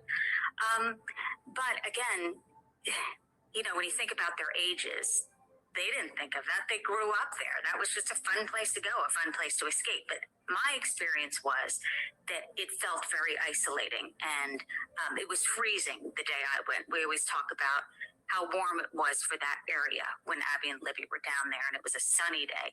But when I did, it was, I believe it started 19. At one point it got down to 10. So I had hand warmers in my gloves and in my boots, and it was Barbara, myself, 2 photojournalists down there, and we had a drone shot. Oh, and Kelsey was with us as well. Mike asked her right before if she was comfortable going down there with us. She said yes. And we were near the bridge, and she spots, because her and Libby would go geocaching, and she found something that Libby had left for her, and we were talking about it. And I just thought initially, she's so mature beyond her years. Kelsey, my heart goes out to her. She's so strong without wanting to be or needing to be, but she has to be. She all of a sudden overnight became an advocate for her sister. So, Okay, so am I like making a bigger deal out of things than should be made out of it? But if Libby left Kelsey something there in like a geocache, wouldn't they want, I don't know, the cops to come and see it? Or that seems like kind of a big deal to me. Could it be like, what did she leave her, and how is it flippantly mentioned? And so I just wanted you guys' opinions, because I get into stuff that's not. And so please leave your thoughts and your opinions in the comment section below. Thanks for watching. Bye. Bye. Thanks for watching. Bye. Bye. Love it. Awesome. Thank you, lady. Thank you. Thank you, Fishy. I just wolfed down a whole granola bar. My clean hands and the whole fishy intermission. Guess it was a rat. No. Oh, make it stop. You're great. Come on, that was a long time ago. You were doing those videos before people were doing anything. So that's 2026. Show us how much better they can be. I can't wait to see the new ones. My notifications are on. Let's go. Let's see them. Everybody prepare. Go there. Subscribe to that one. She's going to create. She's like, don't hate, create, guys. Coming soon. I feel it. 1 second. Sorry.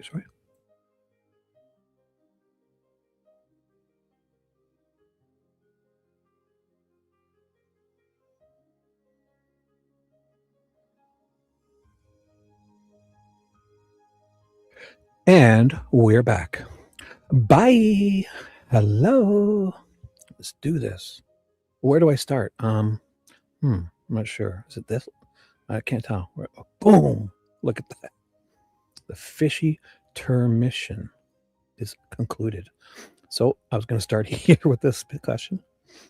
Look at, man, I get like an extra 5 or 10 viewers when I play couple of your videos, Fishy.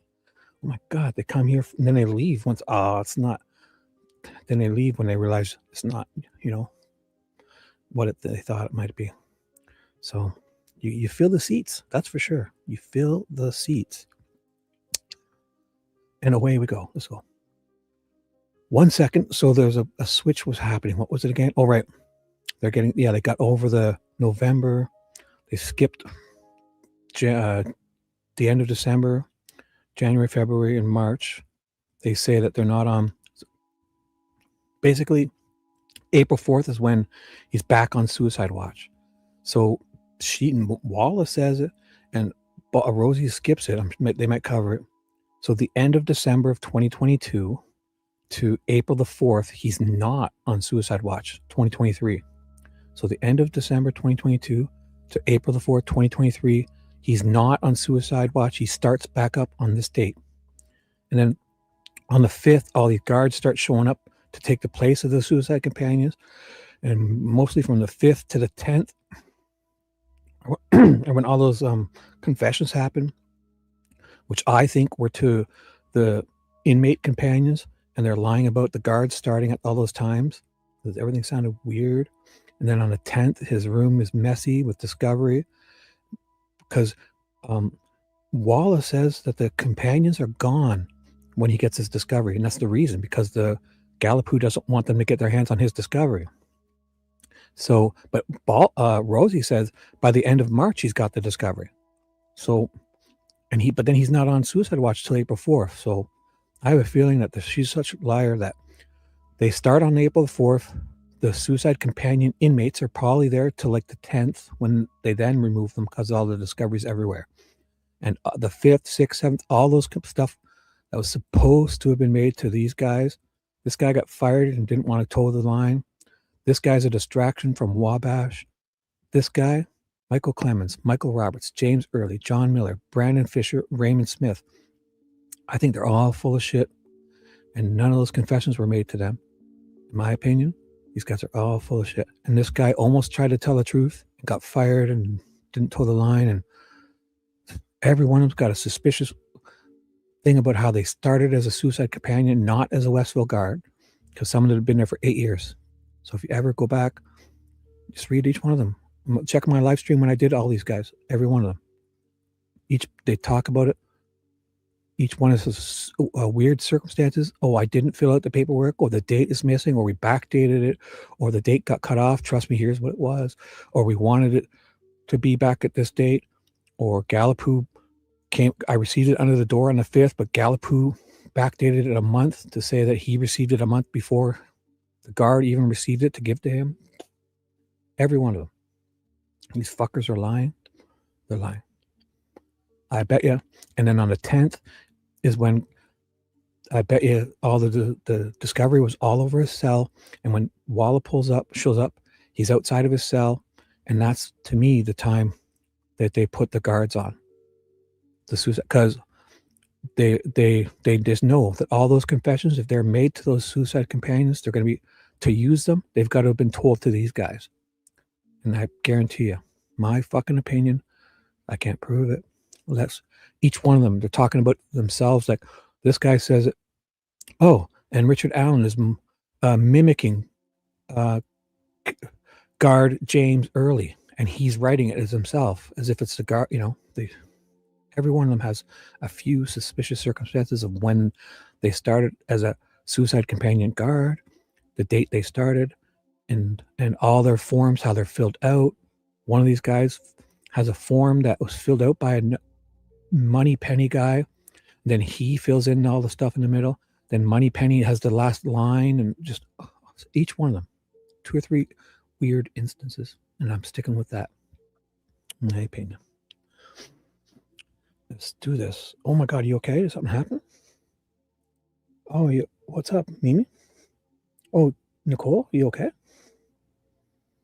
Sorry. What's up? What's up? Did you hurt yourself? Glue?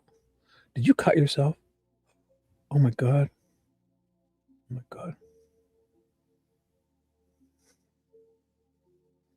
Oh my God. You gonna glue it with crazy glue? Yeah, it's like getting stitches. Or no, use the model glue, right? Aren't you supposed to use model glue? I don't even know what you're doing. Whew. You cut yourself? Oh my God, as long as you didn't cut up. Update us. Help this woman, guys. Sounds like she's cut herself. God. Are you okay? Man. Wow. Whatever. It's 24 people, Nicole. So, Charles, cut yourself. Come on, help. This is good. Oh, no, that's Jotan. Hey, buddy. Yeah. I just assumed that was Charles. Hey, bro. Did I miss you coming in? Sorry. You guys, look at this. 20 brings people in, Nicole. Whatever it is. Nicole is bleeding profusely. Fishy's cat is meowing and taking a pee. I think I heard it. Oh, my God. Jaz showed up from the galaxy known as the United Kingdom. Oh my goodness. Nicole is bleeding. Whew. Hope you're okay. Wow. Look at this. Oh, you're not? I don't even know what's going on. I have a pressure. Oh. Are you just teasing? You're not. Yes, I hope she's okay too. It sounds like. Wait, what? Yeah, read Nicole's comments. It looks like she's. Should I wait and completely stops bleeding? Bandage. Oh my God. Nicole, active. Oh my God. Clean. What is happening? I don't know, guys. I'm going to continue. Nicole's fine. Okay. Okay, Nicole's fine. I'm going to continue reading. Something's happened. I'm going to read for you guys. And that's, yeah, I hope she's okay too. Sounds like something's happened. Wait, what? Help this young lady. It's perfect. I say it. It's under control. Okay. Critter's here. Good morning. We need some fresh energy. Look at Ja and Critter. Ja Rule is here. Critter's here. Fresh energy. Look at this. Nicole is okay. Kelly's back too. Glad you're okay. Good morning. Look at perfect. Perfect. Perfect. Where's that one? I want to go with this one. And Luna gets to end this off with a for you. Like a oh my God. What excitement. Man, tune in again. The excitement. Now I'm gonna read. I'm gonna read these liars. All right. I can't take it. So the fishy intermission is over officially. Let's do this. So 1 second. I'm going to try to look through these, directing your attention to the suicide monitoring sheet dated April the 4th, when Richard Allen's suicide watch starts again. So in the end of December 2022 to April the 4th, those first 3 months, he's not on suicide watch. There's a whole bunch of stuff with these companions leaving when he receives the discovery, but he receives the discovery in the end of March. So how could they have been? Because he wasn't on suicide watch then. So I'm feeling they're lying. But the 5th, the suicide companions probably started the 5th, 6th, 7th, 8th, and 9th, and 10th until his room gets all messy. And I guarantee you, that's when they stopped allowing them. And all these guards were never told those confessions, and they're lying. And fuck, if that's the case, I've blown it open again. I've blown this case open 3 times. If I had people listening to me, I might, in years back, they're going to look back and say, oh my God, we should have hired this idiot, Shibby, as one of the defense, because I'm an idiot, but I see things. I see dead people. I can see the numbers. I'm like my superpower is, I'm like, the movie Rain Man. If I were an Avenger, I would be a Rain Man. I would have a suit that says Rain Man. It would be a one-piece velvet onesie with bedazzled onesie with the words Rain Man on the chest and no cape. My cape would be on my head. Yes, to cover my bald head. Don't want to get sunburned. So I see the numbers. I figure I can stare at things and just stuff jumps out at me. But I'm an idiot. So suicide monitoring sheet dated April the 4th, when these fuckers all started lying about when they started their suicide. The guards started lying about when they actually started their suicide companionship in Shibby's opinion.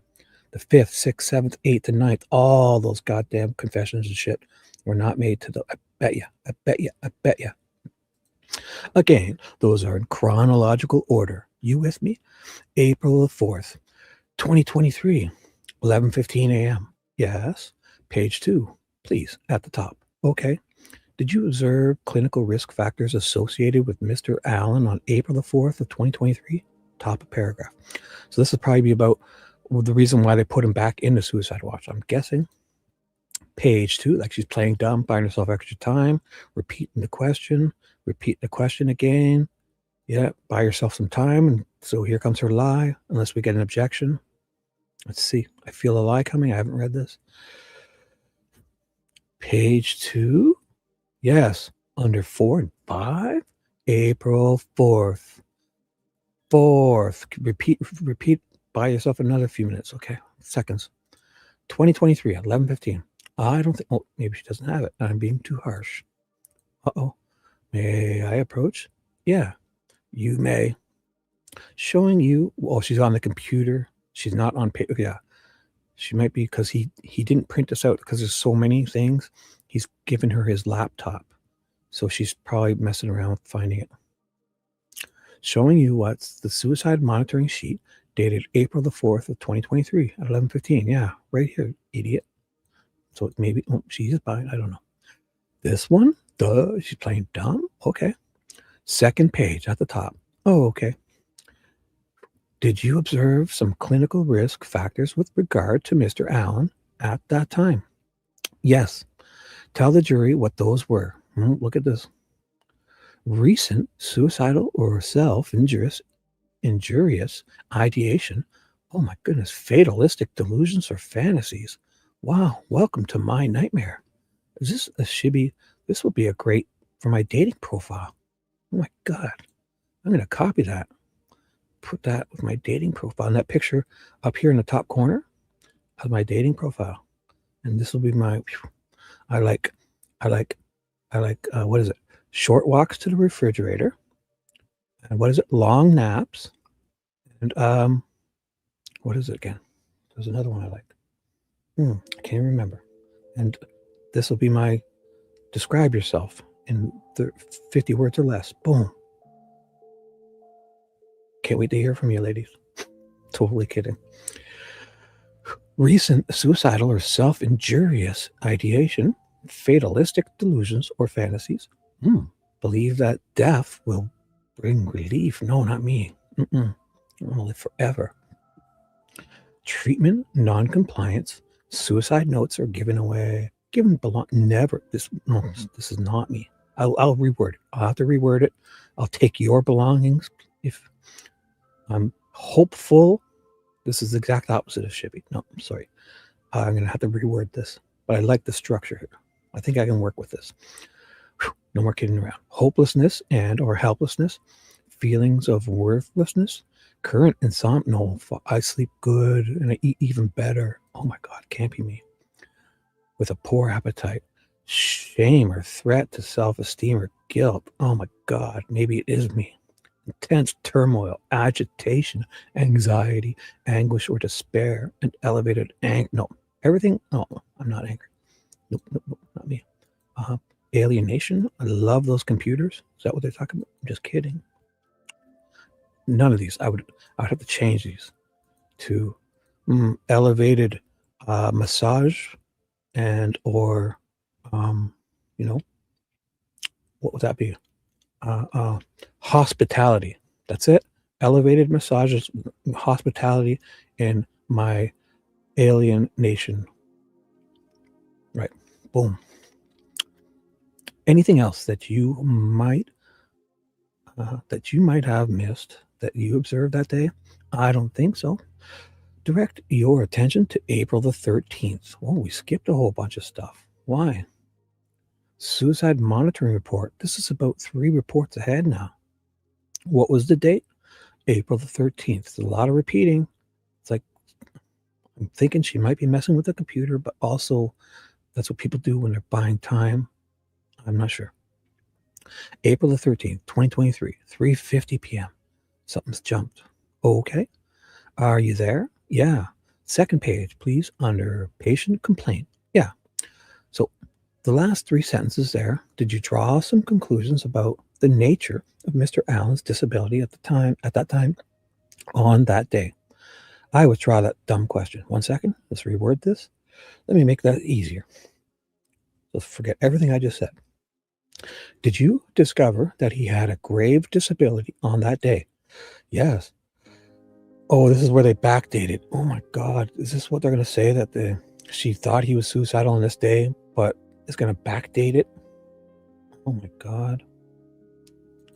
And did that prompt a discussion about the administration of some psychotropic medications?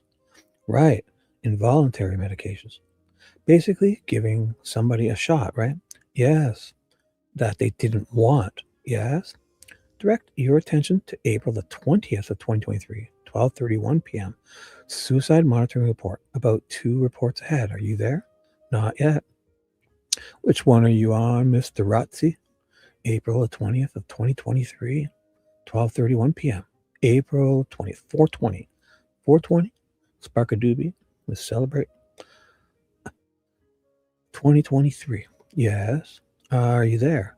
Mm-hmm. Yes or no, young lady? Use your big words. Yes. Page 2. Actually, page 3. At the top, under assessment. Do you see that section? On the second page. Page 3. Oh, 3. Yeah. I see assessment. Did you report that his cognitive issues had worsened? Yes. Oh my God. Yeah. You just fucking shot him with some Halidol.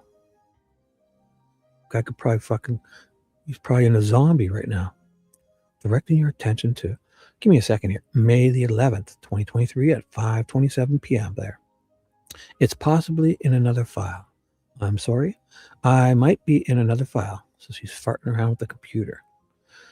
They should control this for her. Doesn't sound like they should. They should maybe set it up to have a screen, or maybe Max should go over there and work the mouse for her or something. A wireless mouse while she's looking at the key, because basically there's so many files that they didn't want to print them all out, that he's put his laptop in front of her and she's probably, fumbling around. So it might be in another. I couldn't understand what you said. May I approach, Judge? Yeah. This one ends May the 11th, 2023. Nope. That's April 28th. And that's the end of this one. Yeah. Oh, yeah. So there's part 2. Okay. So she was onto something. Instead of switching, it was a part 2. So good catch. She's not as dumb as sounds shallow.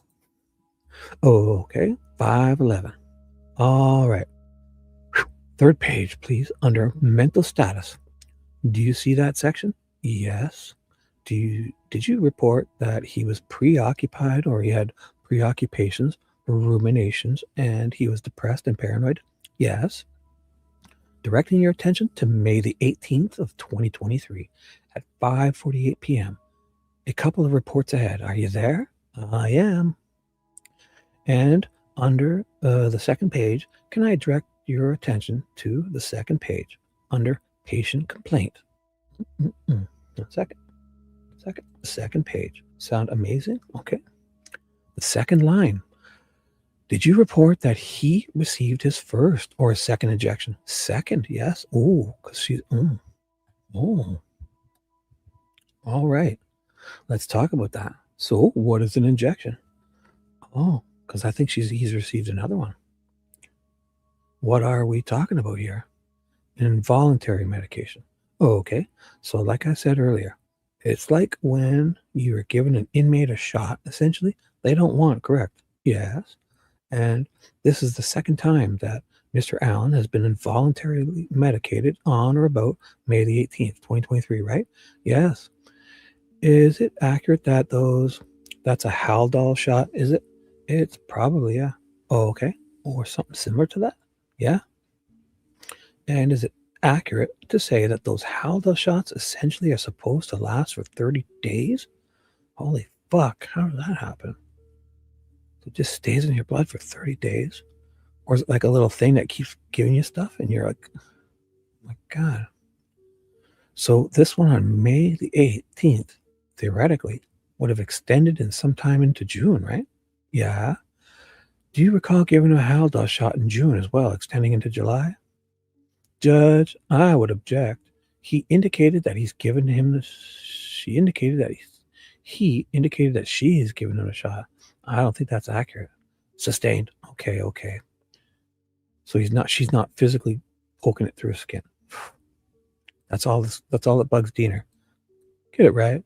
She's just watching the torture. She's not actually inflicting the torture. Thank you. Let's get this straight, guys. So the answer would be no. Could be no. Do you recall him receiving a Haldol injection into June? I don't know. What? Do you recall there being a series of them associated with him? Yes, but I don't think they were very long. Okay. Directing your attention to May the 26th of 2023 at 1:28 p.m. Suicide monitoring sheet. Okay. May the 26th. Yeah. Second page under patient complaint. Did you observe Mr. Allen with 2 black eyes on this occasion? Yes. Did it appear to you that he was self-harming? Yes. So the Haldol shots were not working at that point.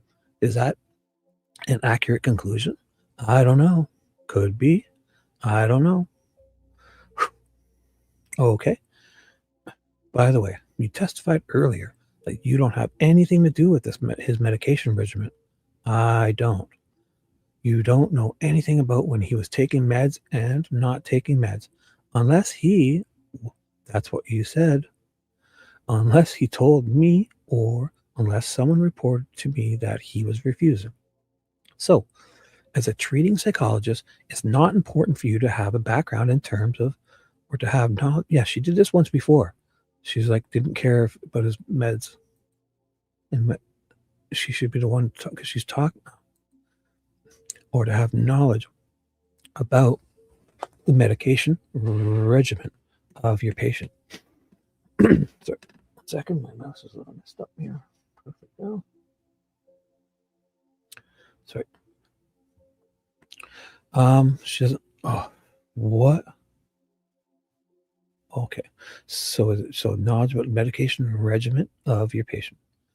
I do know what the regiment is. I thought you just said that you didn't know. Well, in terms of what did you just ask me? So my questions is, as a treating psychologist, is it important to have knowledge of your patient's medication regimen? I do think so, yeah. So she must have just misunderstood it. Okay. Directing your attention to June the 5th, 2023. Suicide monitoring report. Which date, Mr. Rosie? Which day? June the 5th, 2023 at 2:39 p.m. Okay. Second page, please. You see the section titled Patient Complaint. I do. Second to the last line. Did you report that Mr. Allen another involuntary injection? Yes, on June the 5th, 2023, due to self-harming. Yes. Oh my God. I need to take a drink of my coffee. I can't take it. 1 second.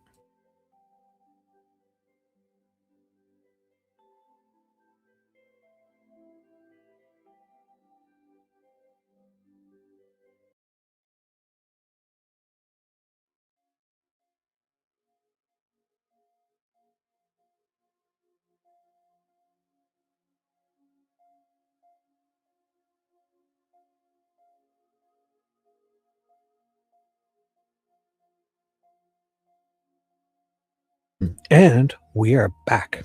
Yeah, definitely. Look, how's that shit last? He said it lasts for 30 days? It just stays in your blood system? Holy shit. My God. Sounds like crazy.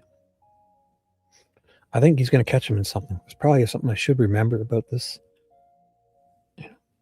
With all this changing of timestamps and paperwork changing dates, they've had to have slipped up so many times. If we just, at the time though, the defense is probably, their head is probably spinning with how much, I don't know, but I mean, I just reading through these guards, I could have picked out 20 things that I think for sure they're lying, or you can prove that they're lying because it contradicts. You just have to remember them. And headbanging, right? Yes. The third day, third day shot like you talked about before. This is different. Oh, sorry. 30 day. My bad. 30-day shot like you talked about before. This was different. Sounds like it's a Half-Life one or something. Okay. Well, what's different about it? This is an emergent involuntary injection. It doesn't fall under the other shot. So this is an additional shot to stop him from headbang. Like a booster. Okay. Directing your attention to July the 5th, 2023. Suicide monitoring sheet. This is about 5 or 6 reports ahead, ma'am. Just trying to help you out there, navigating the computer on July 26, 2023 at 1 p.m. Like, it does seem like a whole lot of shots, eh? This guy's innocent until proven guilty on pretrial detainment at this time, still. He's not been convicted of a crime. They're fucking shooting him up with stuff, eh? And then using the stuff he's saying against him. It's amazing. Okay. Would you please turn to page 2? Okay. Under patient complaint, about 5 lines, did you observe some physical characteristics that Mr. Allen was exhibiting that caught your attention? The bulging eyes. Yeah, I remember this. Fucking tried to kill this guy. Tried to kill him. And they're shocked. They're shocked he made it. Yeah. Did you observe those? Yes. And did you believe that it was noteworthy that his eyes were bulging out of his head? I reported it. Okay. A physical condition that you reported? Yes. Did you consider that it might have been a product of his depression? Not necessarily. Do you have an explanation, medical explanation for that? I don't. But you thought it was noteworthy? Yeah. Directing your attention to August 16th of 2023 at 5:17 p.m. Suicide monitoring report. Actually, this looks like a behavioral health suicide observation sheet. To be technical, what's the date? August 16th, 2023. So there's a lot of stuff happening around this time. The whole fucking Holman lying in depositions, the photos are going to be getting leaked, right? And fucking, what else? The Franks is about to drop in another month. And then fucking chasing, photo leaks are coming, lying in that thing. And also, you know what happens around this time too? August 23rd, my mom's birthday. Is it? Yeah, 2023. Or was it 2022? When was he? No, so forget it. I will not say what else, because it was in 2022, August, before he was arrested. Sorry. Forget what I was about to say, because Oberg received a whole bunch of guns. But that was in 2022, so scratch that. What was happening around this time? August. Jerry was lying in things. There's talk about crime scene body photos. And then there's a leak of the crime scene body photos probably soon. I forget when Mitch supposedly took them. Jerry's lying in his affidavit about what Turco said and looking around pretending now he needs to go find Turco. When was Turco's? That's a good one. When was Turco's? Because that's whenever Turco's interview. We just did it. When did he do that? It was this guy has it. This guy has it. It's in his prison, Westville. Major. It's recent. Here it is. Turco and Jerry Allen. Oh, get out of here. Turco report. I should have noted the date. When was that Turco report? Did I not put the date in the title? I'm going to hit it, but I'm going to hit mute real fast. It's on mute. Did I not put it in this description? 10. No, this is from the trial. It's got to be on the... Oh, it's September 19th. So when he goes back to talk to him. Oh, his report. I should know this stuff. Stuff is popping off here. Or about to. Other that just in the trial, but not at the Westville or to Richard Allen, like about his case. Because that's got to be right around the photo leak is happening. And then they're getting word. There's emails being passed. Fortson murders himself, supposedly commits suicide, and all the photo leak stuff is going to be soon. Frank's memo's coming up soon. Right? Pre-craziness. Okay. You with me? Yeah. Page 2 of 5. Actually, page 3 of 5 at the bottom. You see the numbered pages there? Yeah. Directing your attention to the section titled Additional Clinical Observation. Do you see that? I do. 3rd line down. Did you make another note that there was a change in his physical characteristics with regard to his eyes? Yeah. That they were no longer protruding out of his head. Oh my God, that's right. And did they not completely get him medical attention? His head, because does that happen from the banging or the medicine? The shots, or a combination of both, or the banging of his head? I think it probably sounds like something from the medication, like man, she writes it down. Yeah, that she says it. This is her. Yeah, they were no longer protruding out of his head. I remember this. They wanted to die. They wanted him to die. That's for sure. Oh, God. 1 second. I need a quick drink. My coffee's about to get cold, so I'm gonna have to finish it quickly. 1 sec.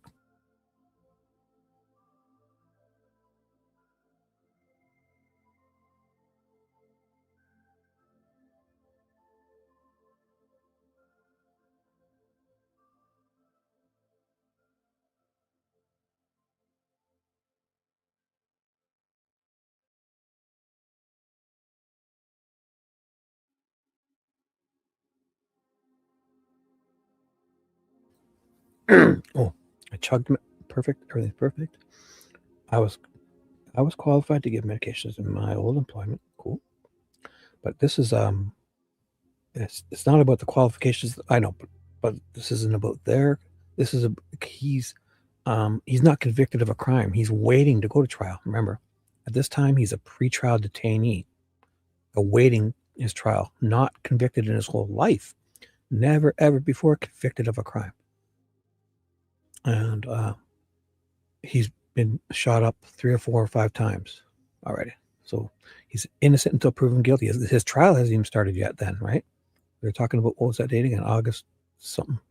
His trial hasn't even started till 2024. So this is a year before he's even on trial. No. I don't know what you guys. You guys are probably, this is where I jump in and try to read your guys' conversations. So continue. I won't ruin your lovely chat. Talk about anything. I'm so glad you're here. If you're sleeping, I'll try not to wake you. If you're just getting here, good morning. We're reading Monica. Well, what was it, girl? Fangirl. FG Walla. It's Fangirl Walla because I'm not calling her the DR. She's an FG. Fangirl Walla. So 3rd line down. Did you make another note that there was a change in his physical characteristics? Yeah.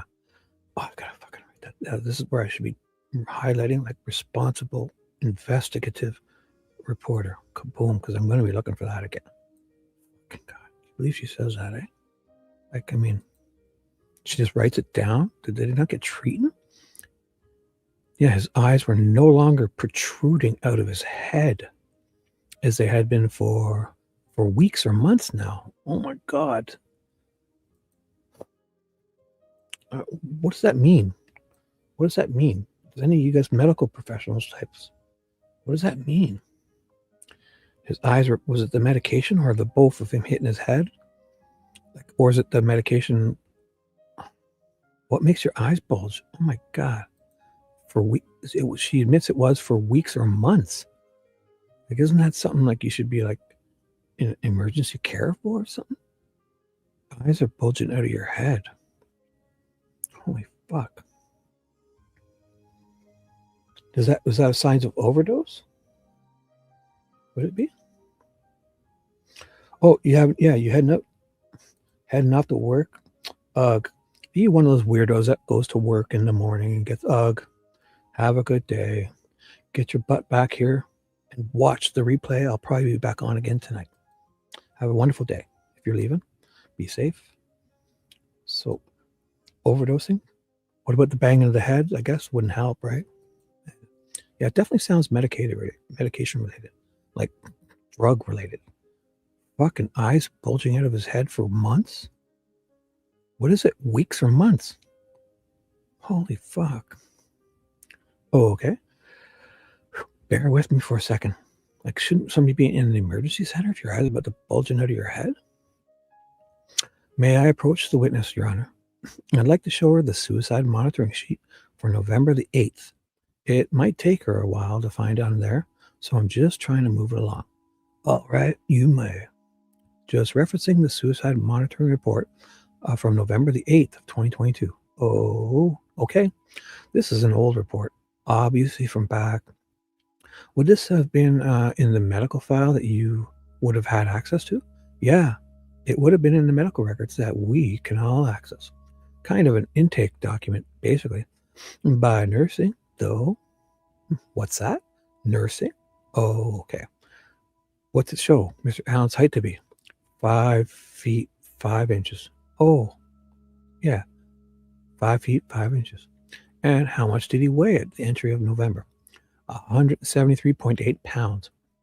All right. You can sit the computer down. All right, FG Walla. There's been a few references earlier about how Mr. Allen met with his attorneys and then his behavior changed. Do you recall those references? I do.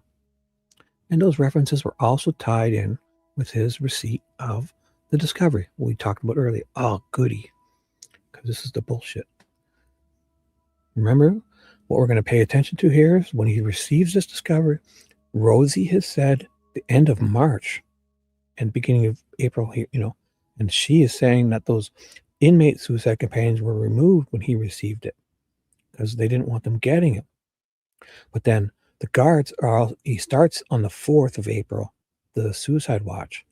So if he receives the discovery before that, then she's lying of something because those the inmate suicide companions wouldn't have been there yet. Right? Or they would have been sent. Yeah, they wouldn't even be there because he's not on suicide watch until the 4th of April.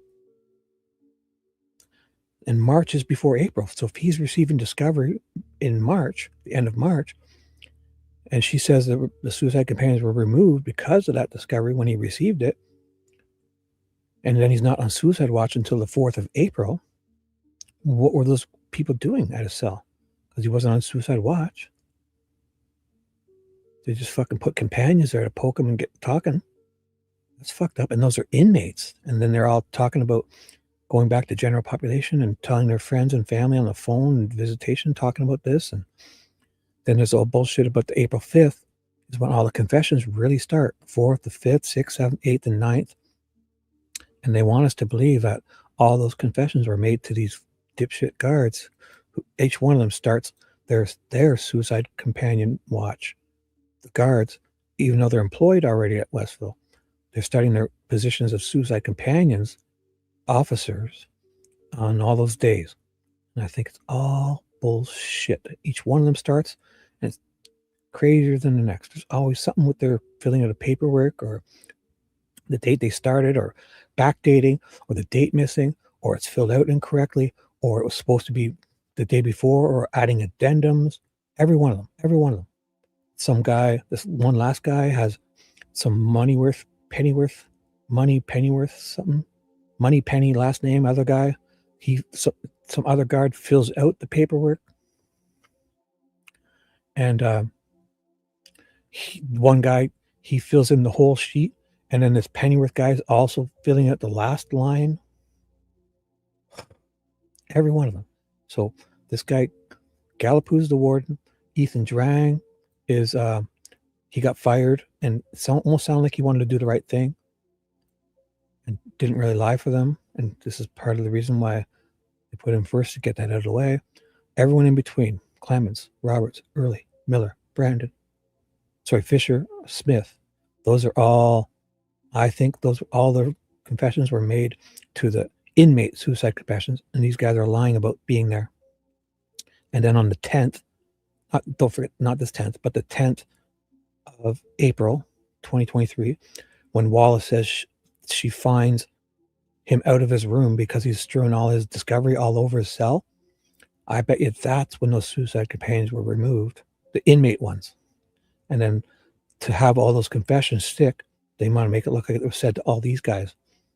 In my opinion, just feels like it. And this fucking guy's a distraction from Wabash, who did some things wrong, but just filing stuff wrong, and it was weirdness. But so they got this guy over with first. Here's the warden. This guy's a distraction, I think. All of these guys are fucking liars, in my opinion. Possibly. My hypothesis. Allegedly. So this is what's going to happen here. We're going to figure it all out. So, and those references were also tied in with this. His receipt of the discovery we talked about earlier. Yeah, you never saw that discovery material, did you? No. See, there's everything. There's something suspicious about every one of it. And you don't have any idea what was in there, do you? Nope. You look at these answers. That means fucking keep your mouth shut or you're going to get in trouble. You don't have any idea what this man, Mr. Allen, knew about any of that. Nope. You don't have any idea what we were telling him during those meetings. I don't. Did you know they were videotaped? Yeah. Did you ever watch any of those? No. So any conclusions you are drawing about the impact that his receipt of the discovery may have had on him is just speculation, isn't it? Yes. Ah, good point, because she does go on about that. She does go on about that. And she's not supposed to know anything about, she's not, yeah. So either she did know about it and can't say, or didn't know about it and did, pretending she did, or saying she did. And either way, she can't. Either way, it's not good for her. It's so she has no. Yeah, it says here. So any conclusions you're drawing about the impact of, she doesn't even know if you read it technically, right? About the impact of his meetings with his attorneys on him. Speculation. Yeah. Now, when you would meet with Mr. Allen, you would meet with him in 2 different locations, right? One at the doors, at the cell door. Ah, so she would just stand there at the door. She said it before. So, I mean, come on. You're fucking locked up in a cell and she's fucking, I don't know. I know she's, anyone's coming to befriend you, especially if females coming to talk to you. I mean, to befriend you. I'm your friend. I'll help you. How could she be then forcing Haldol injections, and then everything he says to her, she's then going to sit here and at his trial and be a witness against him? How the fuck is that possible? Yeah. And then your second meeting location would be in the cubicle, the cages that we talked about earlier. Yes. When you met with him at the cell door, did you take notes as you were standing there? Did you go back? Yeah, I still would take notes. Oh, okay. You would do rounds on a daily basis at the prison, right? Not on everyone. Okay. Well, on other offenders. If I were doing rounds, yes, I'm taking notes. I actually recall at one point there was a huge backlog at Westville with regard to offenders who were waiting on mental health treatment. Yes or no? I'm sure at various points in time that's accurate. While Mr. Allen was there incarcerated. And in fact, Dr. Martin assisted you in treating Mr. Allen, didn't he? He did. Dr. Martin was a psychiatrist. That's right. That's right. He was a psychiatrist. That's right. Sorry. Mouse thingy. What's that? Sorry. I made a new mouse thingy in it. It's good. Let's kind of slide it. Perfect.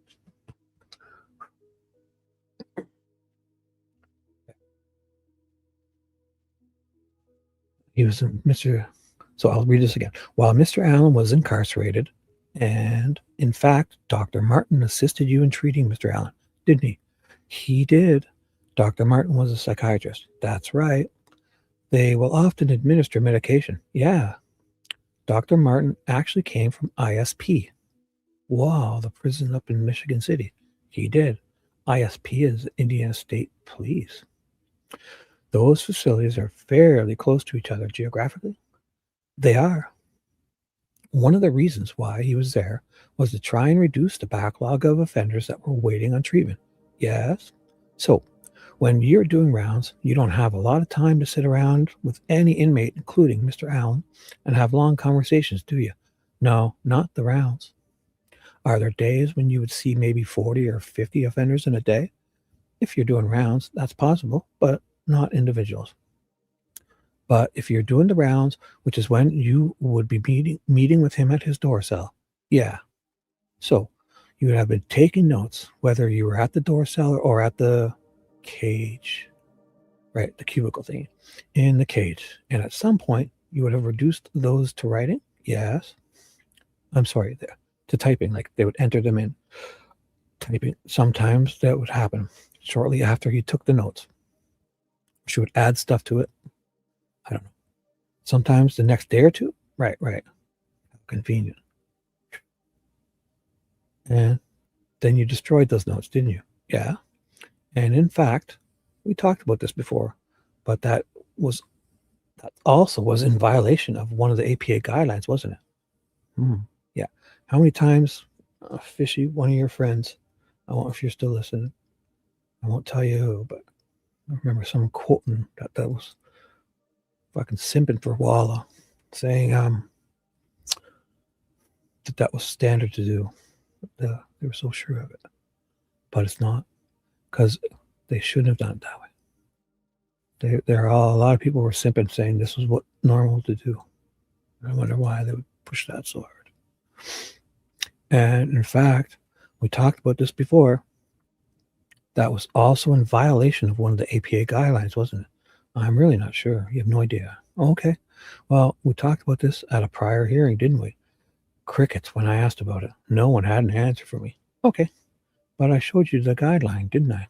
You did. And there was a suggestion that if you are involved in the circumstances where litigation, boom, that you should retain those kind of records, right? If you say so. What? If you say so, yeah, you've got to jump in. Dude, you're not fucking saying that. You should, it's for you. This is your guidelines. Oh my God, this guy's going to jump in for sure. Diener. Judge, may I ask a preliminary question before we go down this road? You may. F.G. Walla, do you recall the hearing that Mr. Rotzi is referencing? Yes. And he showed you a document that had been marked as APA? Yes. Best practices, is that correct? Yes.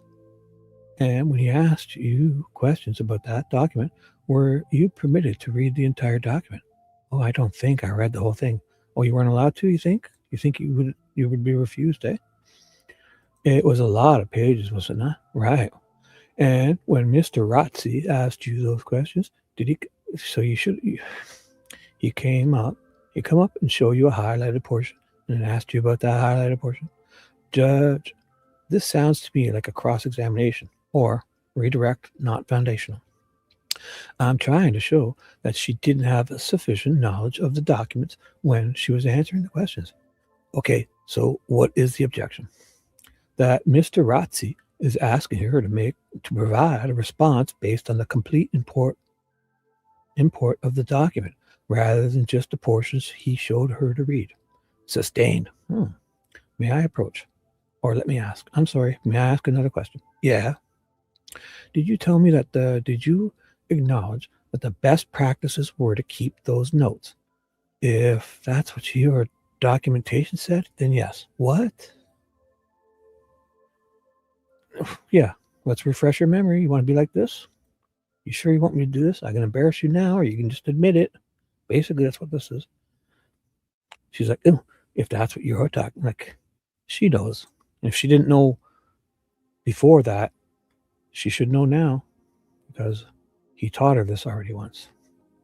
For her to play dumb about it again is just, do you want me to come up here and refresh your recollection? You can. All right. May I approach? You may. So this is your testimony at a court hearing on July 31st, 2024. Is that right? Yeah. And you've had the chance to look at all this, right? Well, maybe not this, because in fairness, you might have not had this, right? But you had a chance to look at the policy when you left it, right? I inquired about it. Okay. Volume 1, page 96. Directing your attention, like, just because she doesn't know about it, this is a policy she should know about it. It affects her. It's for her to follow. So for her to not know it, it's not his responsibility to have to teach her. And just because when she doesn't understand it or to see the whole completeness of it, when she reads it, it's still her policy. He shouldn't be doing this. He shouldn't have to do this. I mean, so they're acting like it's his fault. Page 96, directing your attention to lines 18 through 25, and then on the next page through line 5. Just take a look at that, if you would, please, and let me know when you read it. Okay, 1 second. Did I finish my coffee here? Did I? Oh, no. Yeah, I did, right? Oh, yeah, I did. Yeah. I'm going to have a quick drink. 1 second. I'm here.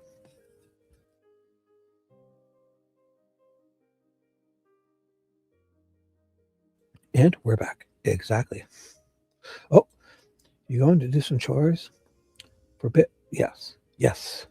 Yes. Yes. Anything you do. If you can get a Bluetooth headset and listen, or not, catch up later, catch the replay. All right. Have a great day. And absolutely, she's just plain dumb. Right. Like, I mean, the first time she didn't know about this, it's hers. It's a policy that she should follow. They're saying it's best practices that when it's going to be leading to litigation, you should keep them. And then, so first, so then he taught her this in this whatever deposition it was or whatever. And then she's still playing dumb, but so you've had what? July, August, September, October. You've had 2-3 months now. You couldn't have fucking brushed up on it then because it's about you. It's your policy at the time. So you don't get to just wriggle out. What is that again? Where ignorance is not a defense or whatever.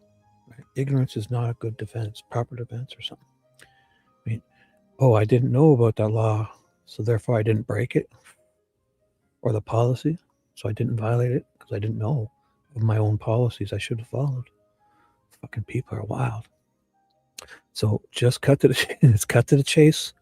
Best practices is to keep those notes, especially for litigation, right?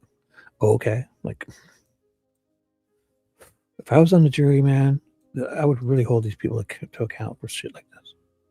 She would say, "Yeah, hindsight's 2020. I wish I should have known that Richard Allen was going to go to trial, and I should have kept. Oops, I'm sorry." Gull wouldn't hold her accountable anyway, so to just play like, okay, if you say so, like that's fucking so flippant. So I said, okay, fuck, quit embarrassing me. I feel like an ass. I said, okay. That's the best evidence of what, in this case, Richard Allen actually said to you.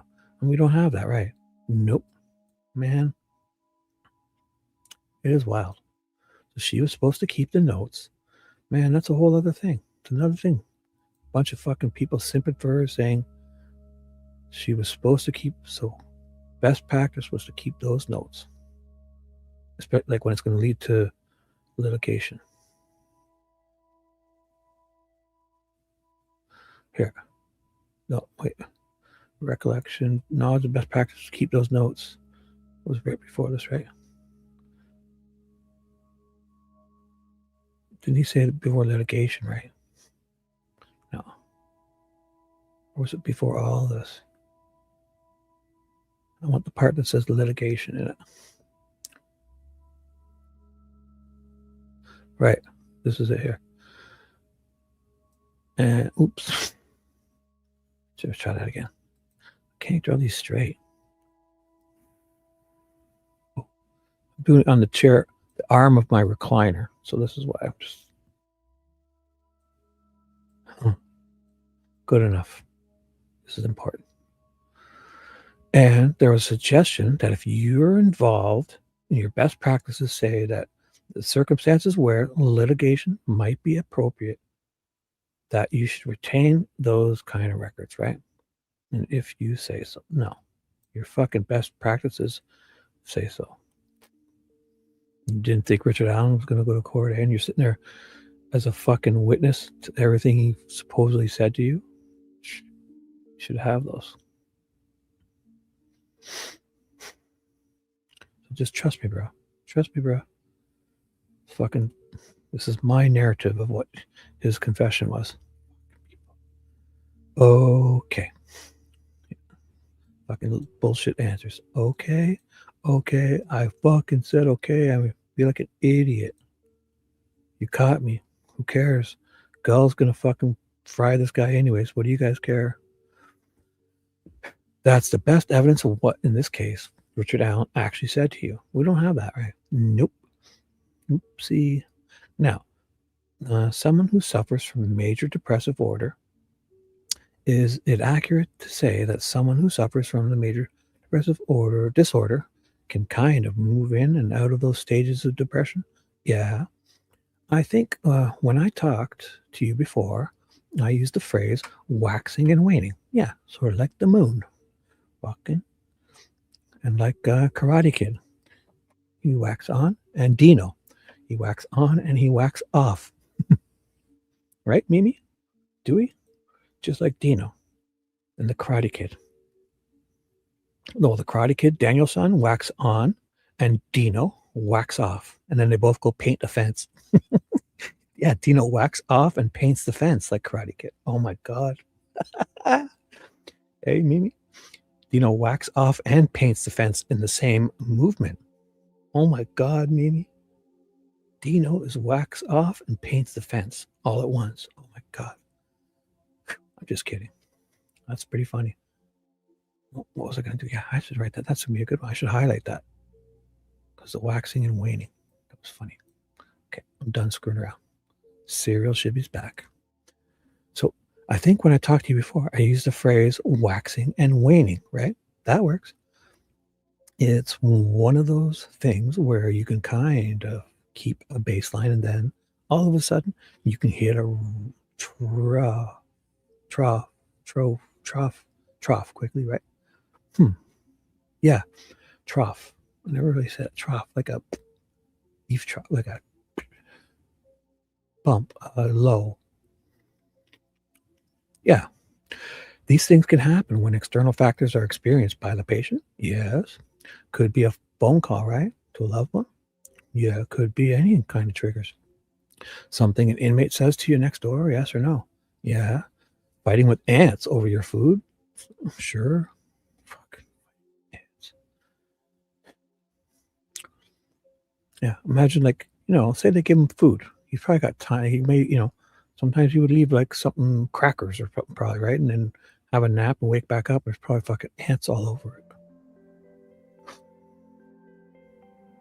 Now, we've talked about the phrase serious mental illness in the past, haven't we? We did. Do you agree with that? There is a formal definition for serious mental illness within the DOC policies? Yes. And do you agree that Mr. Allen fit that definition? Yes. And do you agree that Mr. Allen, boom, still sound great? Everyone okay? I'm not really watching chat. I should be better. There's 150 people still here at this weird hour. Love it. Love it. Yes. Dino wax on and he wax off and he paints the fence. As he wax off and paints the fence all in one fell swoop. Like Mr. Miyagi taught Danielson. Except Danielson waxed off and then painted the fence later with real paint. Dino wax off, and I don't know what he's painting the fence. I don't know what he's using, but oh boy, that's okay to say because that's what's 4:30 in the morning. Dino's definitely not listening to that. Nobody tell him. I'll remind him of that. Maybe imagine he's watching the replay tomorrow and he sees that part. Oops, it was Mimi's idea, Dina. Look at this shirt, sir. It was Mimi's idea. I had nothing to do with it. Dewey too. It was Dewey's fault. That's my story, and I'm sticking to it. Emoji time. Let's do this. And that's because of his major depressive order. Not necessarily because of the MDD. We don't classify that one as an automatic inclusion criteria, but because he has that in conjunction with the functional impairment, I would have said SMI. Shaking my shaking my intestines, right? That's it. Shaking my intestines. Okay. So we agree that he fits the definition, right? Yes. There is also an understanding within the DOC. It's that part of your policy. What these fucking policies matter? Every IDOC employee has come up here and admitted to violating multiple policies. For her, she's admitted to 4 or 5 alone in just this testimony. And I mean, they're basically violating his civil rights, and then fucking they're sitting here as witnesses against him to put him away for 130 years. It's amazing. Yes. Yes. Gowdy. Yes. Yes. It's okay to wax on and wax off. The whole Mr. Miyagi, Danielson, wax on, wax off, and then you paint the fence. Left to right. You learn to block. For Dino to do them both at the same time, we're going to have to ask him about that another time. Dino, why do you insist on when you wax on, then wax off? And why do you want to paint the fence? What? I don't get it, Dino. I'm just kidding. There's also an understanding within the DOC. Is this part of your policy? Everyone, fucking the guards, Galapoo, fucking Walla, the other, they're all violating policies. And then they're fucking, this guy's put away on all that as evidence. She's fucking, how is anything she says admissible in court? That you're not supposed to detain somebody with SMI for longer than 30 days. So there's another reason. Oh my God. That is accurate. Oh my God, she even admits it. These are things I gotta do better remembering, because when you're not arguing with people, but just this is important. So MDD, so okay. So we agree that it fits the definition, right? So she says, I would have said SMI. Yeah, so he tricked her. Yeah, I remember this. So she would have called it, instead of calling it MDD, so he set her up, I think. This I remember thinking this. He set her up because this would be bad, right? Probably. And she's like, no, I would have classified it as this. And then boom, what does he do? Yeah, she gets her to admit it. Definition, yes. Admit it on stand, yes. And then remind you, hey, idiot, it's the policy is not to detain someone with SMI, which you said you would have classified it as just now. In solitary for more than 30 days. Is that an accurate statement? That is accurate. Fuck. This is wild. But they're going to get out of a loophole because he's a safekeeper or something. Watch. It's fucking people. So it's right there. It's right there in front of you. Hey, let's trick this one. Let's distract her with this major depressive order. Yeah. No, well, no. I'm a doctor. I know that wouldn't be it. It would here's what it would have been. I would have said, is this, you idiot? Like she's smart. I am more smarter. I am most smartest. I would have said SMI. Perfect. Thank you for admitting that.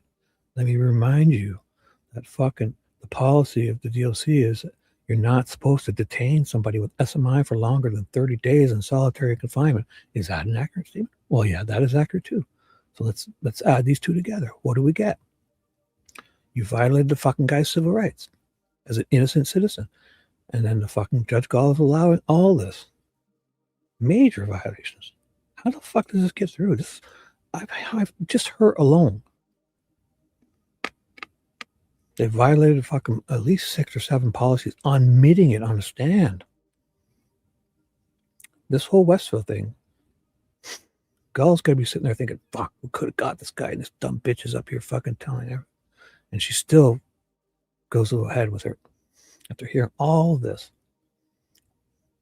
And it's accurate to say that the policy exists because there's a recognition in your industry that long-term solitary confinement can be detrimental to the health of the confinement.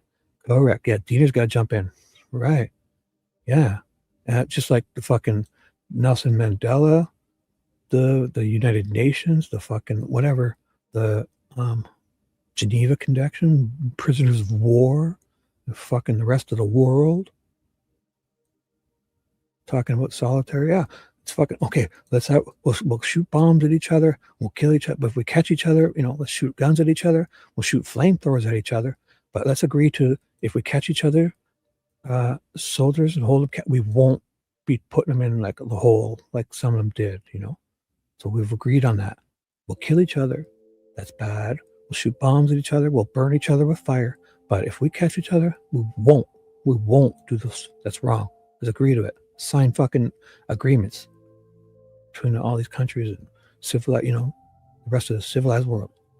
Will not keep her for more than 30 days. It's fucking horrible. These fuckers did it for 395 days to an innocent citizen. Fuck. Yeah, correct. Dina's got to jump in. This fucking broad's about to say something dumb again. And it's actually pretty rare to keep people in solitary confinement. Objection, Judge. That's not relevant to Mr. Allen. Sustained. Fuck you. Not relevant, eh? Actually pretty rare. Well, pretty rare to keep an innocent until proven guilty safekeeper on pretrial detainment in a maximum security prison in solitary confinement. How could they object to that? Work out. You're objecting to what? What happened to him? Yeah, you should have objected to it before it happened to him. You would have been so much easier for you guys. You sadistic mother. Objecting to it now, after you did it to him, I object. Yeah, imagine doing something to somebody and then objecting to them saying what you did to them. Rick Allen was confined in Westville Correctional Facility in solitary confinement for 13 months, wasn't he? Kaboom. Fucking people, she admits it. It's reasonable to believe that could have impacted his mental health, isn't it? Sure. So flippant, these people. Fucking 3 weeks for these people and they would crack. They're just so flippant about it. I could never, ever work there. Ever. Sure. Negatively? Yeah, it's fucking crazy. That's why the rest of the world says no more than 15 to 30 days. We don't treat prisoners of war that way. We don't treat Guantanamo detainees that way, even probably. At least they say they don't. Well, you would never use solitary confinement as a treating psychologist to treat somebody's mental health issues, would you? No, never. Nope, nope, nope, nope. But that's the way Rick Allen got treated, isn't it? This objection, judge. This broad's about to say something dumb again. That's not part of his treatment plan. Overruled. Thank you. Fucking thank you. About time. She's like, so he gets overruled. She does. Diener gets overruled with this idiotic objection. But that's the way she just admitted it. She literally just admitted it. I highlighted it. She admitted it. And then he just wants her to say that that's how. But that's the way Rick Allen got treated, isn't it? Like what you just admitted 3-4 lines ago. And Diener, objection, judge. That's not part of his treatment plan. Over fucking ruled. You people, we had this guy. Now, how do I rule on him? I'm going to go ahead anyways and see. Hopefully they don't get an appeal because she even knows it. Is that the way Rick Allen got treated, didn't he? Yes. What was he objecting to then? Yeah, because she got overruled. Right. Yeah, because he was objecting to her fucking answering the truth. These fucking guys. Boom. Yeah, overruled this fucker. Fuckers. Well, I would, yeah. Allow this for just the fun of it. Definitely. I want to overrule the truth is what these people want. Fucking, how, if they concentrated on finding the person who really did this, they wouldn't find themselves trying to represent this ridiculousness. Hope history, when this appeal gets switched around and the truth comes out to everybody, these people are fucking, it's going to be their legacy. Every one of you. Look at what you fucking guys are thinking is okay. Yeah, he was treated. We broke fucking policy of 395 days. 30 days is 15 is the 30-day policy, 15 days policy. The rest of the world, the Geneva Convention, the United Nations, the fucking everything. Prisoners of war don't get treated. And then, whoa, did you guys do it? Yeah. Fuck. Well, who cares? We're going to sit here in court of law and fucking tell you under oath that, yeah, we did it. And then Gull fucking convicts this guy. He's an innocent until proven guilty citizen being treated like a prisoner of war. Fucking amazing. And this broad's here just shooting him up with Haldol and then fucking using, I'll be your friend. Here, look at my titties, Richard. Tell me, would you suture Google for me too? And oh my God. And then she's fucking breaking out. How many things I've highlighted here? 5 things. I can't even remember them all. They're gaslighting us with policy violations. As this guy's civil rights are being violated as an innocent until proven guilty citizen on pretrial detainment. And they fucking put him away for 130 years. He had diagnosis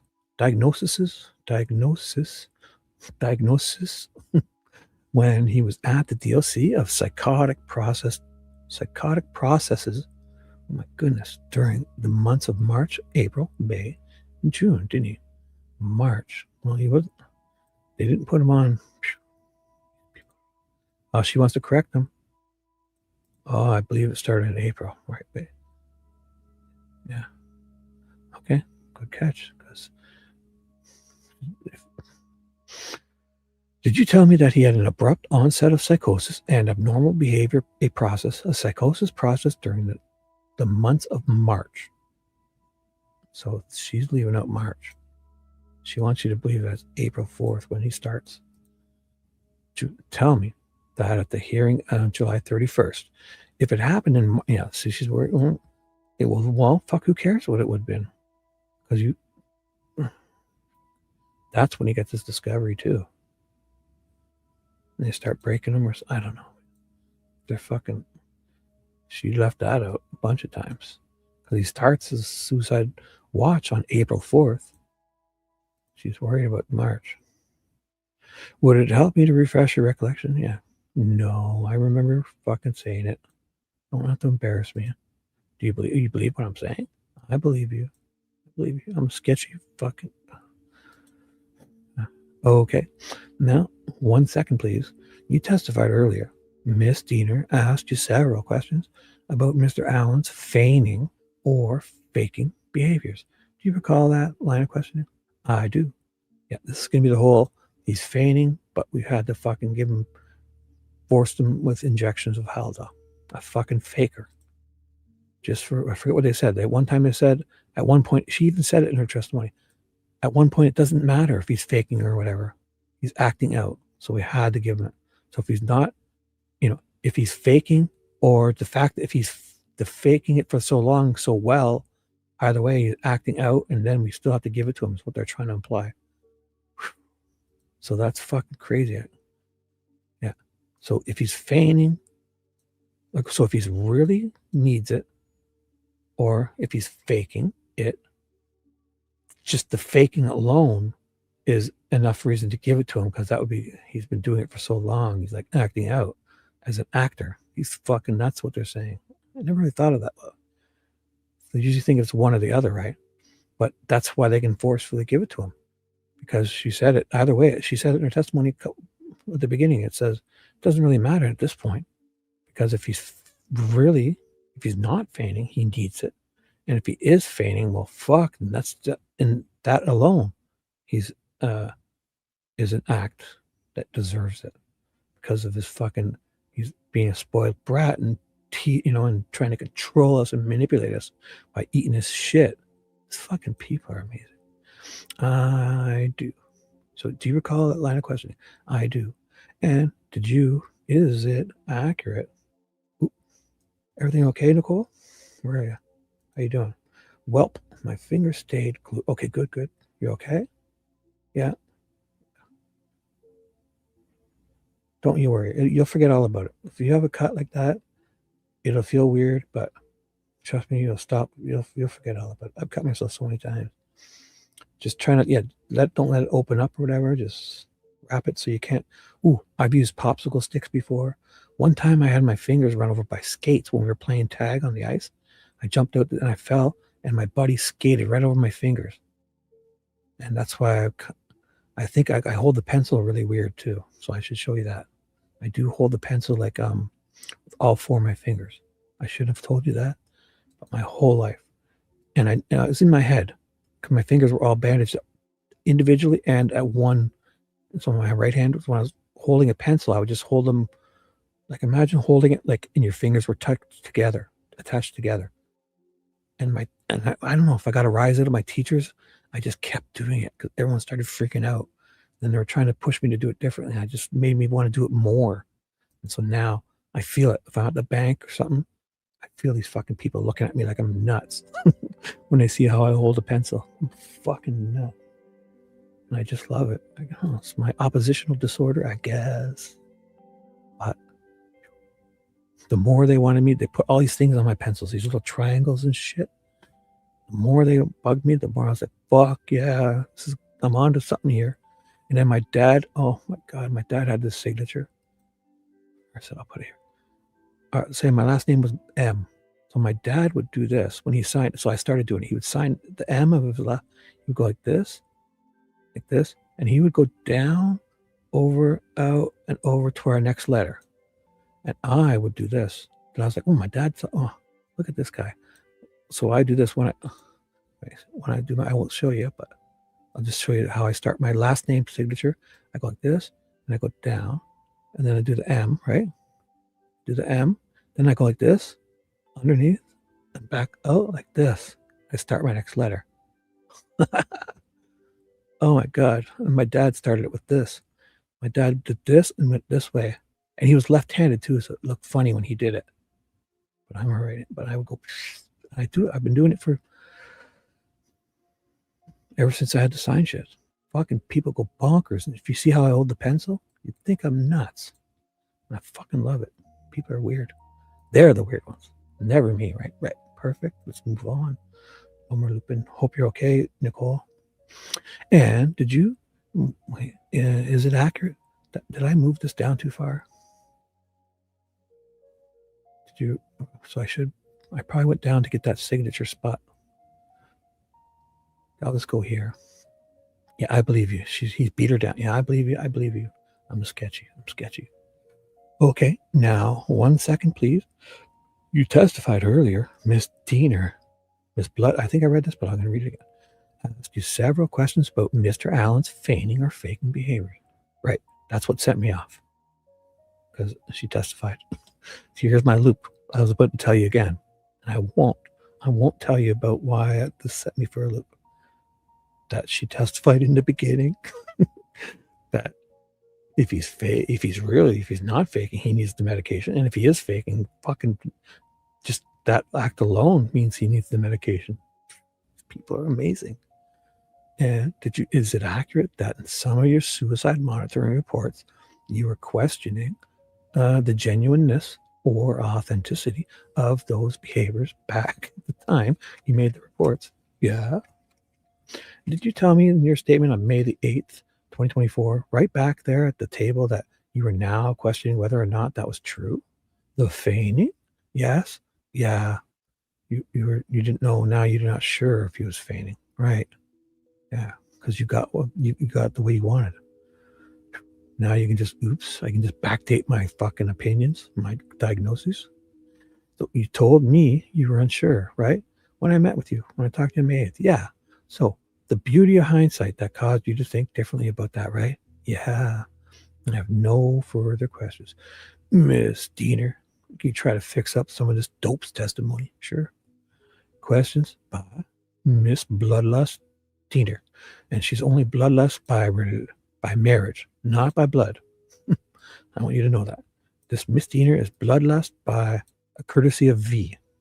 V just let me know that I'm pretty sure it was her. Yeah. Miss Bloodlust Diener is only, it's by through marriage, not through blood. She's bloodlust to the other fucking Judge Diener. Dr. Walla, there was some discussion with Mr. Rotzi about your service versus those of Dr. Martin's. Oh, Dr. Martin's. That's the boots, right? Nicole's got them. Hey, what's up, ACV? How you doing? Look at this. The day of, oh my God, Dr. Walla testimony, she was transferred to another facility. Hasn't been back in Westville since. Yeah, there's a whole thing in the beginning about that, about, oh, she didn't get fired. She got gatekeeped. And then it's like, imagine you do something at your work and you don't get fired for it, but you just get like, they disappear you. And instead of punishing you, so since we didn't punish her, we kind of moved her, and she's working at another, then it's like, you can't bring it up, because although she deserved, if that was in the regular job, they would have been fucking fired or been put in jail. I don't know. It's criminal. It's definitely against those what is that? The APA, whatever it was, I forget what they call it, the psychologists, whatever. They admit it all, but since they didn't do nothing about it, it's like they worded it as she wasn't fired. It was gatekeeped, so you can't mention it. But hey, good morning. How you doing, ACV? Glad to see you. So can you explain for the jury the difference? So are you two separate kinds of providers? Dr. Martin got me distracted. Like the boots and the jacket. Yes. And so could you explain for the jury the difference? Well, Dr. Martin prescribes the psychotropic medications and I provide therapeutic service. I'm going to want to remember that. So that was neat. I like that. Look at responsible Shibby marking up his own copy. after 3 months of when I know when I'm going back looking through all this crap, this is going to come in handy someday. I should have been doing this from the beginning, because I probably wasted a combined 10 hours of my live streams going back and looking for things that I wanted. So to further explain that, and I got to remember to save this at the end. Save, I got to re-download it as my own. So to further explain that, you cannot prescribe medication. Is that correct? That is correct. And so this is the prosecution, Diener. And Dr. Morton is an MD and psychiatrist. Is that correct? Correct. So when there was a reference to Dr. Martin coming into the WCU to address a backlog for mental health services, is that relevant to or related to the services you were providing? Nope. Let's talk about the best practices for APA. That's it there, APA. And your practices at DOC. What procedure did you follow with regard to using handwritten notes to prepare Allen records? Yeah. So we got to correct that too, because she admitted it. But I mean, how can they correct this? I got to see. I'd take a sheet of paper when I went to go meet with him, take my notes, go back to my office, open up the electronic medical records and put the information in, right? And then what would you do with your handwritten document? Shred it. This is the problem. How many people were simping at the time? AC will know that this is what they were supposed to do. Yes. But if it was to lead to litigation, if there was a chance of it going to court, you weren't supposed to shred your stuff. You were supposed to keep it because it was going to go to litigation. And as if you don't think Richard Allen's going to court, she knows it. He's already been a bunch of times. His whole thing is litigation. She should not have been doing that. It's their best practices. She even admitted it. It's in the APA also to not do this if you might need it for court. So how many people were simping in the beginning saying, oh, this is what they're supposed to do? Right. For normal people, yes. Not if it's going to be going to litigation. So if you think that anybody would have thought that it's not going to litigation, when you're waiting, he's got a court date and he's going to litigation, then fucking, how many people simped for Walla? Fuck that, man. She admits it, so I gotta highlight that because this is where her admitting she shredded it, and obviously, and knowing they're trying to play it off like it's okay. Now, it was a discussion about rounds, and you distinguished it from sessions. So that's another thing. They play on words. Cleared, covered, distinguished sessions. The 1 week every day for suicide watch and 1 week for. So when you were meeting with Mr. Allen, was this rounds? Nope. I mean, yeah, well, it was both. I mean, if I do sell front, yeah, once a week, then I suppose it can count as a round. But I was genuinely going to see him. And if he didn't want to come, so you were going, but are you saying that when you walk up to the cell that if you're supposed to see him every day and he doesn't want to see you, he would just tell you to get lost? I'd still kind of talk to him at the cell front for a little bit. So let me just rephrase that. Now, there was discussion about rounds and you distinguished it from sessions. So when you were meeting with Mr. Allen, was this round? No. I mean, if I do a cell front, I suppose it could count as a round. But I was genuinely going to see him. And if he didn't want to come out, I'd still kind of talk to him at the cell front for a little bit. So was he allowed to refuse them? Like, you think he would? Oh my God. Now, on average, when you had him come to the cubicle for a confidential conversation, correct? Those are confidential. Yes. How long would you spend with him on average? Could be 15, 30 minutes, even an hour. There was not a limit, was there? I didn't give him a limit. And so those were not rounds. No. Do you have any reason to believe that your information in your notes was incorrectly entered into the electronic record for Mr. Allen? No, doesn't matter. Well, no, it wasn't always. No, it wasn't. How can they say this, Gull? Who's objecting? What? No, it's not. This is worth the objection. Was it always your practice to shred your paper notes after entering them into the medical record? Yes. No, it wasn't.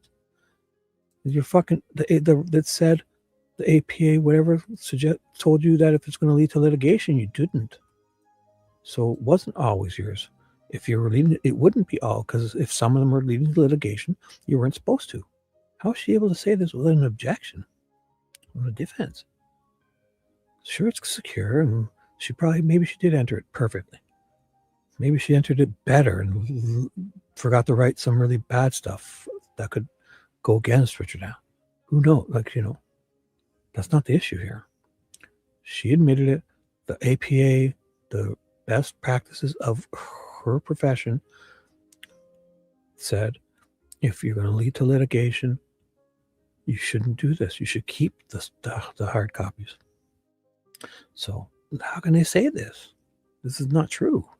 Was it always hers to violate your policies, or to your best?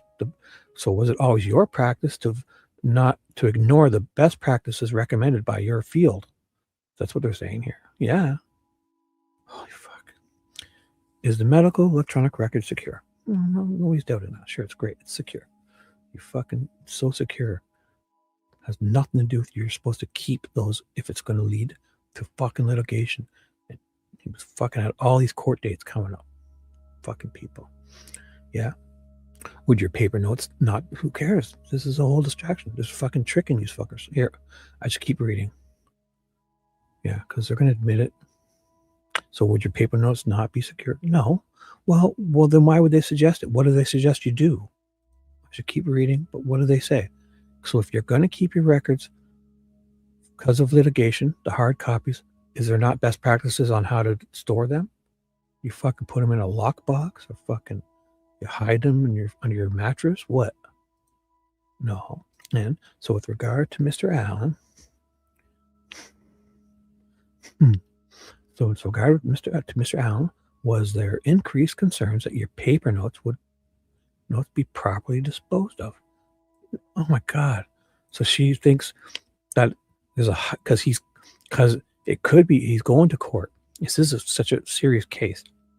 She put would she do? Burn them back in a ceremony? Like what? So she's a heightened, yeah. So she's all the more reason to shred these fuckers and then burn it, and then, oh my God, and dump it in 4 different garbage bins throughout the city so nobody can get these ashes, put them back together. There's a heightened, it's increased concern that she, oh my God. Like she's using invisible ink maybe too. Oh my goodness. And so would that be the reason that your procedure deviated from what might be quoted in the APA? Oh my God, they didn't say this. This is wow. God, nobody's object. Well, I would object to that. The defense is looking at like, what the fuck? They're admitting this.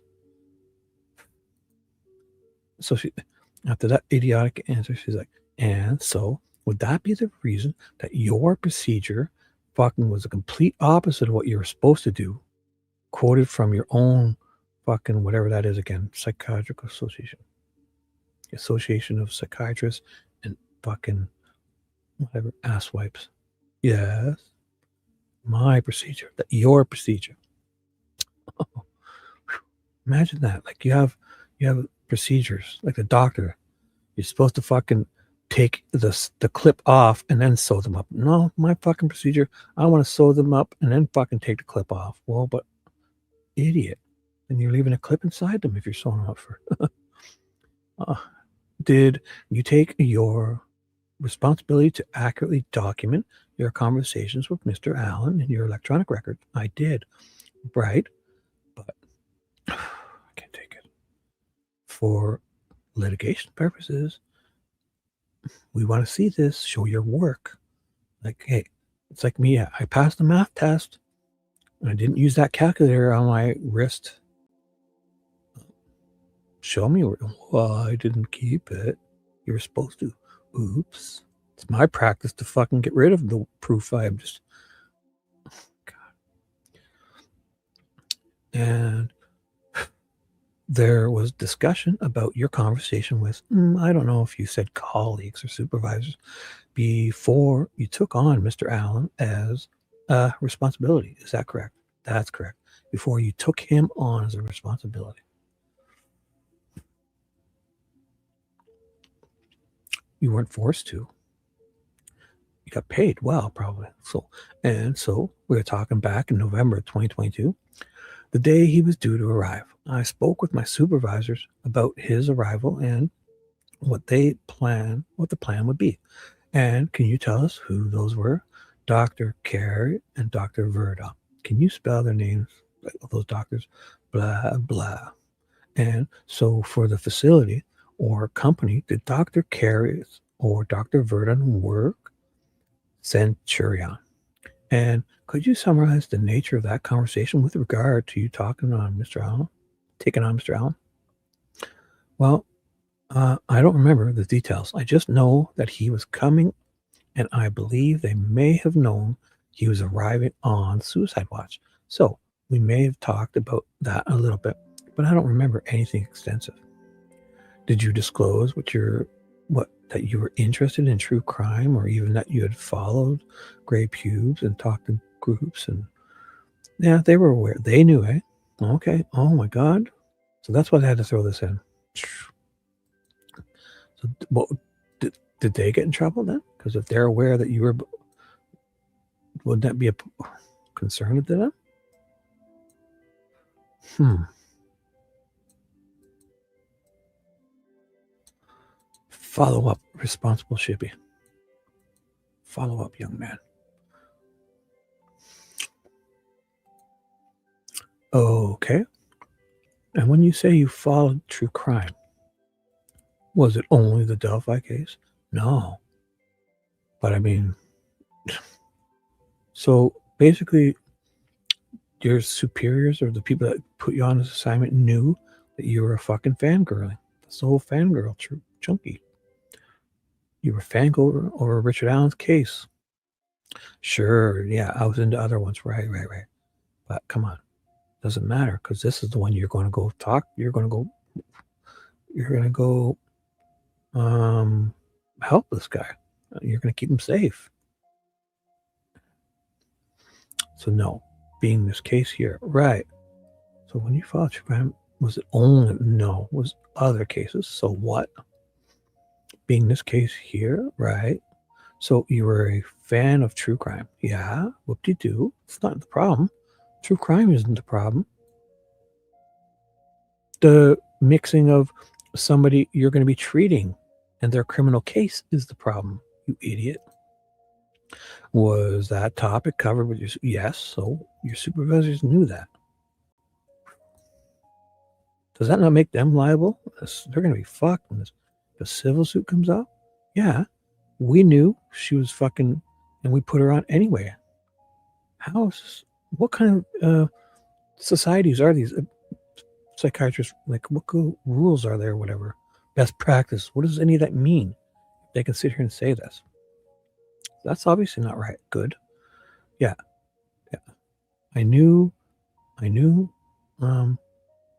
this person was a fucking fan of dipping and totally interested in this case and was going to continue. See, that's the whole thing, right? It's one thing if they knew it beforehand and put her on, but this doesn't cover for the fact that you did it afterwards. That's the distraction. Oh my God, these people. These fucking people, they always want to distract you. Bullshit. So it's not a big deal that they knew about it. Your supervisor's fine. They knew about it. The fact that you did it afterwards. And if you did you tell them about that? That, oh, I plan on fucking still doing everything the same way, even talking to more people now because I'm helping Richard Allen. Then we'll have things to talk about at our sessions as about his case and about the U-Time creators and all this fucking drama bullshit going on and in chats and all this weird stuff in Facebook groups? Did you tell your guys that? I'm sure you didn't. Because these guys are so liable. Man, am I way off with that? They fucking try to distract you. Luckily, I loop on these things because I was about to blow past this. So you were a fan of true crime? Yeah. Right. Well, so it's not, true crime is not the problem. It's the fact that afterwards, they knew about it and you violated. So they knew about it and you probably told them that I would not mix the two ever. And you did. That's the problem. Doing it after. And so you would have had a conversation about whether that particular interest, right, doesn't make it, yeah, it's fucking definitely leading. It doesn't make it okay that she did it. If they knew about it, what did they know about? Are you saying they knew about she was going to fucking act inappropriately and violate their policies and get their now they're civilly going to be fucking responsible because you're working on your behalf, and so you would have had a conversation about whether that particular interest, right, have an impact on Mr. Allen as a client. No. The interest doesn't. The mixing. There's probably nothing to say that she couldn't go home and read up on Delphi or watch videos on Delphi. It's the mixing, the integration, the talking to him about it and everything with him. That's the problem. So these fuckers are trying to pretend that, as if being a true crime enthusiast is the problem. No.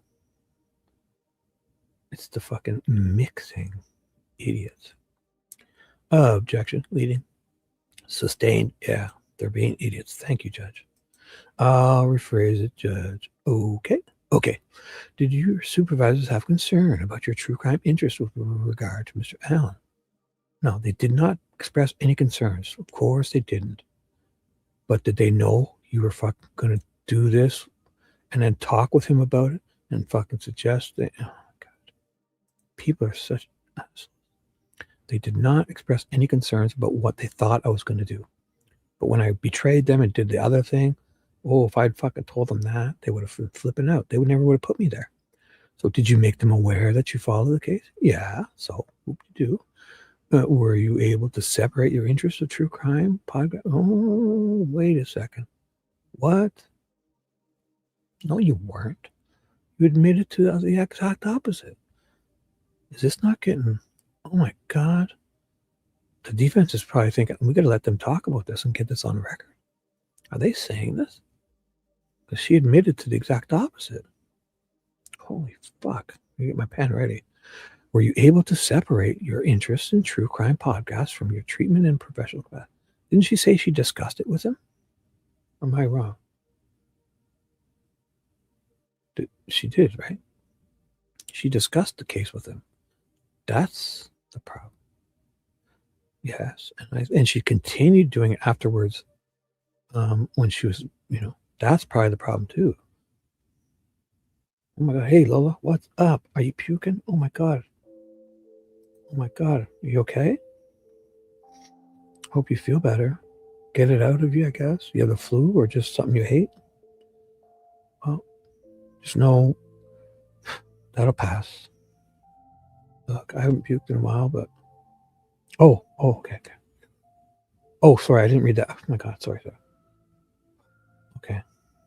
Wow.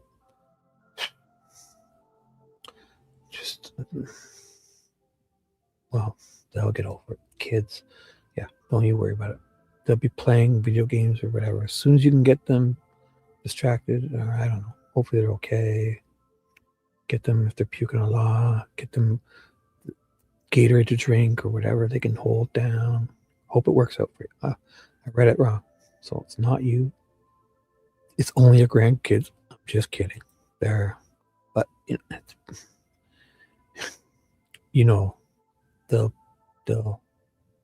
it'll make them stronger. I mean, I hope it works out. At least it's not you. I don't know what to say here. Okay, so here, I was going to highlight this. I was going to highlight something here. Right. Were you able to separate? Yeah. Were you able to separate your interests? Were you? Yes. Or Mr. Allen? Yes. What? Oh, so it's hard for people to understand. But we deal with individuals who have already committed these crimes. Right. No. But didn't you discuss it with him? Did you handle that any differently with the situation of Mr. Allen being a pretrial detainee? I treated, but wait. Didn't she say, come on, help me out here? Nicole. Didn't she say, yeah, they'll bounce back. They'll be staying home, I guess, right? Or what's today? Yes, Monday. Yeah. They probably won't have to go to school. Remind them they're going to get to maybe play video games and hang out and watch Price is Right. I used to love staying home to watch The Price is Right. If that's still going on, I don't even know. But the whole thing is she discussed it with him. You were asked to share, if you shared information from online with Mr. Allen. Why would you do that? I believe I told him that he had supporters out there to kind of, you know, have him maintain hope. Oh, for his hope.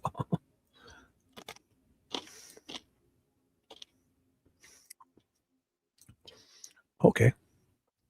So it's okay then, because it was for his hopes and dreams, and to help him into a comfy 130-year prison sentence. Thank you.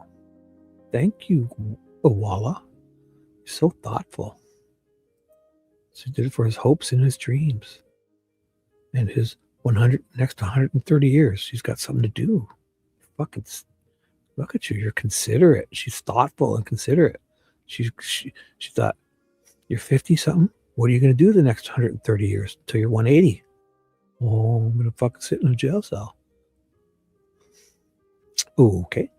You were asked about certain stressors that could be impacting Mr. Allen's behavior, like ants in his cells and yelling from other inmates.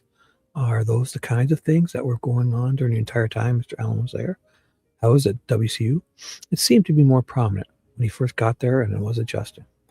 And so we are talking December, December, January. Yeah.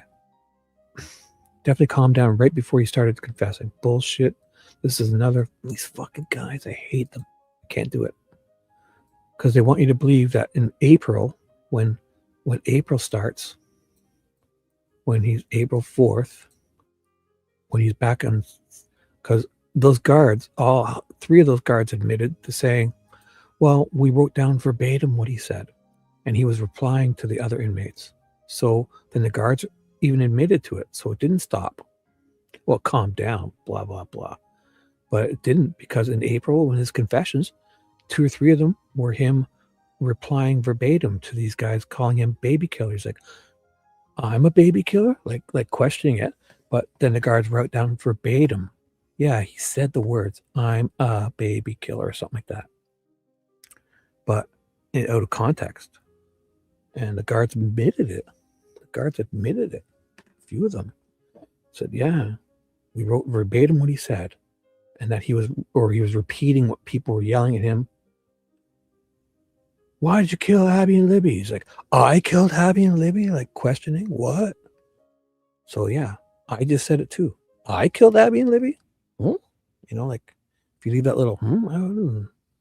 If you leave out the context and the inflection of my voice going up and what I said before and afterwards, yeah, I said it. Write it down, guard. Shibby said, I killed Abby and Libby. That's exactly what these guards had said. So they're trying to sneak this in. Things calmed down. So still were happening, because that's 2 or 3 of his confessions to these guards are him replying to people, repeating what they said out of context. So they had to sneak that in, like as if, I mean, I'm sure there were things he still wanted, but maybe he was more focused on getting visits and stuff. What? How do we get that answer out of that question? And so we're talking December, November, December, January. People were yelling at him.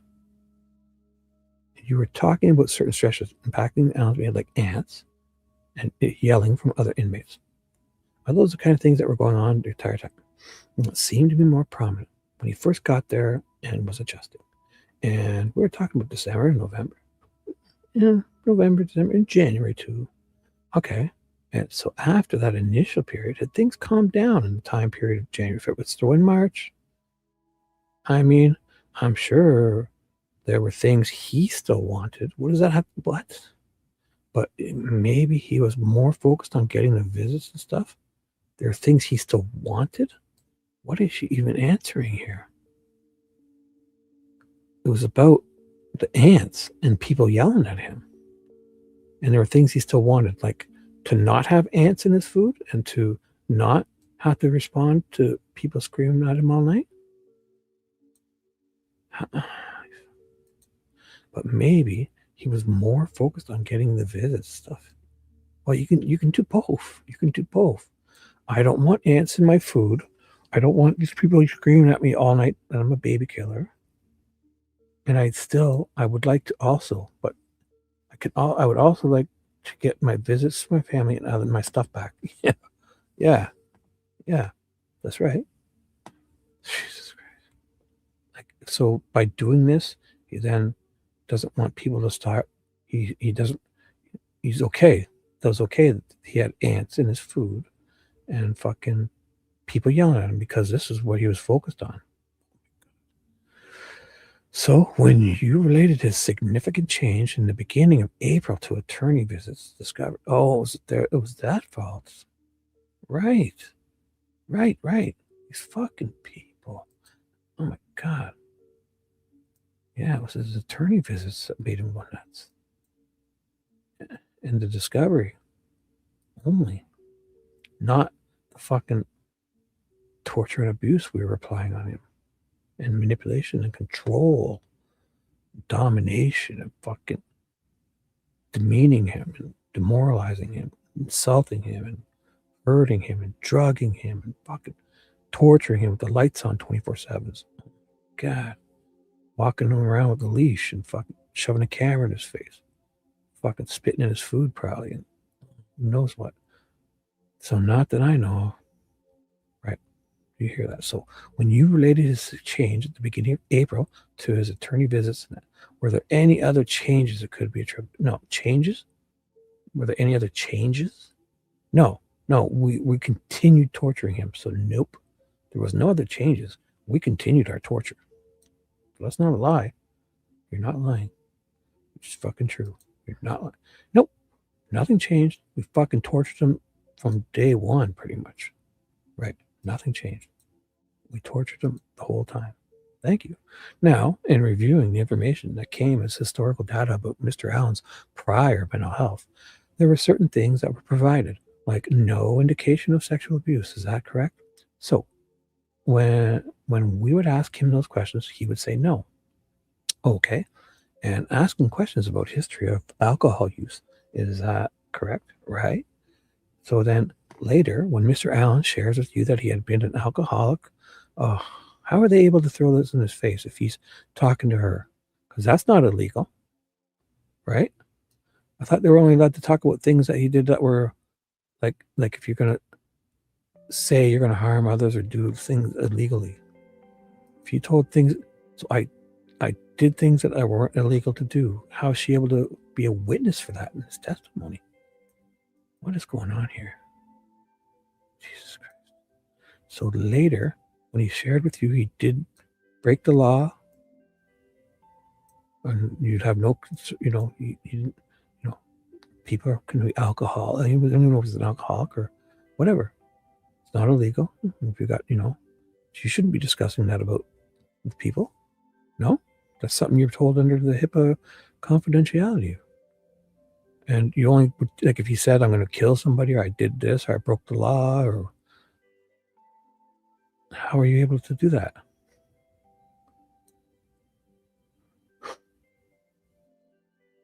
Because he'd been an alcoholic. He had not broken, he'd not done anything illegal twice that I shouldn't be talking about right now.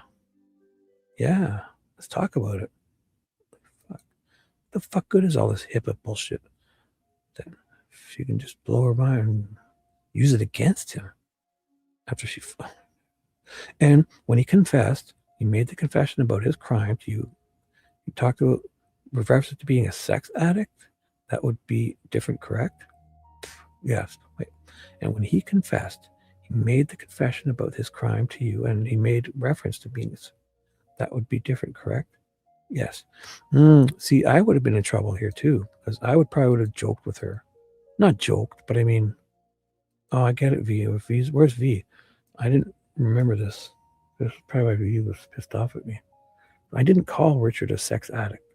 I would have just probably said a dumb thing like this too to her. Because I would say, hey, fuck. What I said as the joke before I even knew of this case, I would say, like, if somebody had told me they were a sex addict, that I would be like, welcome to manhood. So I'm depressed and I'm a sex addict. I'd say, welcome to manhood. Like, not implying that you're a sex addict, just implying that no guff. Guys like sex, not. So I would, because literally I would have said something dumb, joked with her, or as a smart ass that I am. And then it turns out I would have been saying I'm a sex addict. I'd be like, I would say if a young guy came, that's what I said. I didn't say it about Richard Allen. If a young guy came to you and said, I'm depressed and I'm sex addicted to sex, or what I would say, welcome to manhood. It was just a joke. But I would have joked myself right into this. So I get it. But I wasn't insinuating he's a sex addict. I just don't think sex addict's a thing. Guys fucking.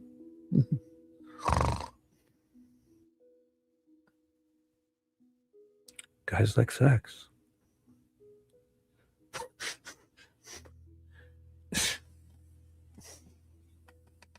Okay. So I wouldn't have. See, I would have fucking choked myself right into this. And she'd be at my fucking trial saying, oh, I said I'm a sex addict. Fuck. I'm only kidding. Like, fuck. Welcome. I was depressed and like sex, and welcome to manhood, you idiot. Like to a young guy saying this, not to a guy on fucking whatever.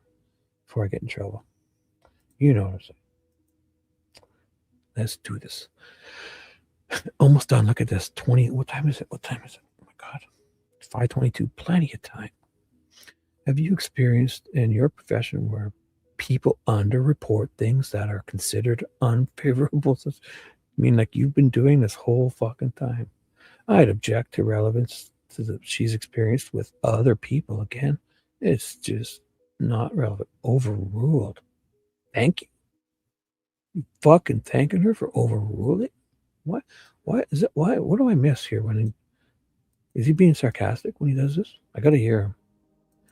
Overruled? Thank you. Thanks. Thank you. You're allowed to answer to people underreport in areas where it's unfavorable. They do. We've been doing it this whole fucking testimony. No other questions. Mr. Razzi. Oh, okay. Questions by Mr. Rosie. Do you know if Rick Allen was underreporting his sexual history? I don't know. Perfect. Do you know if he was underreporting his history of alcohol use? I don't know. Is drinking alcohol illegal? So why are you fucking talking about it? Who are you? What? Why the fuck is she allowed to sit here and talk like about something a patient confided in her that's not like they would have to, like if he could hurt or harm himself or others, fine. But if he just said to her that, he was an alcoholic twice or something, that's not illegal. You got help for it. Good. We don't want you to be an alcoholic. Then he went on to hold a job, a marriage for fucking, So he got help for not breaking the law and just doing something that many people have addictions or problems with. How is she allowed to talk about this in court? I don't know. Did you see anything on that intake sheet I showed you earlier that had any reference? So that's another thing, right? It's another one of her. Isn't that just another violation for her to break the HIPAA? Her talking, she's admitting it's not like it's not a diagnosis or whatever, right? It's not on his. She didn't read it. He just confided. Basically, he confided in her that I didn't break the law, and she went and discussed it with people. That's it. No? There's another one of her reasons. It's like 10. I've highlighted 10, and I probably missed a bunch. I'm going to go through this again and catch the ones I forgot to start highlighting. Did during your confidential talks in the cubicle, did he tell you about not breaking the law? And yeah. So didn't discuss, tell us about it. Well, he said, you can't. No. They should only be able to talk about the stuff that he was going to harm himself or others. No? Unless I'm wrong. Did you see anything in that intake sheet that I showed you earlier that had any reference to either one of those things? Nope. It might have been that he was telling you things that were not true, right? Or, well, yeah, I guess, possibly. So you testified a minute ago, right? But that's not it. That's not it for me. I guess I didn't think of it that way, but that's not it for me. That he's if it's not against the law, she shouldn't be able to discuss it with the HIPAA, no? Wouldn't that be a violation for her to talk about him saying he did, he did things that weren't illegal and weren't going to harm others, and just it should be in confidentiality. It should be confidential. So you testified a minute ago that you were able to separate your personal, I lost the word, your personal interest from your professional interest, correct? Yes. But you went to work one day and started searching information on the database that had something to do with this case, didn't you? Objection, Judge. Good. Another overrule. Good. Objection, Judge. It was not about this case. Well, it was related. Overruled, wasn't it? You can answer. Thank you. It was directly related to this case, wasn't it? Somewhat, yeah. Somewhat, exactly. You can answer. Thank you. And I'm going to go through and write all these down and put them out on a piece of paper or a list. When we see everything she's admitted to, how is anything she says admissible on this court? And you were doing that for personal reasons, yes or no? I mean, we had discussions amongst ourselves about the case because he was coming into our system. But for personal reasons, someone was going to get him. So we were talking, oh my God. Someone was going to get the records or the info? So we were talking about him. Oh, someone's going to get him as a Richard Allen, as a client or whatever. Okay, so were you doing it for personal reasons? I mean, there's always that interest. Yeah, there's. Very interesting. Why do they avoid him, to talking about it with him? That's the big part. Rosie seems to avoid that. Didn't you discuss with him? That's the problem. Bigger problem. Miss Diener asked you about these sessions at the door. Were these sessions with Mr. Allen and how long they lasted? Do you recall that just a few minutes ago? Yeah. You said sometimes 15 minutes, 30 minutes, maybe even an hour. So at the cell front, I thought she meant just in general sessions in the cage. Right, in the cage. Yes, they can last 15 minutes to an hour. So your observations of him during those times would be the best evidence. So your observations of him would be indicative of what information you had to evaluate his mental state when you were watching him, right? Yes. It is kind of a clunky question, right? But you're watching and you're making an assessment. Yes. And what is he looking at? How close are you to him? This is the whole fishy. He smells her and he'll tell her anything to spend 5 more minutes with him. I fucking did it. Stay. They're fucking torturing me. Help. You're my friend, right? Oh my God. You smell so good. It smells like shit in here. Fuck. Don't leave. Anyone just being nice to him as a friend. They're hurting me. Stay. What perfume are you wearing? I won't say it. How about this? May I read the tag on your shirt? Made in heaven. Just what I thought. I'm just kidding. I shouldn't have said that. Just trying to bring a little humor. I'm going nuts. So, and as whether or not, like that's the whole discussion was the cubicle. Is he sitting there with her in front of her? And come on. If he's sitting there and there's a little, even if it's just like a cage, but it's the way he's been treated and not being able to shower in that. He smells her. Smells her perfume. He smells her fucking underarm. Smells her conditioner. Smells her. Oh my God, she's probably got using those smelly things in her laundry. And obviously the female guards would not be doing that. It would be strictly, they would totally not be doing that. I guarantee it. But she was probably told to do that, and then nobody's going to say nothing to her. And there's no proof of it afterwards. Maybe she put extra on. Maybe she put fucking Spanish fly behind her. I mean, I don't know. I'm not being, you know what I'm saying. I guarantee you she probably shouldn't have been, or just when she went to see him. I'd like to see what she looked like. Was she showing a little extra titty, leg? I don't want to be a jerk, but they tortured this guy, and that should be so. And as to whether or not he was feigning or faking behaviors, we've already established that. You now have second thoughts about that, right? I mean, I'm on the fence with it. Okay. There's a way to object. Yeah, there's a test. Did you do that? No. Test people to help assist in making those determinations, isn't there? Well, we don't have those materials. What? There's a way to do that, right? There is a way. All right. At the DOC, you don't have the material to do it. You just said that, right? Right. So logically, you didn't do it? Correct. Correct? Correct. So you might defer to someone who had the opportunity to do that. Yes? No? I don't know. That's another one. If there's a simple, what kind of test is it? Isn't there a test where you can see if somebody's really in a coma by picking their hand up and dropping it on their face and see if they stop? Or I don't know. Isn't there a simple test?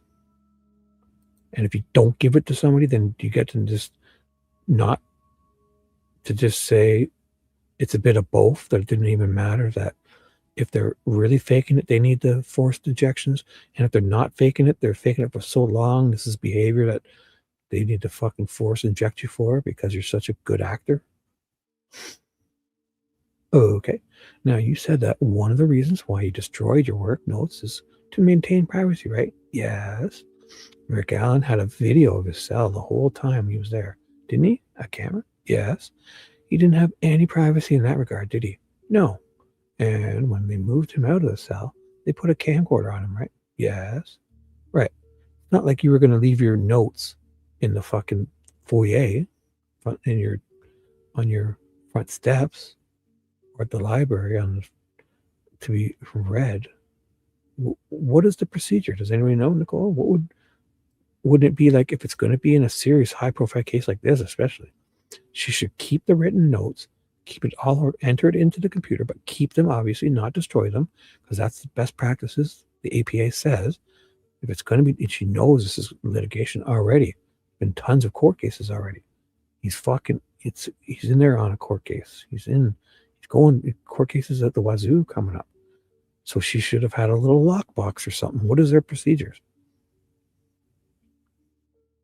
I'll check that up. If I get finished, I'm going to remind me, Nicole, to search that up. I should search it. What's the best, like, what do they do? Do they put it in like a lockbox? Because it's very likely, definitely related to going to be in a court case. So I should keep these. Do I put them under my bed? Do I hide them in my closet? Do I put them in a lockbox at work? Do we have, or at the back at my office, whatever. Did I not at least put them in my own file folder in my office at home and file them away as keep these because I'm supposed to? And when it goes to court, I'm going to need to show these. What do? They posted inmates at his door when he was there, right? Yes. So he didn't have any privacy in that regard. Right. And they posted guards at his door when he was there. No privacy in that regard, right? Right. You talked to your staff members about your interest in this case at one point. You testified about that a minute ago, didn't you? So when we get certain cases that come into our system and they come to RDC, we have a call to determine where these people are going to be going. Did you talk to staff members about your personal interest in the case? This case was not brought up on that call. Wait a second. You said you did. What was not brought up on that call? All these fucking people trying to... Okay. Did you ever tell anybody? Yeah, stop her. She's about to say some dumb stuff. No, gotta read this. This case was not brought up to those two guys you said you brought it up to earlier. Okay. Not on that call, no. Okay. Did you ever tell anybody that you worked for Centurion or the DLC administration that you went to the crime scene in this case? Objection, Judge. I'd ask him to clarify what he mean. Oh, yeah. You need clarification? The bridge? You guys want to call it the bridge? You say he's guilty of a crime by just stepping on a bridge? How about that? Did she go near this bridge? Assholes. You saw him walk. He told you he went up to the first platform, and therefore he's guilty of fucking being everywhere and walking down the middle of the street, being seen by 3 different people who all saw 3 different people. I'd ask him to clarify what he means by crime scene because there are multiple interpretations. Did you go visit the Monon High Bridge? I went to the bridge. You went out of your way on a trip to Indianapolis, didn't you? It was on the way. You turned off 65 and you drove over here to check it out? I did. Yeah.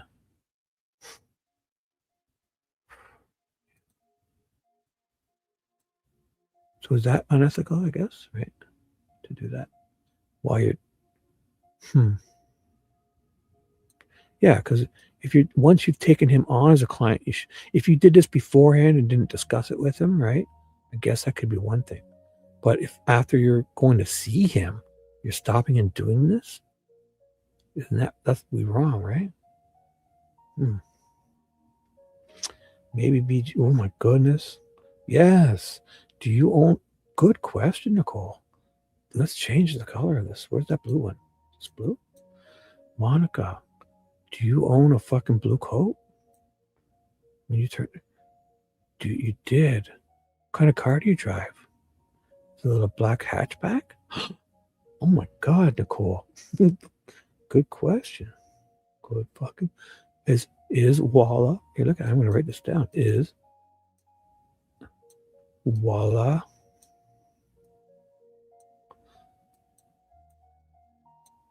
BG? Or we'll call her FG for fangirl. Is she BFG? Bridge fangirl. BFG. Oh my God. Not big fat girl. No, I'm not saying that. Is Walla BFG. Bridge fangirl. Nicole, remember to come back to this. Is Walla BFG. Bridge fangirl. I don't want to make. Just answer, Walla. Do you own blue jeans? And do you own a blue coat? That's all I want to know. And are you white? Yep. Are you a man? I don't have any further questions. Does anybody on the jury have any questions for Dr. Walla?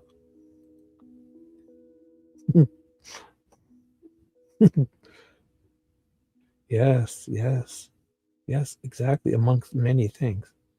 Yes, BG, Doctor, evil, drugger, liar, manipulator, can go on. Luckily, I'm going to keep track of this. I'm going to save this. I got to save this. I've made some great changes. We've come up with some great discoveries and questions. Oh my God. Is Walla... Oh, wait, I forgot one thing. Oh, I forgot one thing. Is Walla... I got to put the question mark. Boom. Okay, boom. You know what? Make it official. 3 of them is official. There we go. Boom. Kaboom. It's official. I got to remember to save these. These are important questions. Does anybody in the jury have any questions? Voila. All right. They've got to have a bunch of questions. So here they're going to do the sidebar. And they're going to figure out, look at how close I am to being done. Oh my God. Oh my God. And I've been farting around a bit too, but perfectly. It went perfect. Today's show. I think I started out thinking, honestly, I'll tell you the truth. I started today's show thinking I was going to get right to it. I was going to think, maybe I should start the show and just be, I honestly tried, and it still took me an hour or so to get started. But I was thinking, I'm going to start and just see what happens. See how many people I capture and put them to sleep and then keep them all night long for views or something. I don't even know what I was thinking. I said to myself, I'm going to start like within 5 minutes of starting. Turns out the first hour, I kind of did that whole fart around. We have to watch videos. I'm a horrible person. Does anyone ever listen to Deuce? Oh, no. I call him, what did I call him? I used to call him sloth regurgitation or something. His thumbnails alone make me nuts. I mean, I don't know. I've heard him say reasonable things, and then I've heard him say completely ridiculous things. So I can't. But so here's the questions from the jury. They're going to see if they're okay. No answers just yet. I'm going to prove them, yes or no. Oh, okay. So first question, could the diagnosis of brief psychotic disorder reappear after returning to normal? I'm good with that. I'm sorry. No, that's okay. Is it expected or normal for brief psychotic disorder to occur repetitively? It's okay. Same thing. Yeah. Did it reoccur? And is it normal? Yep. Sorry. Yeah. Did it reoccur? And is it normal? Yep. Okay. When a patient is in a psychotic episode that doesn't include delusions or hallucinations, does the disorganized speech ever present information that would be more truthful in nature? For example, could Richard Allen's confessions be considered information that was more truthful due to the status of his mental condition? Ooh, I'd object to that one because I don't know that this is the witness to ask. Can you read that last part of it again for me? Would his confessions be considered information that was more truthful due to the status of his mental health condition? That's inaudible. I'm okay not asking it. Okay, so no. Not asking it? Yeah. So scratch that one. Well, we're going to know. They 86th that one. Did Richard Allen know the processes around the 3 versus 4 meals and the consequences if he refused more than 3 meals? I'm okay with it. Did he understand? Well, it's kind of speculation. Yeah, I guess. Would he know? Would he know? Yeah, I think they might have discussed it. She already said, did it go? They might have talked about it. They might have talked about it. I don't know that they did, but I guess. Do you want me to ask if you know? Would she know? I don't care. I'm okay with it. Okay, but not that part. Okay, what is the relevance of the grave disability that indicates? Oh, there's gonna be a lot of questions about. Oh my God. Yeah, look at this fucking 15 more pages. This pride's gonna. Sorry, indicates the use of involuntary. Sorry, I'm gonna read that again. This is the question from the jury. See if we're gonna like it or not. What is the relevance to the grave disability that indicates the use of the involuntary injection? Yeah, I'm okay with it. If you know, did Mr. Allen come to Westville on medications, or were any started while at Westville? It's a good question if she knows. The answer to that, well, she said she didn't read anything into those medications. And then were medications changed? Yeah, that's fine, because she's going to look like an idiot. She's already answered that. She fucking had no, she didn't bother looking into it. She didn't even know she did. Oh. Then one time she said she didn't know. I don't know. Do you screen for delirium as part of your medical status exam? And if noted, how would it be treated? He was not noted for delirium. Well, so I don't think that's a relevant question. His diagnosis didn't show delirium. It's just a category. Well, they asked if he was screened for it. I mean, it's just a medical question to a psychologist, Your Honor. But she's a psychologist, not a medical doctor. What's delirium? Delirium would be a psychological disorder. Don't delirium. It's fucking like, is there a real test to treat? Who? Oh God. No, she's not. She's not a medical doctor. Is delirium a fucking? You catch a cold, you clutch. But she's a psychologist, not a medical doctor. So I don't know. The question is, do you screen for delirium as a part of your mental status exam? She can answer that. Yeah. That's that. The answer is going to be no. But not the last part. Or the answer is going to be no, or the answer to that question will be no, or the answer to Rosie wanting the question in is no. But not the last part. Not the other part, because I don't think she's. When diagnosing brief psychotic behavior disorders, what brings a natural progression in an incarcerated individual? Continue to the next diagnosis. I don't know what that means. Wait, because she was talking about the natural progression in an incarceration. She said something about this. What was it? To the next diagnosis, like something leading to something else. And like do you just jump from this to this, or do you become something else? Progression. She mentioned something like that. I forget though. I don't know what that means. I don't know what it means either. Well, Shibby does. Dope means fucking progression. Like do you go straight from this to this, or do you fucking, is there progression? Is there other states? Like, and can you skip them? Or are they mandatory? So no. Yeah. No. Well, kind of. Maybe it's blood. I think it's kind of the pretrial stuff. Yeah. Next question. When was Mr. Allen diagnosed with anxiety and depression? Yeah, that's fine. If you know, right? Well, she can just ask the question. If she knows, she knows. Okay. I think she's already kind of testified about it. Blah, blah, inaudible. Well, I think they're wanting the blah, blah now.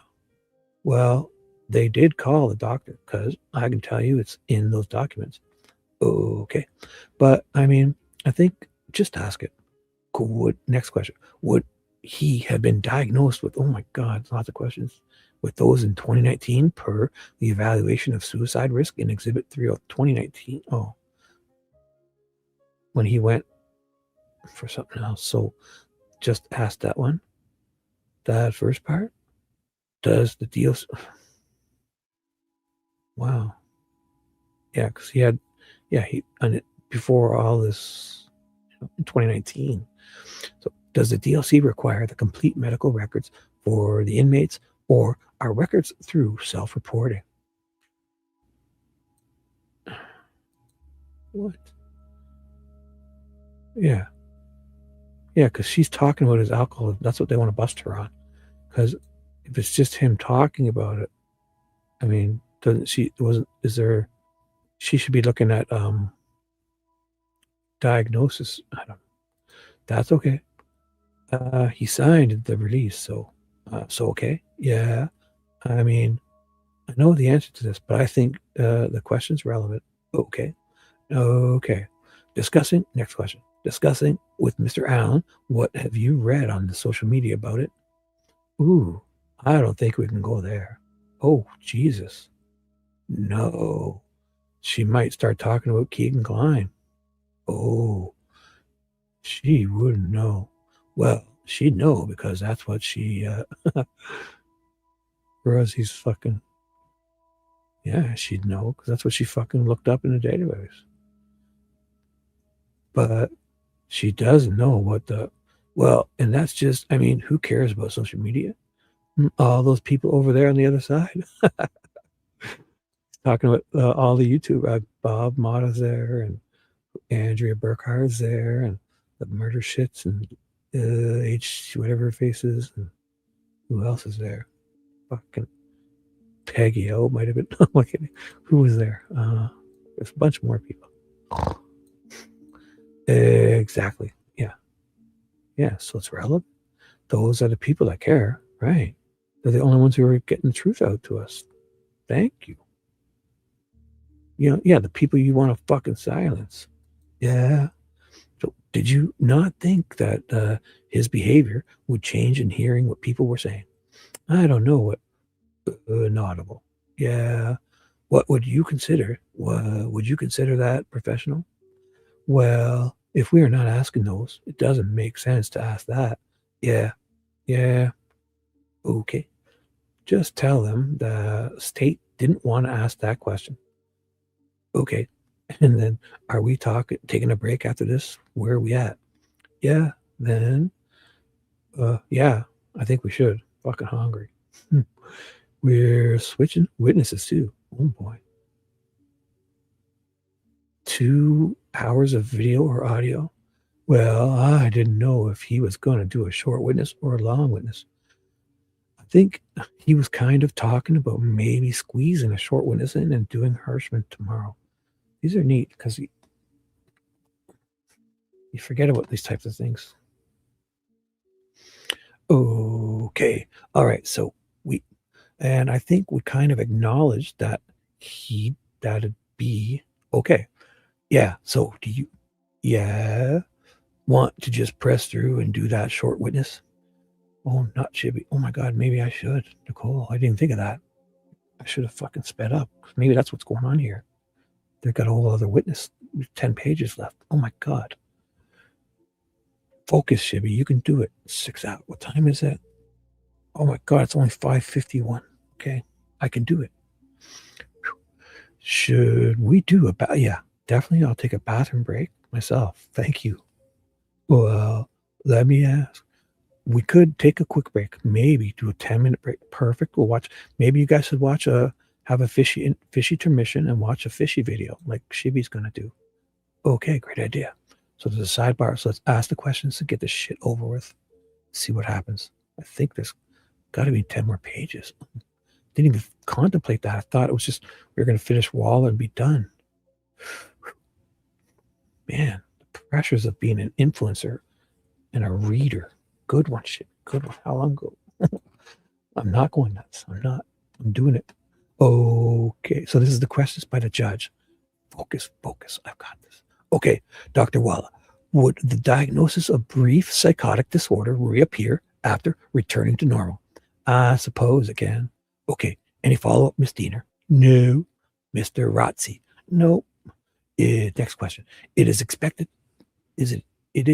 expected or normal for brief psychotic disorder to occur repetitively?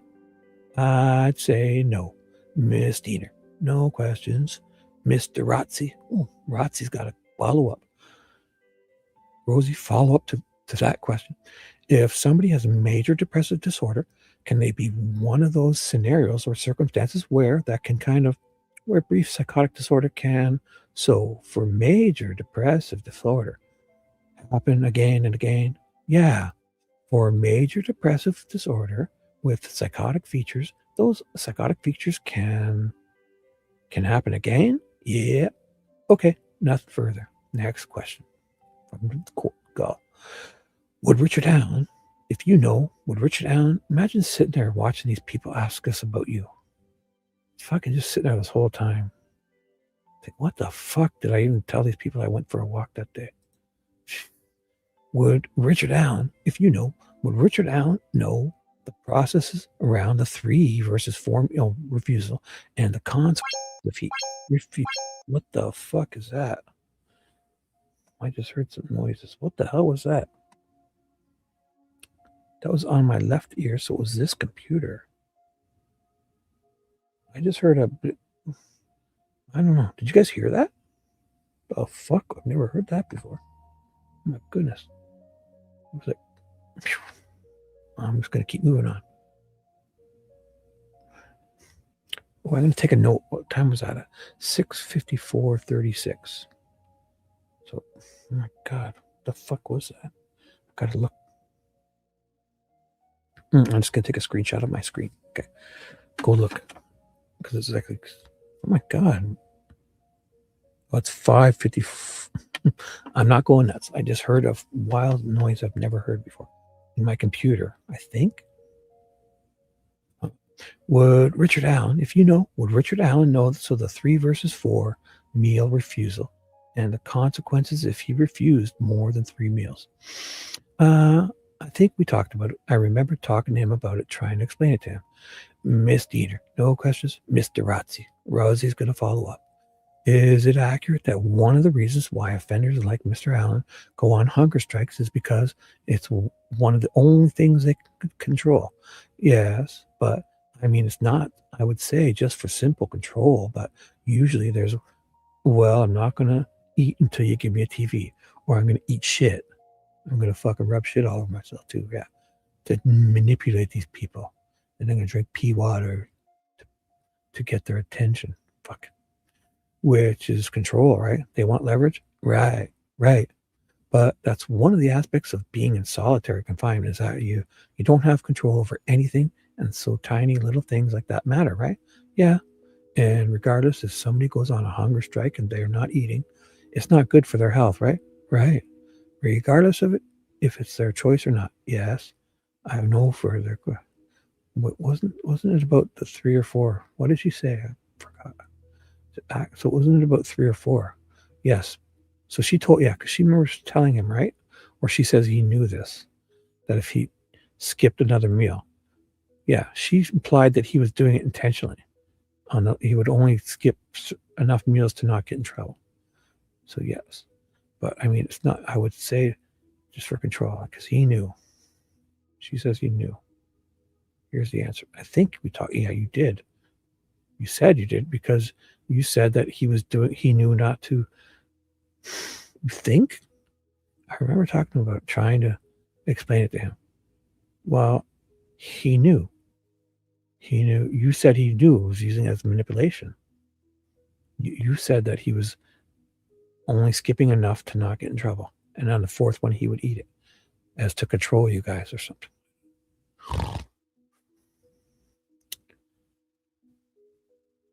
So we just read this. We read all this. Yeah.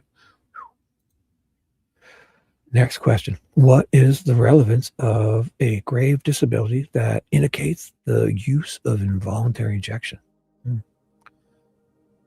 Do we have that form? It's one of the prongs for getting prescribed involuntary medication. What? Let me read that again. Sorry. Here's the new question. What is the relevance to a grave disability that indicates the use of involuntary injection? Like, what's the criteria?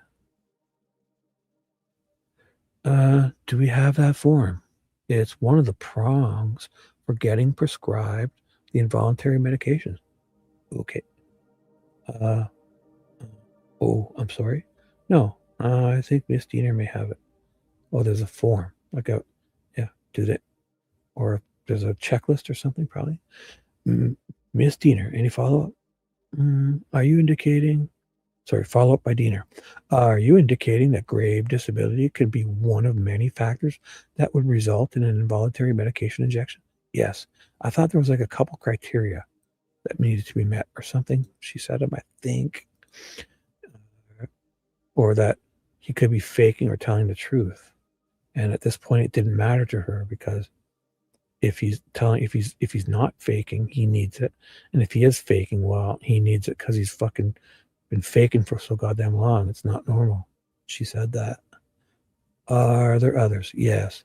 And did Richard Allen receive any an involuntary medication injection for one of those other reasons? For the other reasons? Okay. Do you remember what it was? Harm to self. There are three things, I believe: harm to property, and being unable to take care of himself, and his ADLs, activity of daily. So it's all their discretion. So they can never go wrong. They ought to only meet one of these. Should be shooting up a lot of people. So for other reasons, harm to self. So there are three things. Do they all have to be met? I forget. I believe harm to property, and being unable to take care of themselves, and just activities of daily living. What is that? I mean, thank you, Mr. Ratzi. There is a follow-up. And what happened more than once? That happened more than once. Once you do the hearing the first time and he gets his first shot, then he's on a regimen. So it'd be now, a month later, he's getting a shot until the psychiatrist. Oh, so it's until they call it off. So it's just a one-time, and boom, they can just do it for as long as they want to discontinue it. So, and in this case, it happened multiple times. Yeah, maybe 2 or 3 times. And all we have to do is get the first approval, and then we can keep doing it until they say to stop. And then he had those emergent ones in between. Nothing. For like, I have nothing further. Okay. Next question. If you know, did Mr. Allen come to Westville on medications, or were any started while at Westville? He came to Westville on medication, and I believe they were tweaked while he was with us. Miss Diener. Follow up by Miss Diener. Do you recall specifically what medications for mental health he prescribed?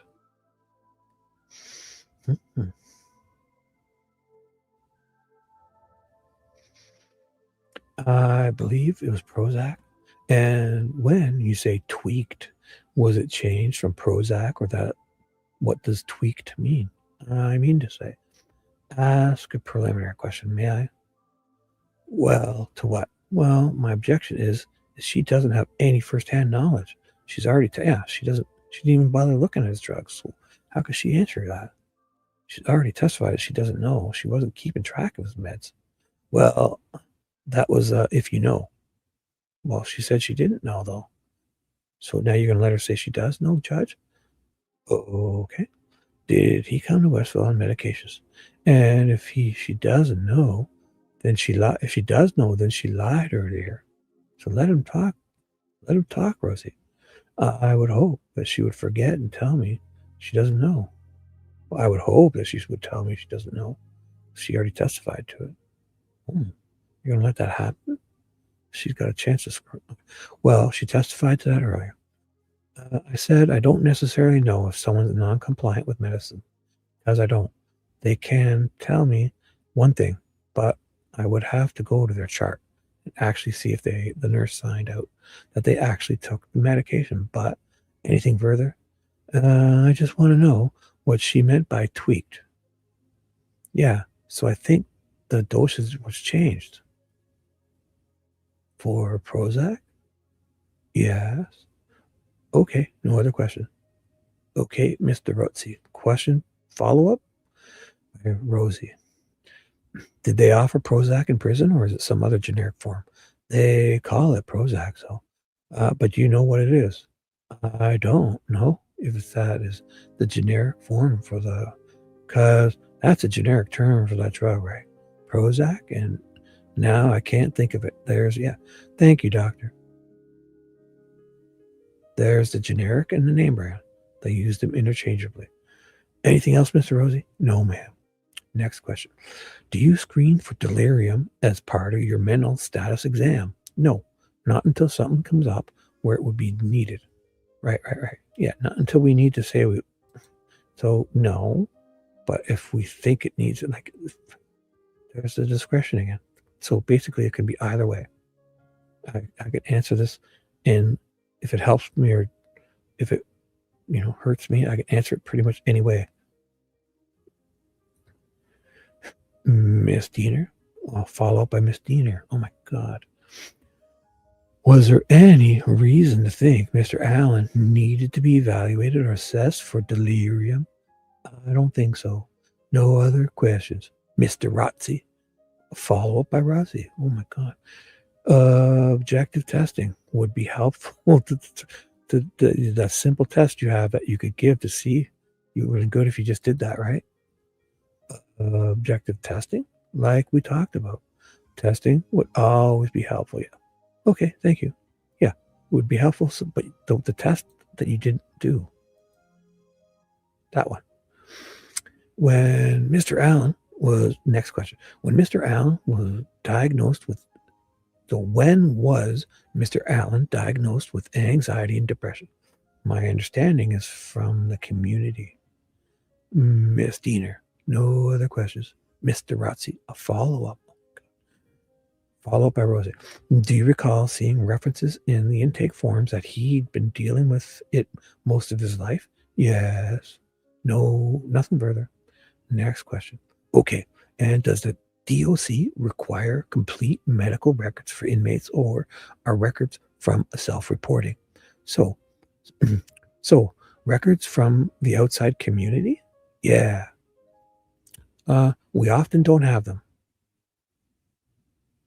A lot of it's based on self-report. Ms. Diener, no question. Mr. Rotzi, a follow-up by Mr. Rosie. Rick Allen, sign a release allowing you to get all of his medical records in this case. I believe he did sign that with me. His psychiatric records, I'm sorry, I didn't want to be throwing those. For psych? Yeah. No, he signed for medical records. So I did notice that there were some medical records from the community in this chart. Nothing further. Oh my God. Judge Gull. Oh, thank you, Dr. Wall. You may step down. All right, ladies and gentlemen, we're going to take a quick afternoon break again. While you are outside the courtroom, please keep your minds open. Please don't form any opinions or conclusions about anything. You may discuss the evidence that you've heard so far, but please don't do that if all 15 of you, the other guy's been disappeared. Good. If you are present in the jury room at the same time, and please don't deliberate, gentlemen. All rise. The jury's out of 310. All right, let's take 15. Boom, boom, boom, boom. Uh-huh. All right, we're back on the record. So they're back on the record for what? To bring, let me see. Back on the record. So Judge Gall, sorry. So they go out for 15 minutes. Well, 17 minutes. Yeah. They take a 15 minutes break. All right. We are back on the record. And are we ready to bring? I understand we have a couple of short witnesses. Oh my goodness. And then the following witnesses are going to be lengthy. Is it the same day? And we'll take that one up tomorrow. No, it's not. There, she heard me. Oh, McClellan. Yes, Your Honor. Auger. Your Honor, can we approach before the jury returns? Sure. This is a sidebar. Auger and McClellan sidebarring with Gull. Auger. Your Honor, the state is producing photographs that came from Mr. Allen's family and Mr. Allen.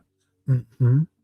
I think that would, without a date relating to these photographs, that there's a relevance objection.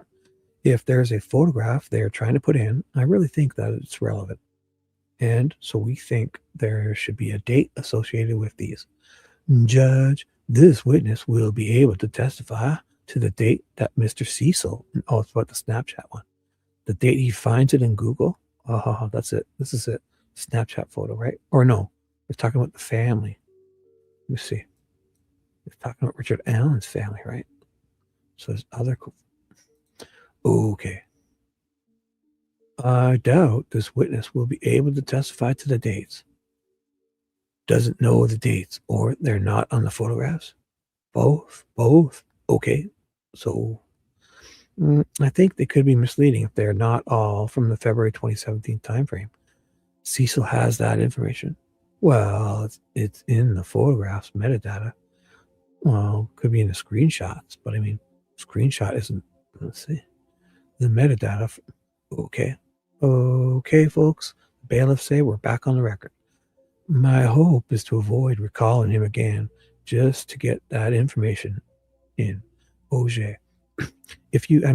What if we do this? What if you give it have inaudible, which ones are from that time frame?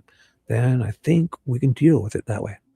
I honestly don't know that the blah blah inaudible. Okay. More inaudible from Nick McClelland. Okay. So are we good with the dates then? Before they're admitted? Well, if I get the dates, I guess she would still have her objection. Yeah. Because what if they're the dates of the screenshot? Could be screenshotting a photo. Who knows when the photo was taken? Yeah, so that would be definitely objection. But we'd have to call a witness to admit them in his exhibit with the phone extraction. Okay, is that fair? Yeah. So they're going to see which photos they're talking about. So we might get around that. The state and the dates. Yeah. So are you gonna? I won't move to admit them today. Okay. Okay. You'll get the dates and then move to admit them later. Right. I'll get the dates and okay. Then tomorrow, what I may do is first thing in the morning, get those and admit those. Okay. Yeah. It's not. I'll recall Christopher Cecil. Okay. All right. So the sidebar's over. Judge go. Okay. All right. Are we ready for them to bring in the jury? Yes, Your Honor. Miss Auger, Mr. Brotzi. Yep. All rise at 3:33 p.m. Thank you. You may be seated. Thank you, your gentleman, Mr. McLean. You may call your next witness. Thank you, Judge. State of Indiana would call Steve, my head investigator. Steve Moonman Mullins again? Holy fuck. I'm going to have to go back. Man, this is like the 5th time he's testified. He's fucked up so much. He's been there. Oh my God. Is that in here? Did I miss that? So on this day, it's just Walla. So he's not there. So it's got to be in the big. My God. Is it in this? Holy fuck yeah. It's 100. There's 20 pages here. Oh my God.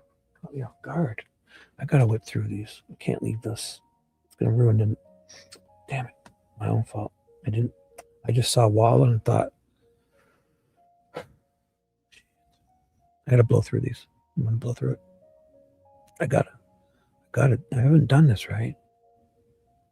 No. 2-4. Oh my God. I got to do it. I'm not even going to take it. Fuck it.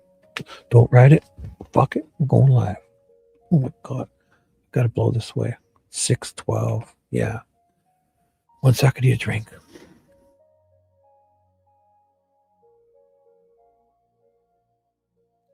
How about this? I'm going to take a quick pee break. What was that video I wanted to watch? Not this one. Delphi. What did it leave? What? What was this one? This was the funny one. That was a good one. What was this one? How long is it? Which one? No, that was the big deal. It has to be this one. Yeah. 3 minutes. I'm just going to run and take a quick break. Pee break. I'm not going to make a coffee or anything. Be like, let me see. I'll turn it down. Don't worry. The volume is down. It's going to be like a disco party. It's at less than 50% volume. Okay. It's going to be like a little disco party. 3 minutes. Starts out with Bradoff, bad Bradoff, man, Holder. And this is about what did from the greatest Don't Hate Create creator. I've got to play this. I'm just going to run for a tiny pee break. Scrub my hands. And I'll be right back. I'm not going. I'll be literally. I could have been back. I could have been back. I'll put it on loop just in case, but I'll be back. I'm just going to run. I'm not going to do anything else. I'm just going to get back here with an empty bladder, and we're going to do this. Steve Mullins jumped out of nowhere. I didn't even know. I didn't even caught me off guard. So we got to do it because I can't let him ruin the next show like this fucking guy. I'm going to stare at him. Who's going to blink first? Bloop, bloop. He blinked. Let's go. I'll be right back.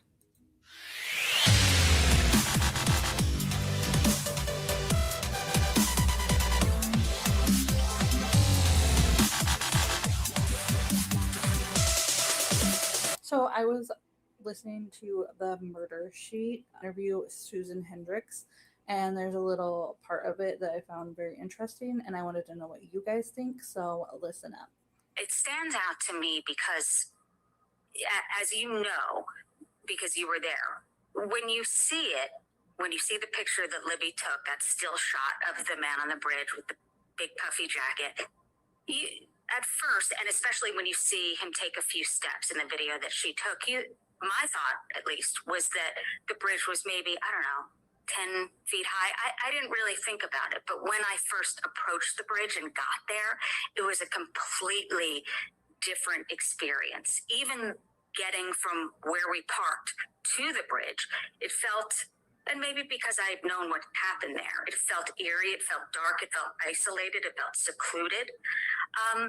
But again, you know, when you think about their ages, they didn't think of that. They grew up there. That was just a fun place to go, a fun place to escape. But my experience was that it felt very isolating, and it was freezing the day I went. We always talk about how warm it was for that area when Abby and Libby were down there, and it was a sunny day. But when I did, it was, I believe it started 19. At one point, it got down to 10. So I had hand warmers in my gloves and in my boots. And it was Barbara, myself, two photojournalists down there, and we had a drone shot. Oh, and Kelsey was with us as well. Mike asked her right before if she was comfortable going down there with us. She said yes. And we were near the bridge, and she spots, because her and Libby would go geocaching, and she found something that Libby had left for her, and we were talking about it. And I just thought initially, she's so mature beyond her years.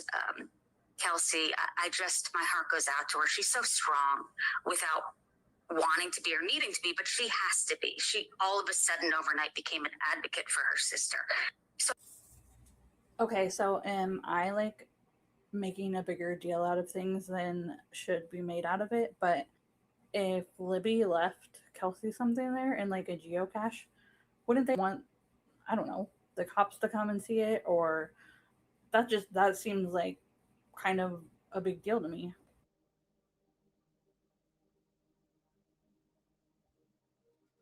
That's a good point. I've watched this video a few times and I never let that sink in. That's a good point. Mrs. Don't Hate Create. Great point. Could it be like, what did she leave her, and how is it flippantly mentioned? And so I just wanted you guys' opinions, because I get into stuff that it's not. And so please leave your thoughts and your opinions in the comment section below. Thanks for watching. Bye. Bye. Boom. Is that the sound I heard earlier? That is. Oh, you know what? That's the sound I heard earlier, and I couldn't figure out why. I must have hit play on that video. And remember I heard a weird sound later? That's the weird sound I heard. And that thing at the end, 3 ding, ding, ding. So what I did was I must have hit play on this or something. Oh, I might have hit the space bar or something on my, and it played the end of that video or something, because I heard that and I was like, what the fuck was that? So that's a mystery I solved. Perfect. Perfect. Let's do this. Anyone still here?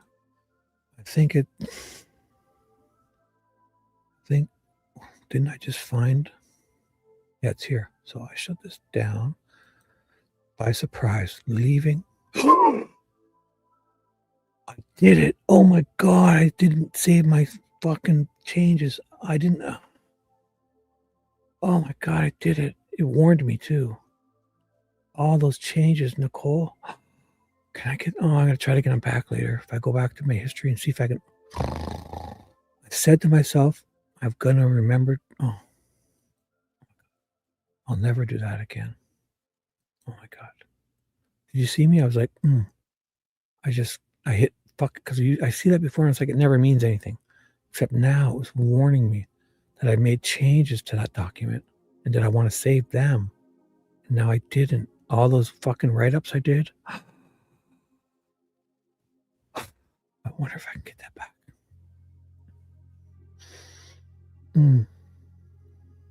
God.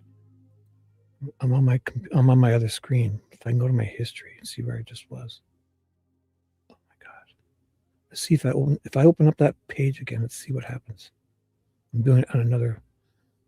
Oh my God. So if I go to where? History. Where are you? Here we are. I found you. What's that last one? Transcript. Day 11 Google Drive. Which one was it? Must have been. Which one was it? Oh my God. So it must have been this day 11, right? Yeah. Oh my God. Oh my God. Or one tab. Restore the Tina Garrison. No, it's this one. Please, God, tell me it's there. No. The one that I marked up, I guess the markups won't be there. This is weird. Sorry, guys. Totally caught me off guard. History. I'm going to open up my history on another thing. The testimony, day 11. No, I'm just going to open up each one on my other screen to see. No, it's not that one. Okay. So I'm going to keep trying. 1 second. I'm just going to open up the most recent ones. History. No. But I opened that up a long time ago, so I should go back farther. Right. Here it is here. I can't, or did I? Clicking it. Oh, it is. Oh my God. Thank you. All my things are there. Okay. Unless the changes that I made aren't there because I hit save. Doesn't it pop up to say save it somewhere? Oh, it's on another page. No, I don't want to leave because I'm saving the changes. Okay, I got to figure this out. You know what? I'm just going to put that on another page and worry about this after. Oh my God. Oh. I hope to God all those changes are in there. Oh boy. Okay, let's do this. If anyone's still here, I'm so sorry. I did not expect that. I did not expect this bozo to be up again. This guy drives me bonkers, but for the people, I've got to blow through this. It's quick. It's like 20 pages. Got to get this guy out of here. Cannot let him ruin my tomorrow. Because look what we're moving on to. Day 12. Oh, it is him. Wait. So they're going to, oh, they bumped him up. That's what it was they were talking about because some people were long. So, or he's got 2 days of trial. Oh my, that's why that's what it is. It's going to be super long. So they're going to do the first part of it there. It's got to be. Maybe I can't. No, I got time. I should just, there's 10 pages. So here's the 10 pages. And they do it on October 31st. It says, was that still the 31st? That was the 30th. What's going on here? Wait, let's check. Why is it in that day? Because they bumped it up. Unless they took her to the next day. I don't even know. No, it's the 30th. So why is they must be doing this first part of his thing the next day. Because they're doing it in here in jury trial day 11. But it's those 10 pages are attributed to the day before. And they're doing it so that it says jury. So it's not 31st. Because it's the 3:33 p.m. They're continuing, right? The same day. So it's not. So I'm going to do this and I'm going to include this into this show and not change anything because it's technically happening. I'll add his name to the thing. That's all. I'll put, and it's still the same day. And they're just doing a quick 10 pages. Yeah. I forget why they said that there's going to be such a long thing tomorrow that they wanted to maybe bump this guy up, and they were talking about it. That's what it was. So all these people, Weber, oh my God, Brad Weber. So I should check the whole trial. Let's see, sorry guys, I should have done this. So Weber, Harshman, Mill, Liebert, Weber, Harshman, Mill, Liebert, Weber, Harshman, Mill, Liebert, Weber, Weber. I should have did it backwards, but it's okay. I'll do it. Harshman.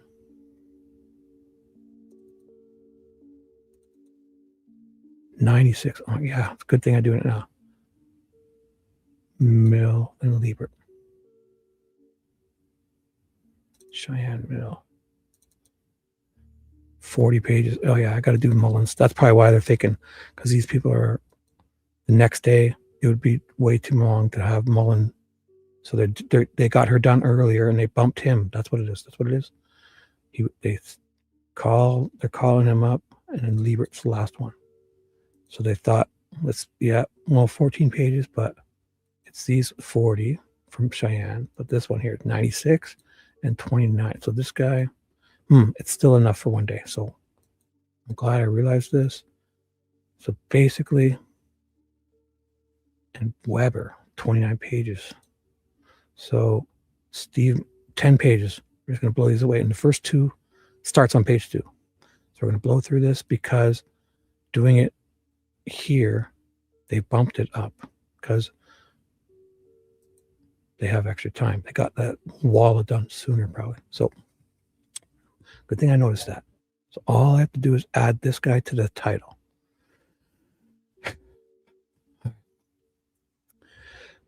Questions by Mr. McClellan. Moonman Mullins was supposed to be on the 31st. The head investigator, head investigator, IT extraordinaire, captain, Moonman Steve Mullins. Complete idiot. Fucked up the microphones, the pointer, the TVs, the wires are hanging out of the TV, there's sparks, smoke coming out of the fucking TV, the microphone doesn't work with the shit. He dropped the pointer and went to pick it up and then bumped it with his foot and sent it flying like a 2-year-old does when they're chasing a ball. And every time he tries to pick it up, he pushes it farther away from himself. And when he bends down, it's not there. You know, when a kid does that, and then it goes up again, it kicks it, and then by the time he reaches down, it's not there. And he's like, what? This thing keeps taking off. All right. So would you state your name, please? Stephen L. Moonman Mullins. And how are you employed? How the fuck are you still employed? Who would employ you? Well, I'm the prosecutor's head investigator. That would be you, Nick. Carroll County Prosecutor's Office. And I want to draw your attention to your testimony, maybe last week at this point, about the Hoosier. Oh, the video. Oh my goodness. About how we fucked with the timestamps. Do you recall that testimony? Yes, I do. Yes, I do. And I'm going to show you what's been admitted as State's Exhibit 233 through 243. Do you recall those exhibits? Yes, I do. So it's like they want to sneak this in to fix something they're covering up here. Like, let's make this better. So I feel it. And I'm unmuted. You guys can hear me. This better. Boom, I sound beautiful. If I missed anybody showing up, I'm so sorry. I got caught up. Dewey, can you imagine? No, I cannot. If I missed anybody, oh my God, there's 160 people still here. I just should do this. Focus. And do you recall your testimony about observing a vehicle on Hoosier Hardware Store video? This is unexpected, folks.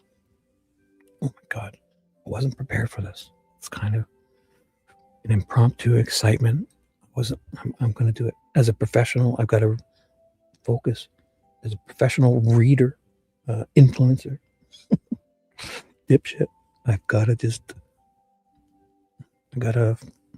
do it. I just got to do it. I got to focus. And I got to, what's that when you change course and recalibrate? I got to recalibrate. thought it was done. Yes, I do. And those exhibits, states exhibits 233 through 243, which I'm not going to go chase. There's going to be no looping. Yes, peace, bro. If you have to leave, let me know. It's okay. I always got to do this. I've got to do this for the people watching the replay mostly. It's going to make sense. Just so everyone knows, this idiot has been bumped from the day that they finished Walla early, and they're taking on this guy's tiny testimony again for like the 4th time in this trial, just to help him cover up some bullshit lies or something, because they got a couple extra minutes, and tomorrow's going to be busy. So are the screenshots of that vehicle on the Hoosier Harvester video? Yes, they are. And of that vehicle, right. They're that vehicle, the one on, whose is it? We'll never know. Yes, they are. And if I recall your testimony correctly, they got to fix something. You believe that vehicle matched the description of Richard Allen's vehicle. I do. And what is Richard Allen's vehicle? It is a 2016 black Ford Focus SE. And do you recall a question? A question. It's like, I'm going to keep reading. It's like, they fucked up, and they're going to let's make it better because we're law enforcement officials, and now we believe, I got it wrong. Oops. Here, now let's make it right. So say it. Let's proclaim it. Let's fix it. The jury remembers about searching the BMV records for that vehicle. Yes, I do. And after your testimony on that day, did you do any you followed. Okay, it's a follow-up. Oh my God, they followed up in 2024. Now, I should read. I'm sorry. Did you do any follow-up on that question? Yes, I did. Tell me what you did. Well, in response to the question, I directed a search to the Indiana Bureau of Motor Vehicles for a black 2016 Ford Focus registered in Carroll County as of February 13th, 2017. So you did this just now, right? You not only did Carroll County, you did other counties. Is that correct? Yes. And what other counties? Or let me ask you this. Did you do the surrounding counties? Yes, we did. Are you saying now or back then? As of February. So you're doing it now, though, but you're doing this now in response to that question. In response to the question, you're doing it now. So they're doing the search now, not back then. He's doing it today, but he's going back there to that day. What is this going to prove? You needed it back then, in response to the murdered girls on February 3rd, not in response to this question in October of 2024, and you backdate it to then. No, you needed it then. You needed this answered then. So if you do it now, then everything's, oh my God, I can't take it. So you did it all over. Do the fucking all of North America. Scour. It's not going to matter if you needed it then. I'm going to show you what's been marked as State's Exhibit 305. 305, Nick? Yeah. I'm going to show you what's been marked as State's Exhibit 305. Can you tell the jury what that is? Well, this is a certification of BMV records from, but I believed, are they saying it's proving that they did it back then? No. I'm pronouncing the name correctly. Commissioner of so the commission, this better not be. I swear to God, I'm going to freak out.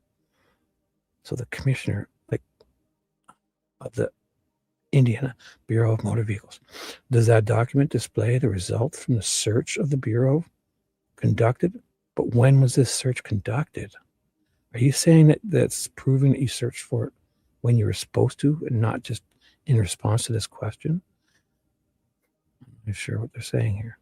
Does the document, so I got to check with this document. I guess I have to now. Or 305. Fucking guys. Better show it. Did I miss this? Oh my God, states excluded. No, it's the ones at the trial. These are exclusions. These all exclusions. defense trial exhibits, no, state trial exhibits, so 305. Oh boy. I don't know what this means. If they're trying to say that this is proof that we searched for when we were supposed to, or so, I don't know. I don't know. Certification of the BNP record search. So this governor, oh my God, they went to the, oh my God, they had to go to the governor to fucking, when did they do this search? I don't care. So on this day, 28th of October, wait, what? 2024, right? Oh my God, I should read more. It's fucking redacted. What? Is this being the redacted stuff? Oh my God. Is this in the redacted shit? So what was it again? 305. This is excludes exhibits. Oh my God, I gotta check. Oh my God. This is amazing. Like, are they going to turn around and say they contacted the governor for what? Need to be released. 305 is going to be here, I bet. Wow. Sorry, guys. Totally unexpected. Kind of exciting. Because I'm doing it. Man. This is a bunch of bullshit. If they're going to, oh, I saw something. Oh, it is? Is this it? The redacted pages. Oh my goodness! Please. Oh, still need to be released. Okay. So I'm not going to keep looking for that. If I find it, I will update. It's dumb trick. No, I'm not going to keep exhibits that still need to be released. So it would be put 305. Anybody sees 305? Hey, what's up? Yes, I'm still up. Mimi still up. Carol, you found me again twice in one day. What's happening here, Carol, is we've had unexpected results. I thought I was done with Walla, but they got Walla done fast. So what they've done is Walla was on this day.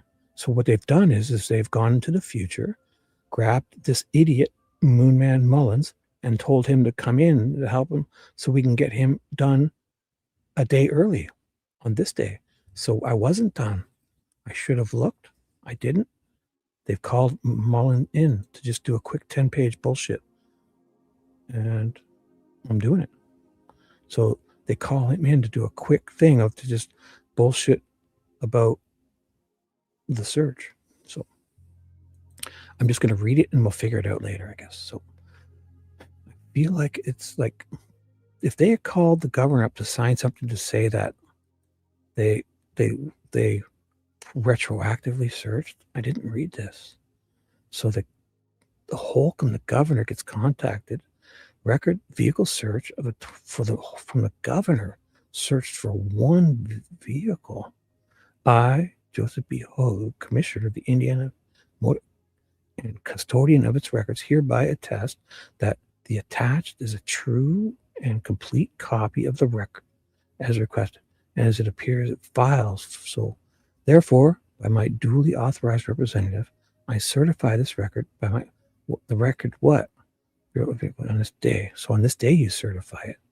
But if you're trying to say that this is going to prove that they searched way back when, and they showed up and didn't have this, and then a couple of days later, they realized they fucked up and they're now fixing it, God, can't take it. So we're here. Oh, see, I did this. I'm not even going to bother. I don't care. I don't even care. So what are they saying here? They went, oh my God. These people. So what was the whole hoopla at the beginning that they fucked up here? So yes, so okay, so they realize, no, there's still wallets. Like, oh, this is the full, oh, it's on this one, sorry. The beginning of this one. It's right here in the beginning. So, okay, would you stay? So what are they doing this for again? So they want to fix it. So I want to draw your attention to your testimony, maybe last week. So they've had a whole week to think about this, and they've realized they've got to fucking fix something. So they call the governor to get this guy to be able to sign something into existence to help them. They make more evidence they're creating. Yes, exhibit. Yes, we have that. Do you recall your testimony about observing? Yeah, you observed it on the vehicle. Right. It's testimony. And these exhibits are the screenshots, right? And did they post date it back to those days? Oh my God. If I recall, you believe that the vehicle matched, right? Right? You believe it now, like you believe it in 2022. I don't get it. After your testimony on that day, after your testimony, you did a follow-up. But the follow-up was to say that you searched for it when? So you searched for it retroactively. I directed a search. Right. Okay. So what are they saying? That there's only so they're just saying that what did you need the governor for? Or this guy?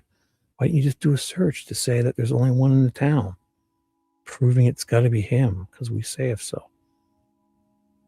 This is just evidence you should have brought with you. But you're not fixing a mistake, are you? What other counties? Further proof that the car we can't say is his must be his. Okay, so it's nothing. It's just bullshit. It's nothing.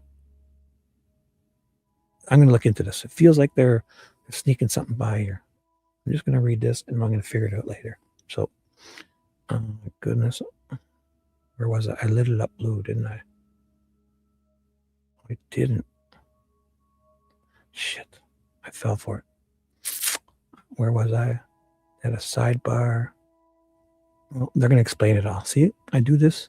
They're going to explain it all. Oh my God, he misspoke. Yeah. So, all these fucking guys. I don't know if he misspoke. No, he's fixing a bullshit mistake. Is what he's trying to do. Yeah. I should have just kept reading because I got to here. And I fell for the 305. That's what it is. I fell for it. I should keep. The first time I see 305, that's because I went and got it. So in Carroll County. Right. So I fell for it here. Okay. Sorry, guys. I was not expecting this. I'm going to show you what's been marked. Yes. I'm going to show you what's been marked. The state's exhibit. Can you tell the jury what that is? Right. This is it. Yeah. Yes. So this is a certification of BMV records from Joe Pogue. I believe I'm pronouncing the name correctly. Commissioner of the Indiana Bureau of Motor Vehicles. Does that document display the results from the search of the Bureau of Motor Vehicles that you conducted on 2016-14 Ford Black? Are they trying to sneak it in? No, because they couldn't have searched it then. So it's on the vehicle, right? Oh yeah, yeah. The vehicle search indicates a 2016 Ford Focus in Carroll and surrounding counties with pages attached. So, and again, those are the results you got from the inquiry to the BMV. Is that correct? Yes, that's correct. Judge, state would move to admit what's been marked as state's exhibit 3. No objection. Well, all right. All right, without objections. Investigator Head Investigator Moon Mullins. You had an opportunity to review that document. Is that correct? Yes, I did. And it looks like there's about 31 entries on the spreadsheet attached to that document. Would you agree? Yes, there are. Now, this document, it contains registration years 2017 and 2018. Yeah. And so are there duplicates on this document? There are duplicates on the document. What are they doing? Your Honor, may we approach? Yeah. There's a sidebar. OJ's like, I'm sorry. I don't know if you misspoke, but mine have 2016, 2017, and 2018.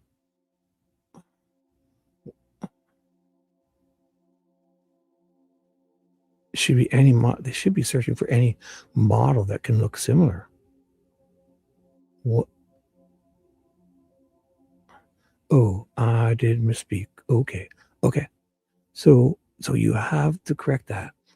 So they're all, is that right? I don't see any 2018s. Well, why would you need the 2018s? Actually, you should, because actually, you know what? It's true, because I don't think you can get the next year early, but I don't know if you get it that early in February. But you can get a 2018. That's how cars work. Like you get them. So I understand it's probably their policy to do the next year too, because basically in this like the summer or spring, you can buy a 2018. They do this shit. Okay. Yeah, that's right. I was looking at the registration. Oh, okay. Thanks. Thank you. Investigator Moon Mullins. I misspoke. I want to clarify something. This document actually displays the registrations of 2016 and 20. What? If you take a look at column 2, is that accurate? 16 and 17. That's correct. Okay. And so this shows the vehicles registered in 2016 and 2017. But you can't tell if it's a 2016 or 20. You know Richard Allen's is now. But when you're looking at in the photo, you couldn't. Could be. That's if everyone agrees that that's his car. But it could be if whenever they started making that same model, maybe down to 2012 or 13.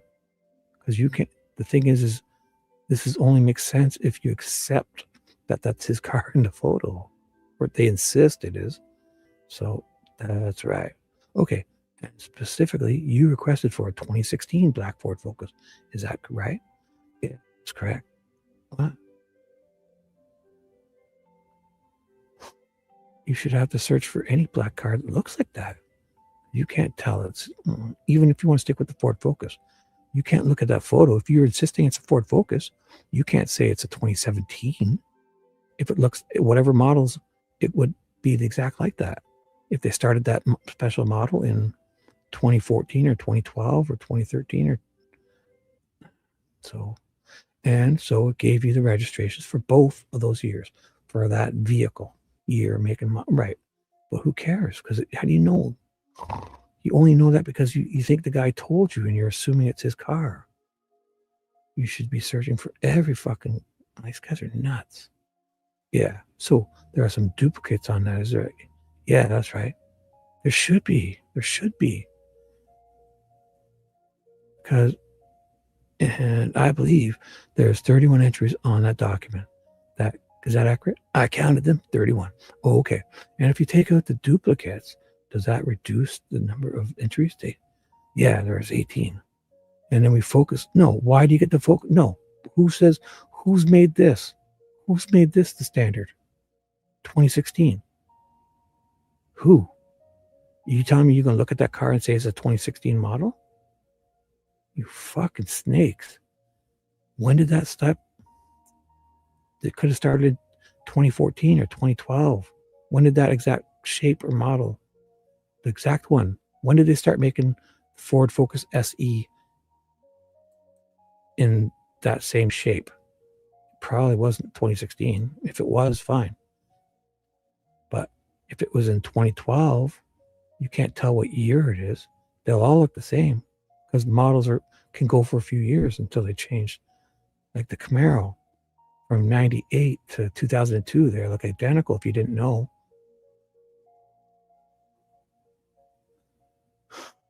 This is fucked. Unless it did, I'll have to research later. Why did you focus on that particular model? Well, Mr. Allen, so what? Doesn't matter. You have to focus on when this shape and model started. If it started in 2012 and they're all look identical, idiots.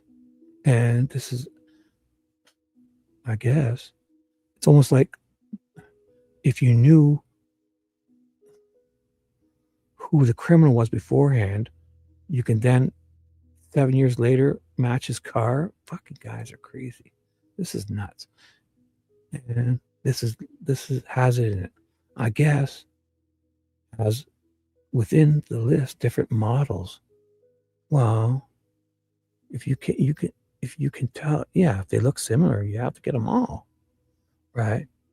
And so after you take out all the 20s, no, you don't get to do that. You might get to take out all the SEs because these are all different. So whichever is his is SE. So you can take out titanium and SS if they look completely different. Forget, and if there's black versions that look different with that little, without that little wing on the back or without those rims or something that you can distinguish, then you have to go with, but you can't just focus on 2016. You got, whenever they started making these, 2015, 2014, 2013, if 2016 is the first year of this shape of this model, then fine, you can jump those out, but you have to go with all of them, which could go back as far. I'll have to research. It may have started in 2016, but if it started that shape exactly in 2015, 2014, it could be what, 2011. Who knows when Ford started? I got to look into it. I'm pissed. Sorry. Right. And so after you take out, this is nuts. So I guess as within the list is different models. Right. And so after you take out all the 2016, how many of those are on the list? There are 8.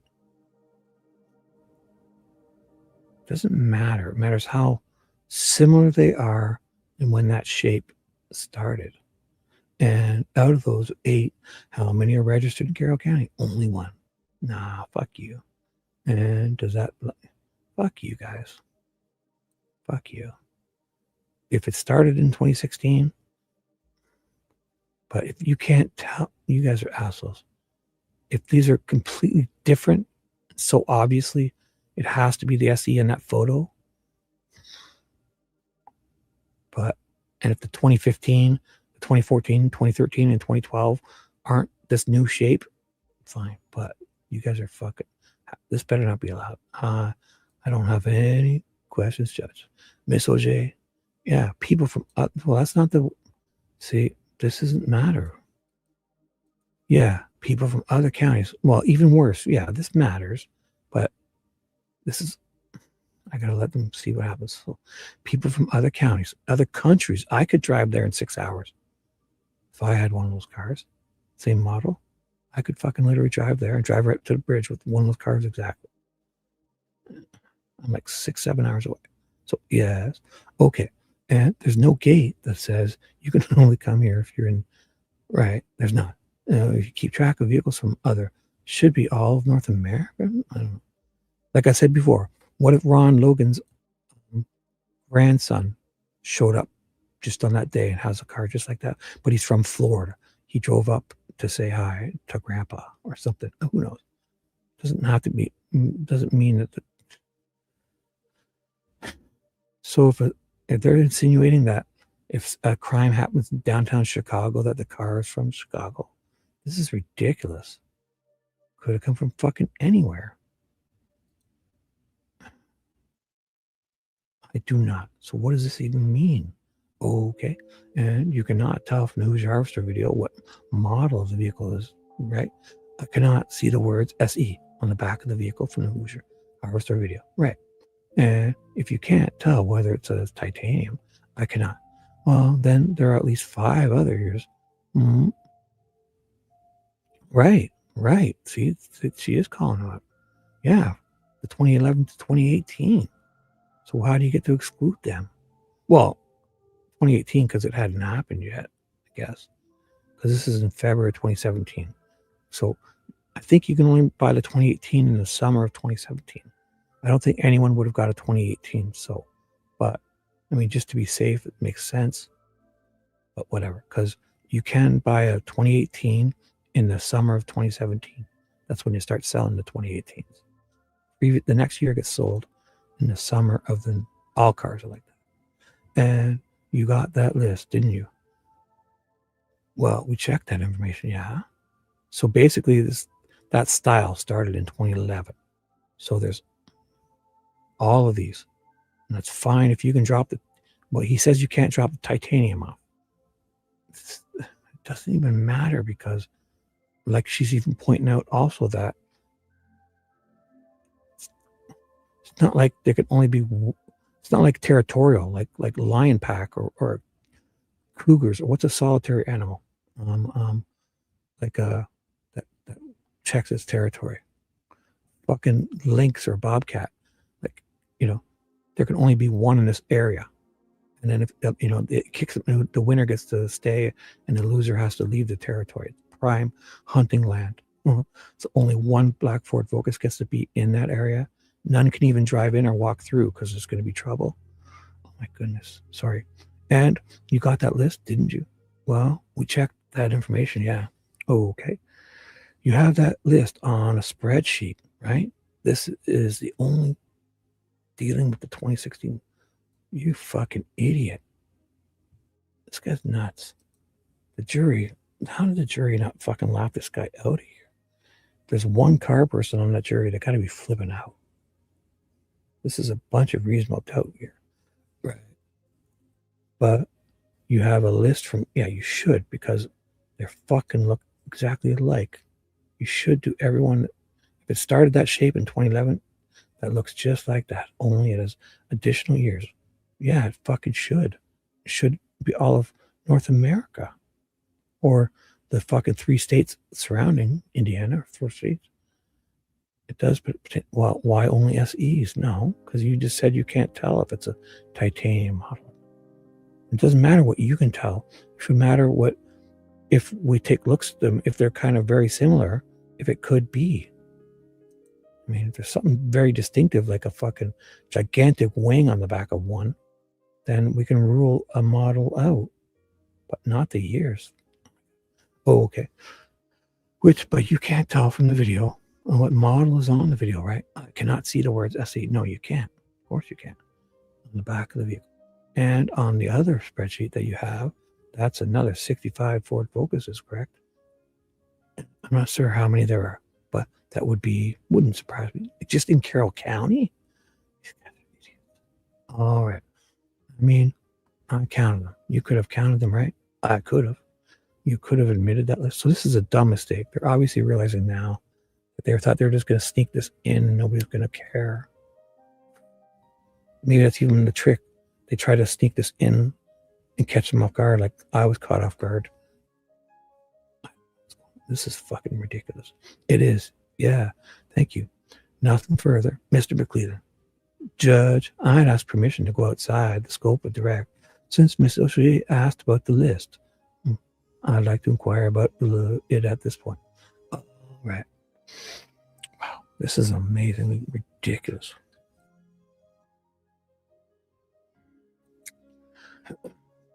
Sorry, guys. I was not expecting this to even be this absurd. This is McClellan's redirect. Mr. Mullin, you had an opportunity to review that list as well. Is that correct?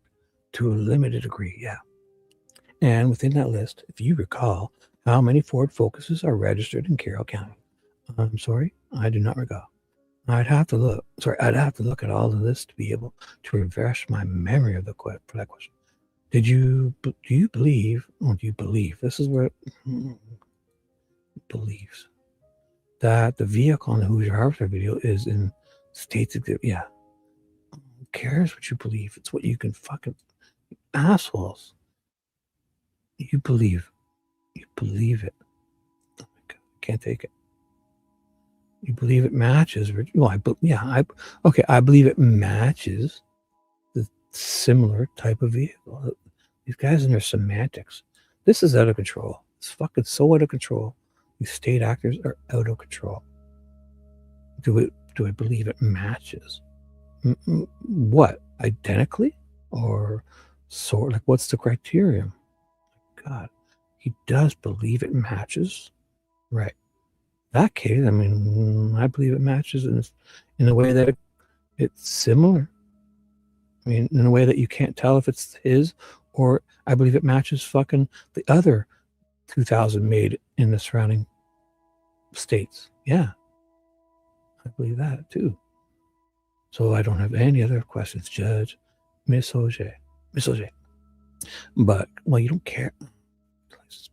They're taking the bait and falling for this. But you can't see the license plate, correct? You can't see the model. Correct. I should have read on. You can't see whether it's titanium. Correct. Right. There are at least 76 other black folk. Yes. In Carroll County. Yeah. That's your best case scenario. This is so fucking dumb. I'm sorry, guys. There are at least 76 other black Ford Focuses with that body type registered in Carroll County and the surrounding area. I object, Judge. That's not what the document says. It doesn't matter what you print on this document. It doesn't declare. If we want to take a break, I can admit the document. No. So the jury, no. Representation. But that is not what the document shows. Sustained. Well, then make your own document, O'Shea. Show them, make a document and just submit it. Then it cancels it out. Right? This is dumb. Sustained. He objects. That's not what the document shows. Right. The document shows bullshit. These people are fucking out of control. Nothing further. Does anybody on the jury have any questions for Mr. Mullin? Oh, sorry, guys. This is weird. I know all this too, but it did cut me off guard. I wasn't expecting this. So, would counsel approach? Sidebar. Here's the questions. Are the rims, not the rims. Are the rims or wheels on Richard Allen's Ford Focus specific to his make and model and year of vehicle? I don't have any objection. All right. It's probably one of those if you know questions. Thank you. The prosecution should have to show up with this, or they shouldn't be allowed to do this until the defense has a chance to rebut this with their, like an expert or a mechanic, or even just doing their own research. Because if they're going to go with this rims, like, I mean, if those are standard equipment and you can get them rims on, then it might open it back up to all these other models too. If those rims, if that's the case, if they're available on all of them. So questions by the jury. Mr. Mullin, if you know, are the rims or wheels on Richard Allen's Ford Focus specific to his make, model, and year of vehicle? I could answer that question. The SE model of the Ford Focus, especially in 2016, fuck off. You're an asshole. Is it either? There either are or are not especially. What years were they available? Those rims, just specific part numbers. What does it specify within the choice of rim, the rim selection which was on Richard Allen's? Does SE model of the Ford, especially the 2016? What? Especially? Does specify within their choice of rims, the rim selection, which was on. Yeah, I think you can probably order that on any of them. So it's not, maybe it's the upgraded. Oh my God. It's choices. What, that opens them up to more. What Ford Focuses could you have chose those rims on? Probably opens you up to all the other models too. No, Your Honor. Miss Auger. Follow-up. Is that choice available? She just kept reading. She's asking that. Is that choice available in that make, model, and other years? I'm not familiar. Oh, of course you're not. Then what good is your evidence if you haven't done check that? Oh, thank you. All right. Thank you, Mr. Moonman Mouse. You may step down. Oh my God. So sorry, guys. What a way to end. Fucking discombobulated mess. Thank you. The fucking shameless, idiotic. This guy. How do you look in the mirror after that? I would be so goddamn embarrassed I came with that kind of evidence. It's so shameless. They're just strutting around like they fucking nothing's gonna happen to you. Go. They love it. Fucking idiots. You're gonna get back to be the chief of police for doing the most shameless, ridiculous. You have no shame, these guys. They're just unbelievable. Sorry, guys. I was not expecting that. Dee, what is up? Oh my God. Good morning, guys. Wow. The show. Dee, did you see what just happened there? Oh my God. I thought it was going to end with Wall is Ridiculous at 177, but it turns out they bumped Mullin from the day before. The next day Mullin was planned to go. The next day it was going to be day 12. It was going to be Mullin, Weber, Trooper Harshman, Cheyenne Mill, and Teresa Lieber. But they got Walla done early, so they called Mullin in to cover some bullshit this day. And they just sprung it on me. And oh my God, that bullshit with the car. So it was supposed to, Walla ended at 177, but they had fucking another 21 pages of BS or something. I don't know. Turns out it was only 10 pages. Oh my God, these people are fucking crazy. Look at this. Dee Dee, check it out. This is that one. You know that. Look what it ended on. That's a sign, right? Uh-oh. Uh-oh. Thank God it wasn't volume, you know. I'm out of here. I don't even know what I'm saying. I'm fucking nuts. All right, guys. What do you want to do? I'm done. I still have some time. I'm probably... I'm done. I'm done. I should look ahead for any other surprises, because this is weird. Like, is Mullin... That's what... I'm going to figure it out now. So was Mullin just that part of his testimony bumped ahead and they still did more? Or was he completely off? How many pages are there? 10. So it is. So his is completely done. It was this 10 pages, right? So I'll check the trial testimony too, just to be safe. He'll be right at the beginning, no? If he is, again, still. So 162 pages, everyone combined. So did they completely finish, or did they call Mullin up again for some more bullshit? Oh my God. No, because they're talking about phones. So they're probably going straight to Harshman. Oh, there is a lot of bullshit. There's something happening. 313. So I got to check out what, because I got to be ready for tomorrow. Where is it? 313. Is 313 even here? Exhibits. So it's better I do this fumpering around now. Pretty much, yeah, 313. I got to be ready for this. Was it? Oh, it's the calls. Okay, so that's what, okay, so I'm going to listen. I have them all downloaded to my computer. Okay. Oh my God. So we're going to be listening to audio tomorrow. For English, press 1. Oh my goodness. How long are these? Okay, so they're quick. So it's mainly this one they're focusing on. So we're going to be listening. It's okay. So I'll be ready. Okay, but I discovered that. Okay. And does it go straight to Harshman? Oh, they go back to, oh, they're not finished with Mullin, right? Or is his 10, wait, is his 10 pages here? Because it said it finished on, yeah, it finishes on 243. Oh my God, I'm glad I noticed that. So it finishes here. So it finishes here. Finishes here. So yeah, they start Weber right away. Okay, good. That's good. I don't think I'd want to talk with that motherfucker.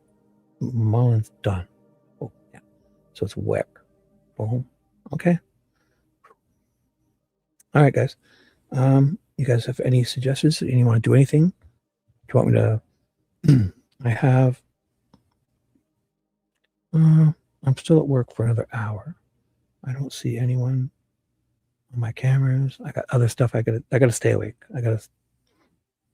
Do you guys want to do anything, or do you want to just? What was it I was doing before?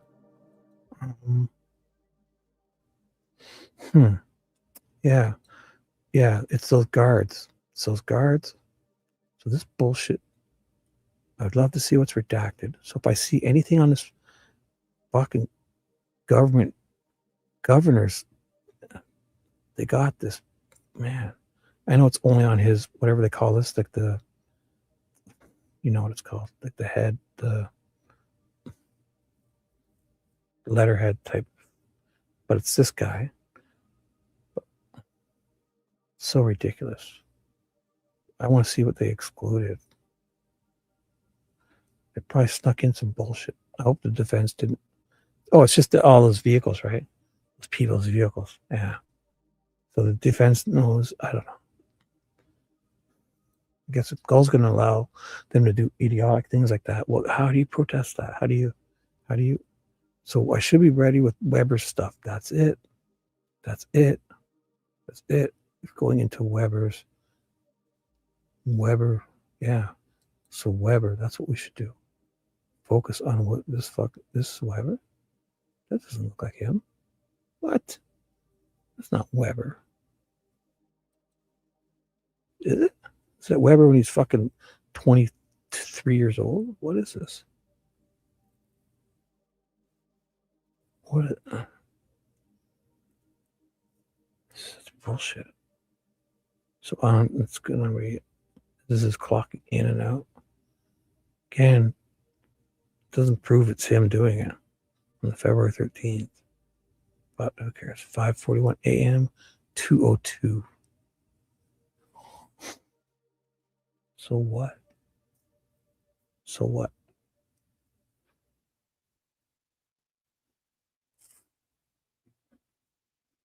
Like, I want that fucking FBI agent.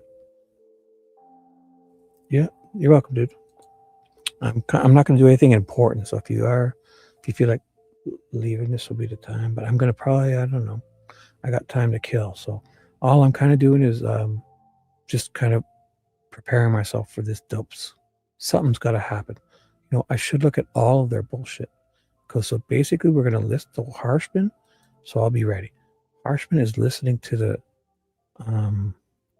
audio. I guess just that one. I should check.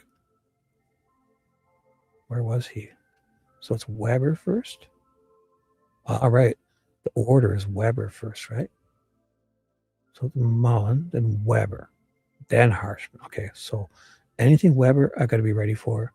Mullin's toast. He's done. He's gone. For this day anyways. So for the next show, I got to add Weber. I got to add Mullin to this, the title of this live stream. Afterwards, that's it. And then we're going to move on. It's Weber, anything Weber or Harshman for sure related in the exhibits. So your toast gone, go away. So I don't need this. This is the end of Walla, right? No. Yeah. Yeah, because this is where it started. So this is where it ended.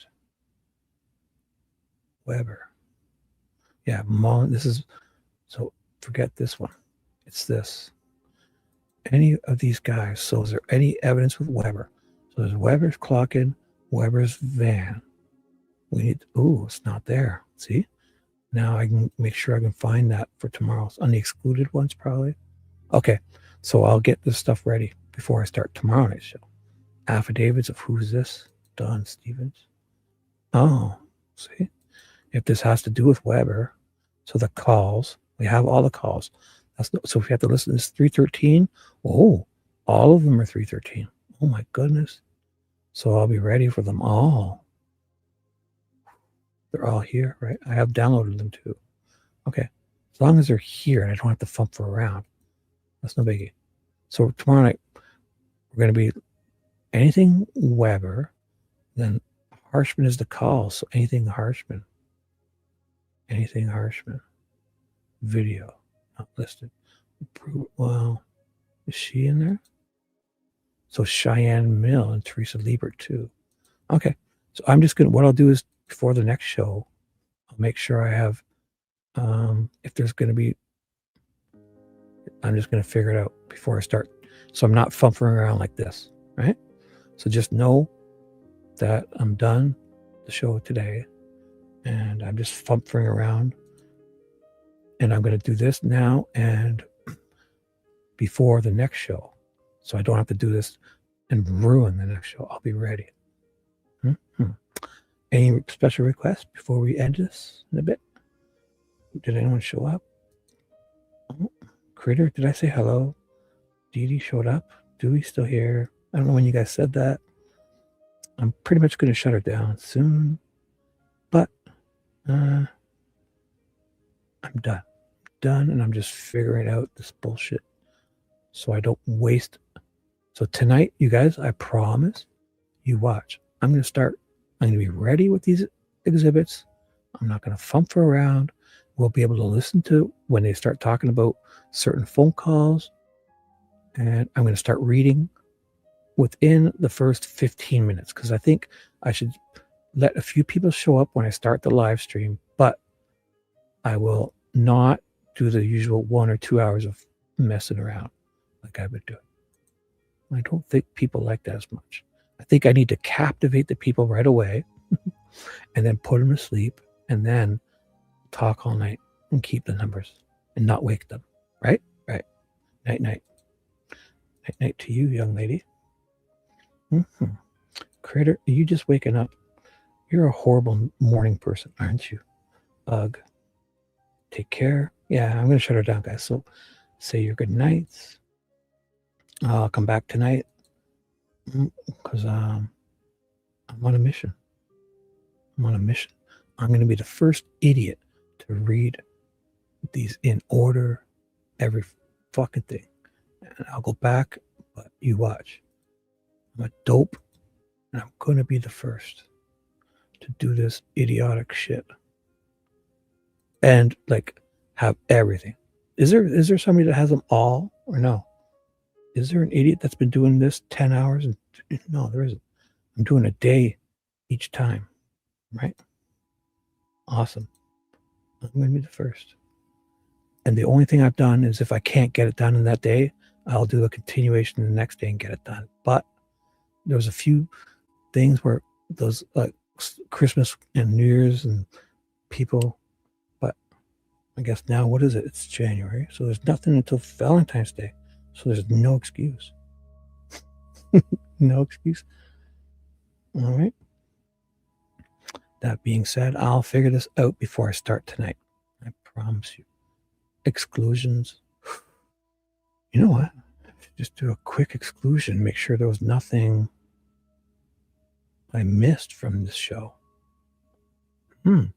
That's what I got to do. This idiot Mullins. Okay, so what would I be looking for an exclusion to? Anything Mullins said about the DMV or anything Wallace says? Was there any exclusions that see, I may have missed something. That's one thing I should do. So I'm not going to worry about, so tonight's show, I know what to do. And just in case this, I'm not going to worry about this. This is for tonight. So was there anything now that I figured out what I got to do tonight, was there any exclusions that I overlooked from this show? What this was pertinent to this show would be Mullins and the DMV bullshit and anything related to Wallet or the guards too. Or yeah, the suicide companion guards, not the yep.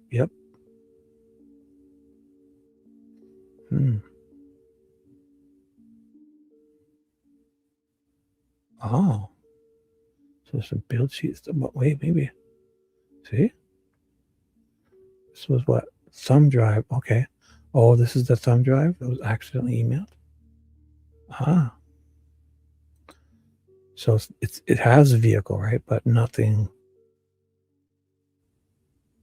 2006 Ford photo. So that's so. Truly. Oh, look at that. Yeah. So they got all the build stuff for each model from. Yeah, they were ready. They were ready for these idiots. At least knowing what year could be, could look the same. So they were ready for those idiots. So that's good. But I mean, Gull's going to allow it in. The jurors, I'm surprised. Oh my God.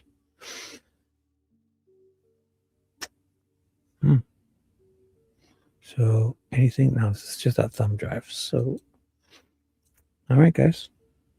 I think I'm going to just scan through basically anything with Mullins and the DMV search, or most importantly, Wall, the guards, the suicide companions. Is there anything that's excluded that I didn't include that I could cover?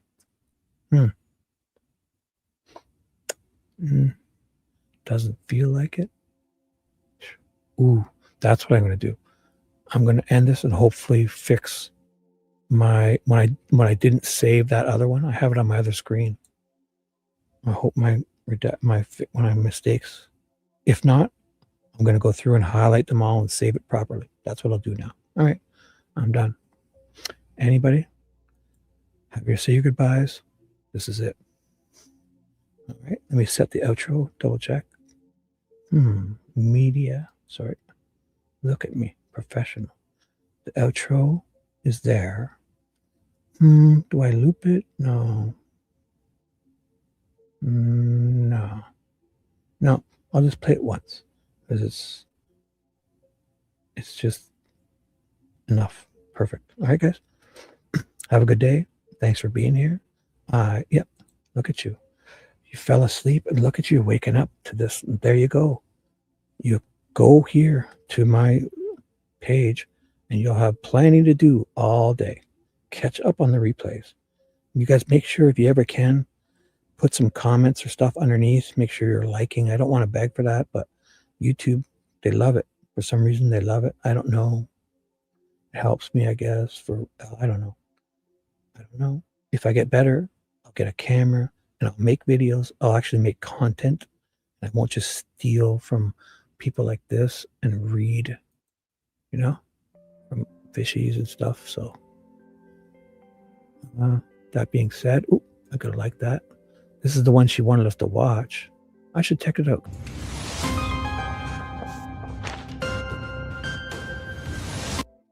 This was her wanting to watch.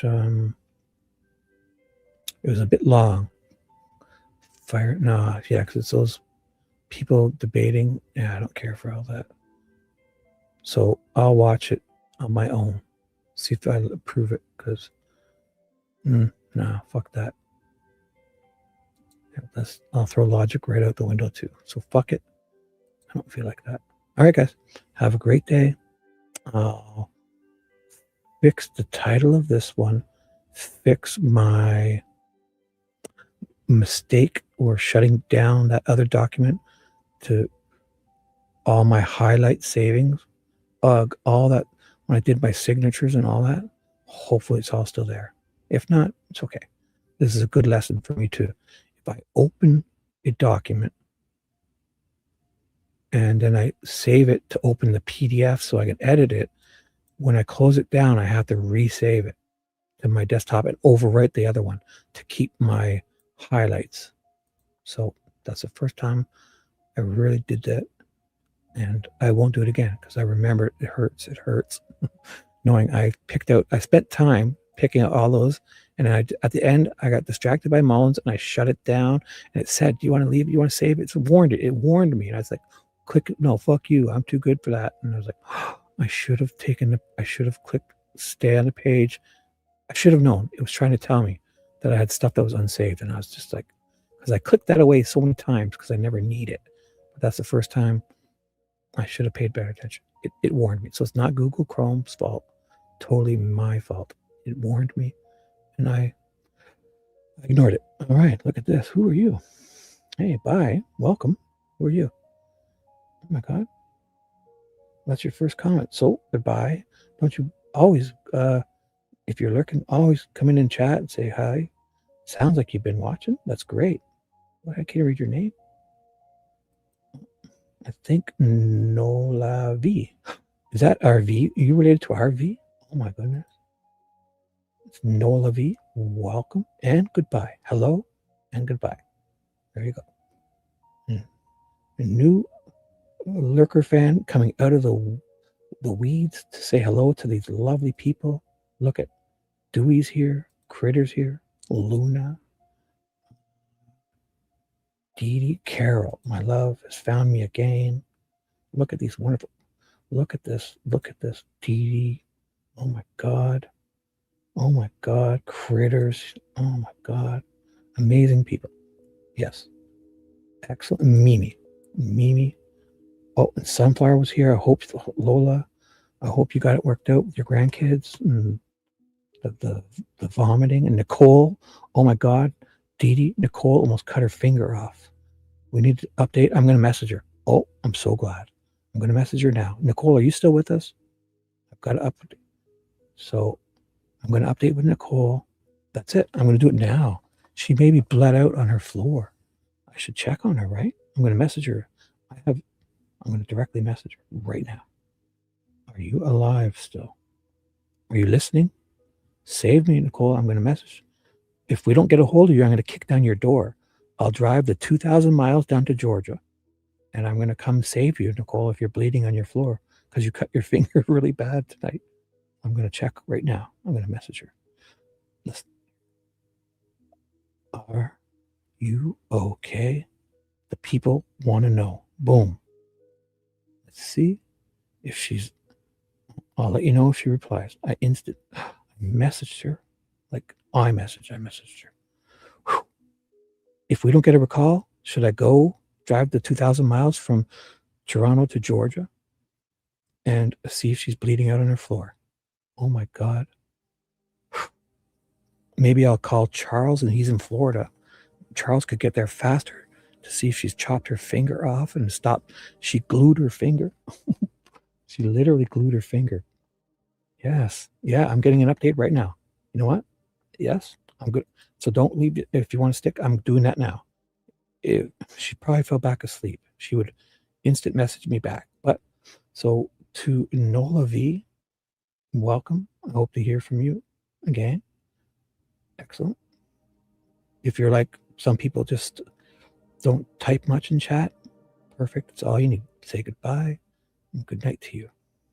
Yes. So I'm going to, she must be sleeping. She would have messaged me back by now. So I will promise you guys, I will follow up with her to make sure she's not bled out. I think she got it stopped bleeding. I'll show it to you. Look at, she cut her finger. I don't know what she said, how she cut it. Did you guys see? So she said she's going to fall asleep soon. And that was at 5:30 a.m. my time. Oh, that was 2 hours ago. So she's sleeping. I just hope she's not bled out. And I don't think she is because she said that the glue, she glued her finger. Oh, ECV was here. Good night. That's a long time ago. I got to read the update. So iodine, whelp, my finger stayed glued shut throughout a shower with a hair wash and condition. Okay. That was at 4:30 a.m. It's good now, but it hurts. Okay. So she hasn't bled out. She's had a shower. The finger has stopped bleeding. She glued it. I think crazy glue. I don't even know. I'd guess crazy glue. She cut her finger. I don't know. Oh my God. But she's okay. She's okay.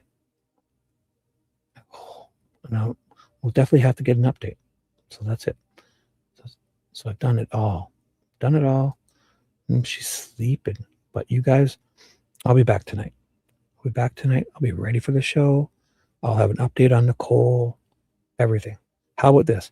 I'll get an update. And when she updates me, I'll post it to my YouTube. So you'll get a notification. I'll put Nicole is alive. Nicole is alive. And she has all her fingers. We're not going to have our own little 9-digit fidget on our side too. I hope not. I'm kidding. All right, guys. Have a great day. Enjoy this 11-second video. Oh, who's this? Who is this? Oh, is this ASMR Trauma? Oh, I don't know if that's a joke, but welcome. Comment away. Yes. It's not ASMR Trauma. Do you like that? Butterfly Band-Aid. Oh my God. Well, welcome, old Miss Mama. Look at you. Excellent. Oh, hey, I was just going to, well, look at this. It's 7:30 here. AM? It's 7:30 here. AM. I'm in the East, so you must be in my time zone, but you could be anywhere from Toronto down to Florida. So 7:30 AM or PM, because that's going to make a difference. Anyways, look at these new people coming out. Yes.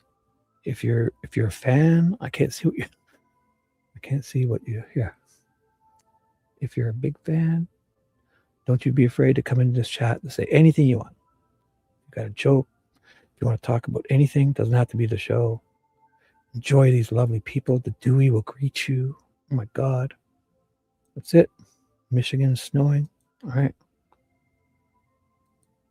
Yes, good morning. That's great. Perfect. All right. So we have 2 new people that came out of the woodwork. That's great. Don't you be afraid to lurk and just say hello. Drop an emoji. Trust me, I started this way 2 years ago. I barely would type in chat, and then look at me now. I won't stop talking in live streams. So. Oh my God. Excellent. Okay. Perfect. Well, come back tonight or catch my replays. I'll probably be going on every night at 11 p.m. East. 11 p.m. East. Brabby's waking up to tell me to get off, to finish. I sound delirious. Thank you. My conscience is here, Rabbi. We're just finishing, Rabbi. You know when to come to say, quit looping and end the stream. It's been 8 hours and 30 minutes I've been on. Oh my God. There's 13 people. Perfect time to end. So we have 2 new people. Oh, Miss Mama. Welcome, young lady. And who was the other one again? It was